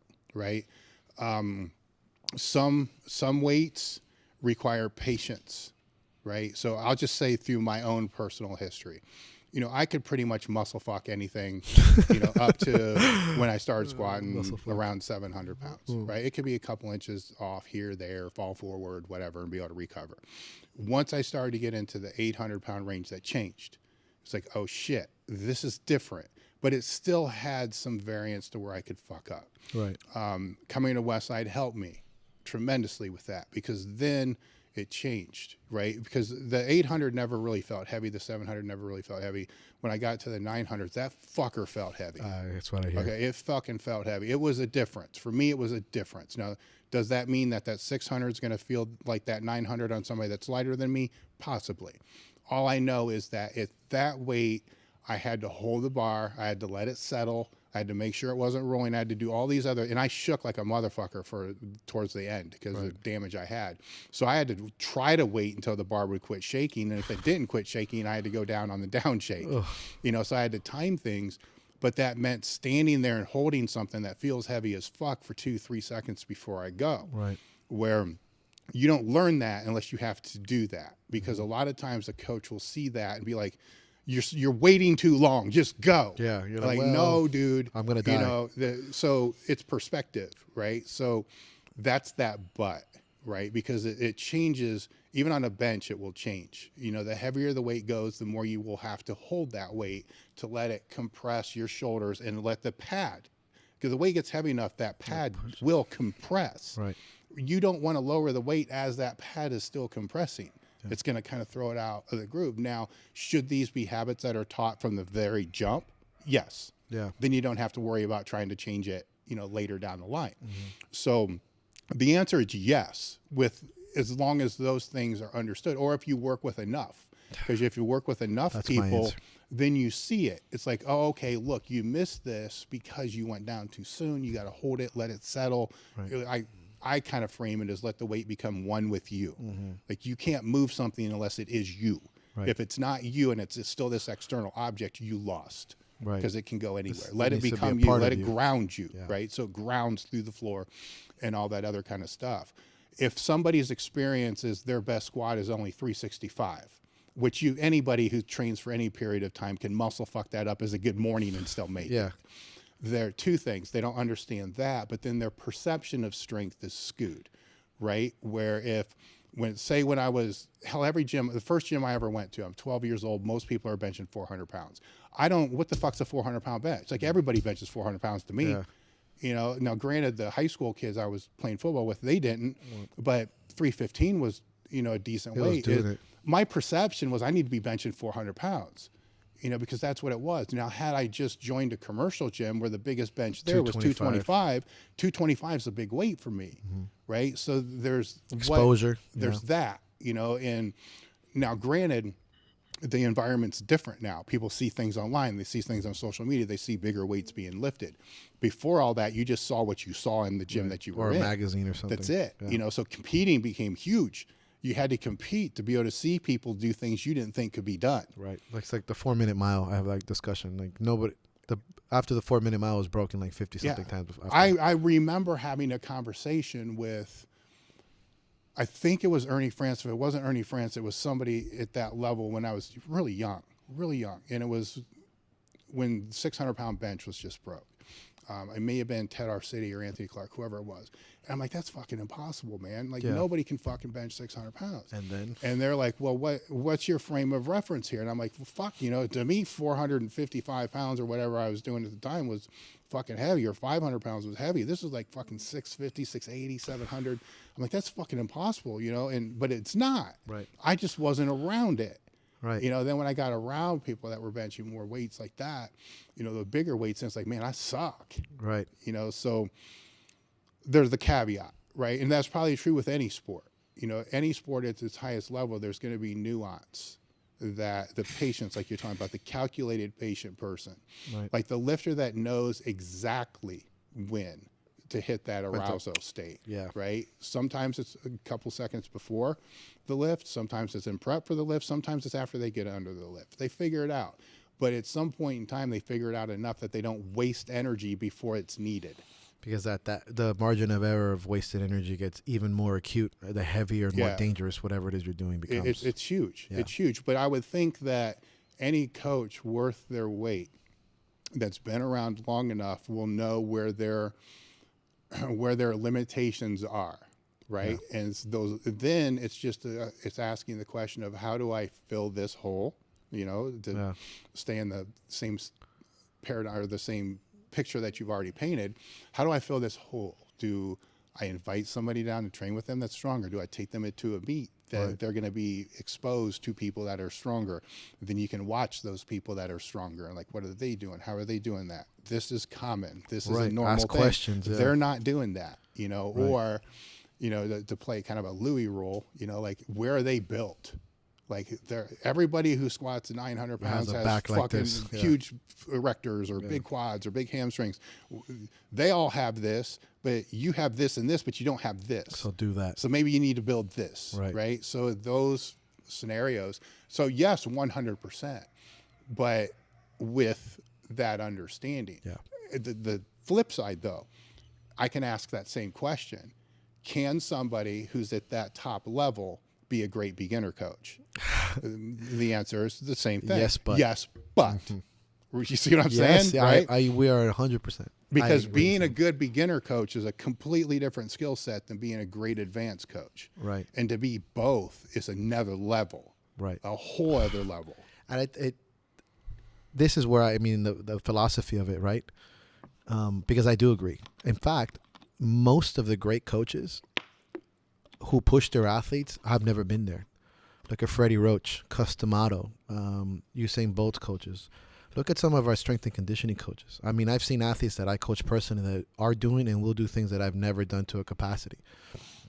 Yes, but like your answer, being exposed to it, or seeing enough or asking enough questions. But I also say some of the best athletes, and to kind of have the juxtaposition of that, some of the best athletes in the world make really bad coaches because they don't learn to communicate how to do that. They just did it. They're like, just get under the bar. I'm like, that's not coaching. That's delegating. So where, in my opinion, where does that come from? The selfishness that it takes to be the best of the best, because it is selfish. Let's be real. It's not a bad thing. It'd be okay to be selfish. The selfishness that it takes to be the best in the world sometimes negates the selflessness that it takes to be the best coach in the world. Mm-hmm. Because being a coach is ultimately a high act of selflessness. And being an athlete, for the most part, is being selfish. And it's learning when to transition from one thing to the other. Some never make that, right? Because if a coach is ultimately entirely only selfless, he may have never tasted those dark waters. He may have never put that much effort into that. So how does he coach that? I mean, obviously being exposed to it. And then if you're the best and you're always selfish and you're always driven, when you get a lifter, you may not understand anything but your way, which is fundamentally probably just toughness and whatever. And that was one of my biggest discussions is like, where does this meet necessarily when you have a coach was enough selfish to be an athlete, maybe not the greatest in the world, but is selfless enough to drive that athlete beyond their measure. And I do agree with you as well. And to say that too, it's like, I think a lot of times when, I'll speak from personal experience, I want my athletes to get to where I could never get to from either bad experiences or stupid decisions or whatever. I don't know that if I would have become the best in the world at strongman, if I would have the same tools now that I did by not becoming the best. It would have taken you longer. It would have taken me much longer because I learned the hard way of like, fuck. So you're right. I mean, I've done heavy things in strongman that I think are the 1% strength level. But I learned that, by asking and being exposed more, but I know what the effort aspect of it and what I think it takes for them to get beyond that level by doing and not doing certain things. So, I mean, that was an expansive conversation, but. Well, I think the different question is, what does it take to become a great coach, right? So with that, the two things that I would throw out above all else is you can't coach to live vicariously through the athletes, right? You have to coach to let the athlete be their best they can be. Yeah. Right. So that's where I think a lot of retired, strength athletes or players or whatever have the problem. Right. Is they leave it, they miss it, they go back and they try to live vicariously through that athlete. So in hindsight, by doing that, they're subconsciously having them try to do everything that they did. Right. Okay. Where that's the first part, is to understand that. And if that's what you're doing, you probably don't want to be a coach. Right. Or just be a different type of coach, an assistant coach, something like that. Just a role model type or learn coach, a little bit more, right? Just be around, right? Because they have a place. They definitely do. They can be a great assistant coach because they're going to see things the other coach won't know because they weren't on the line. Mm-hmm. They weren't taking the snaps. They weren't doing. There's a different world that exists there. Yeah. And now the other part is, for that coach, they need to build their own philosophy. Right. And that takes time. That takes years. It takes decades sometimes, because you're going to borrow other people's, you're going to play with that. But as you build your own philosophy, you're going to double down on what works. right? Those are going to be almost non-negotiable because over a period of time, they've worked for everybody that you've had. But not everything works. Right. So that's the next mistake people make is they don't look to fill the gaps of what doesn't work, right? That's why this takes so long. Because when you start, maybe one thing works, 10% works. But a lot of coaches fuck up because as that 10% builds to 20% to 30% to 40%, and then there's 50%. Then so they get exposed to something else, they just fucking wash out the whole 50% and start over again. Like, no, dude. You got half of this shit figured out. What do you have figured out? Let's talk. And this is how I would mentor with coaches, and it was on a table like this or in the conference room. Let's write down what you know. Tell me what works. Tell me what has correspondence. If you're a football strength coach, what have you seen in your 20 years that has had positive correspondence to the field? What is that? And let's just start writing that shit down, right? So maybe half the table's full. Right, cool. This you got figured out. Now let's talk about why this is empty. What parts do you not know? Where do you go find those? Right? So I'm not giving them the answers. I'm just telling them what they don't know. Right. Like, now here's some sources you can go try to find those things, but God damn it, don't erase the table. Right. Because every time you do that, you just push back every bit of experience you've accumulated. 3 years, 5 years, fucking 10 years sometimes. Are you willing to erase 10 years of experience of shit that you've seen work? Yeah, don't right? do that. Just because you look up to somebody that just is fucking trending right now. Right. Are you going to really undo your hard work? No, man. Build that, because nobody's ever going to fill the table. Right. Nobody. Right. But you can get 70%, 80% of it. And by the end of after years and years, whatever, now that's your philosophy. Well, what is that? Well, you can articulate it the longer that you do that. Say, here's the things that I believe in. Here's why I think it works. Here's what stays in there. Here's what I don't know. Right. And you'll never fucking know. I mean, there's the mental hygiene, there's the nutrition, there's so many things, right? Where it's impossible for one person to ever know all that. But one person can be a great mentor and a great guidance to be able to say, okay, we got this figured out.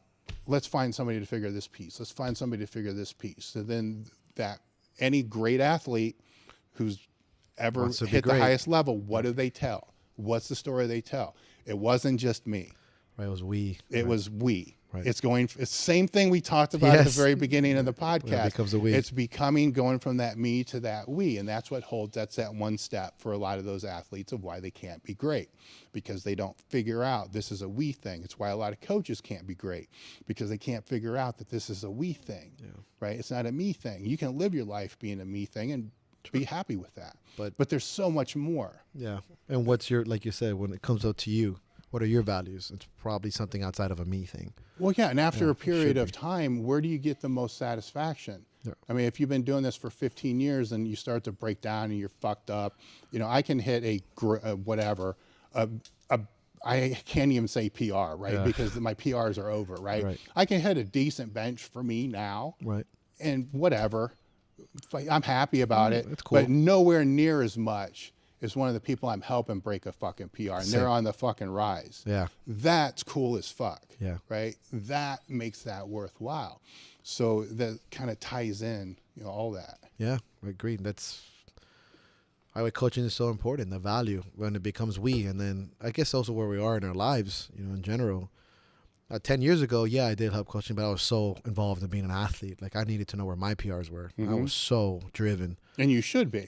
Yeah, right? And then now it's, I still have PRs to make in other things, throwing and stuff, but the thing that brings me the most value are the people around, like we said, we and us, and being exposed to that, for sure. Mm-hmm.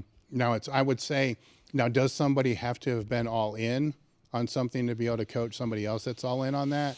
I don't think so, but I think it helps. It's not a disadvantage. Correct. Right? But there's as long as they understand what the shortfalls are, then they fill those. I agree. And I think that, I agree 100%. I don't have anything else to say. Somebody there's no disadvantage about being all in.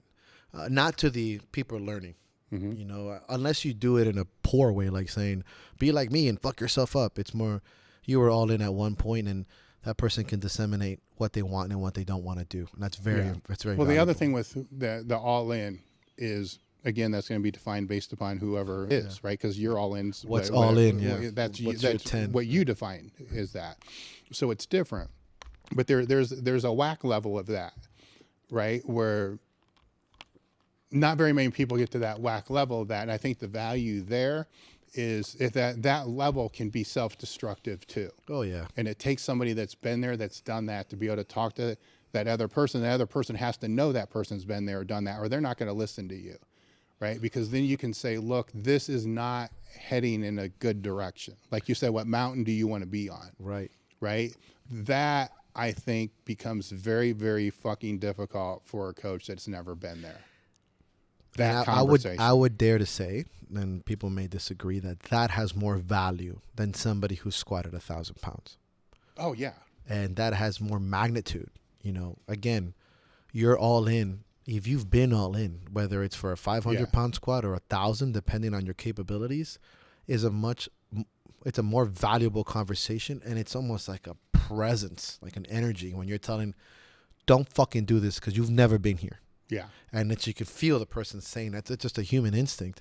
Has a little bit more weight on it than somebody that has only done the numbers and hasn't. Well, I'm glad you said that, because it brings up a very, very important point, right? Because if you're going off a number, some people can get to that number easier than others. Genetics are real. Sure. Like some people can squat 1,000 pounds and not have to do any of the stuff that we're talking about. And they do it quickly. Yeah. So that person that squatted 1,000 pounds is completely different than the person that squatted 1,000 pounds but got stuck for 3 or 4 years at, say, 500 pounds. Right. And no matter what they did, it wouldn't go up. It took 3 years to go from 500 pounds to 525. And then they got stuck again at 700.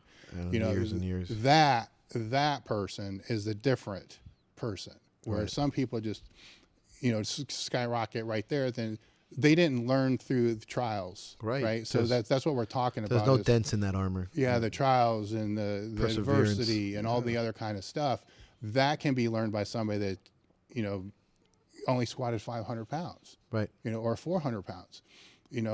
But it took them 20 years and a lot of fucking mistakes and a lot of injuries to be able to do that. I would say they're of higher value than the person that got to 1,000 easy. I agree. And that's why I agree. And I say that there's coaches out there that may not be doing the numbers you did, but that their effort was elite, that their story is a little bit more valuable. That's the yes, but, right? Mm-hmm. That's the but yes, part. Yes. Yeah. 100%. There's some guys out there that got to 900 or 1,000 or whatever you want to do it and did it the hard way. I mean, those are probably some of the best coaches. But there's also, all numbers aside, that hit their maximal capacity with maximal effort and all-in attitude and learned along the way. And the numbers at certain part become a little bit less relevant because nowadays you can expose yourself to elite lifters by your conversation, coaching several people. By the time you get to 10 years of coaching, you've probably helped enough people who lift a certain amount of weight that you can help most people with it because you've had this discussion. How does it feel? You were sliding out of position. This came loose, and you learned through trial and error of being a coach. And I think that concept is huge for me. And that's why I have the yes, but answer as well. Yes, of course, if you've done 1,000, I'll listen to you. But how did you get there? Oh, just kind of, I'm like, so yeah. Tell me how you got to 700. Well, man, I had to fucking bust my okay, cool. How did you overcome that? Well, I had to learn this and this modality and this psychology, and I had to get injured, and I had a surgery. I'm like, ultimately, I'm going to learn from both, obviously, because there's nothing wrong with the guy that got it easy, and there might be some value there too, but that one carries so much weight for me personally, and I think for most of us that do this for more than just a number, right? At the beginning, it's all about numbers, right? First few years, 5 years, 6 years, that's all you care about. Then you start to see values and other things, and only certain coaches can teach those, and those are the values that carry you to the rest of your fucking life. Yeah, and then some coaches are better at coaching certain levels than others. So if it's the athlete listening to this, you may need a different coach. Yes. Once you leave the beginner phase, this is why you have junior high football coaches, high school football coaches, college football coaches, and NFL coaches. Yeah, and if you're a coach listening and this is outside of your realm of understanding, you're doing a disservice to your athlete by keeping them. Yeah, you'd be really, really good at the level that you work with and excel at that. And help out if you want to move them to another coach. Yes, and it's that two things play into that, right? The athlete needs to be cognizant enough to be able to know that this guy's probably taking me as far as he can, right? In no disrespect, but that should be a mutual, to where then the coach is like, I agree. Key. Let me help you. Let's find somebody that can help. Yeah, right. Let's do it together. And then you're still a consultant. You still have their best interest because now they're going into a different realm. Right. They don't know if they're going to get fucked, taken advantage of, Exactly. or whatever it's going to be. You know the person. Yeah. They're going to help you as an athlete, but I fucking know you. Yes, and if they leave and that other person helps take them to the highest level, they remember you. Hell yeah. At the end of the day, they're going to credit you, right? Because you were the one that did right by passing. I still credit my first Muay Thai coach, Wes. We talked about him today. Yeah. I haven't done Muay Thai I haven't been in a fight in 12 years, maybe, or 10 years. But he knows. I still talk to him. I still, hey, can you pass by the gym, whether it's life or training or injury? Yes, those coaches last with you forever. Well, that's the impact a great coach has, right? So that's why I founded the fucking company, right? Yeah. You know, because it's the live, learn, pass on is that, right? I'm passing on the things that those guys all helped me, right? You know, so you live each day to the fullest, you keep learning, and then you pass on to those people because that does them honor, you know, it honors them, you know, by giving back what they gave you, right? And they're never forgotten, right? So that's that legacy. Cut it. Cut the if there's one thing, that's it. I'm leaving. Yeah. No, but I mean that's the importance of fucking dialogue, right? That's the importance of dialogue and seeing how other people view certain words, how they define things, communicating. You know, that's language. You know, that's why I love doing this podcast, is because things like that can come full circle. Sure. Were there any topics that you wanted to discuss that I didn't bring up? Man, honestly, this is fucking perfect. This went above and beyond. You're really, like, I'm not trying to say shit. You did fantastic. You hit everything I did and beyond. I haven't had this much introspection in one session. It sounds like I'm fucking mushrooms or something. Yeah. You did awesome. Thank you so much for that, honestly. How can people find you? You can find me on Instagram at The Battle Axe Gym, on my website, www.thebattleaxegym.com, or my email, thebattleaxegym@gmail.com. Those are my biggest places. Social media, as far as Instagram, is probably one of the easiest places to do it, at The Battle Axe Gym. And if you're ever down in Miami, you know, you can just use the Google and find me right down the street, man. All right. Thank you for coming out. Honored, you know, I want to thank you guys for listening. Make sure to like the YouTube video, leave a review. If it's the podcast, they do help. Subscribe, do all those other things you can do.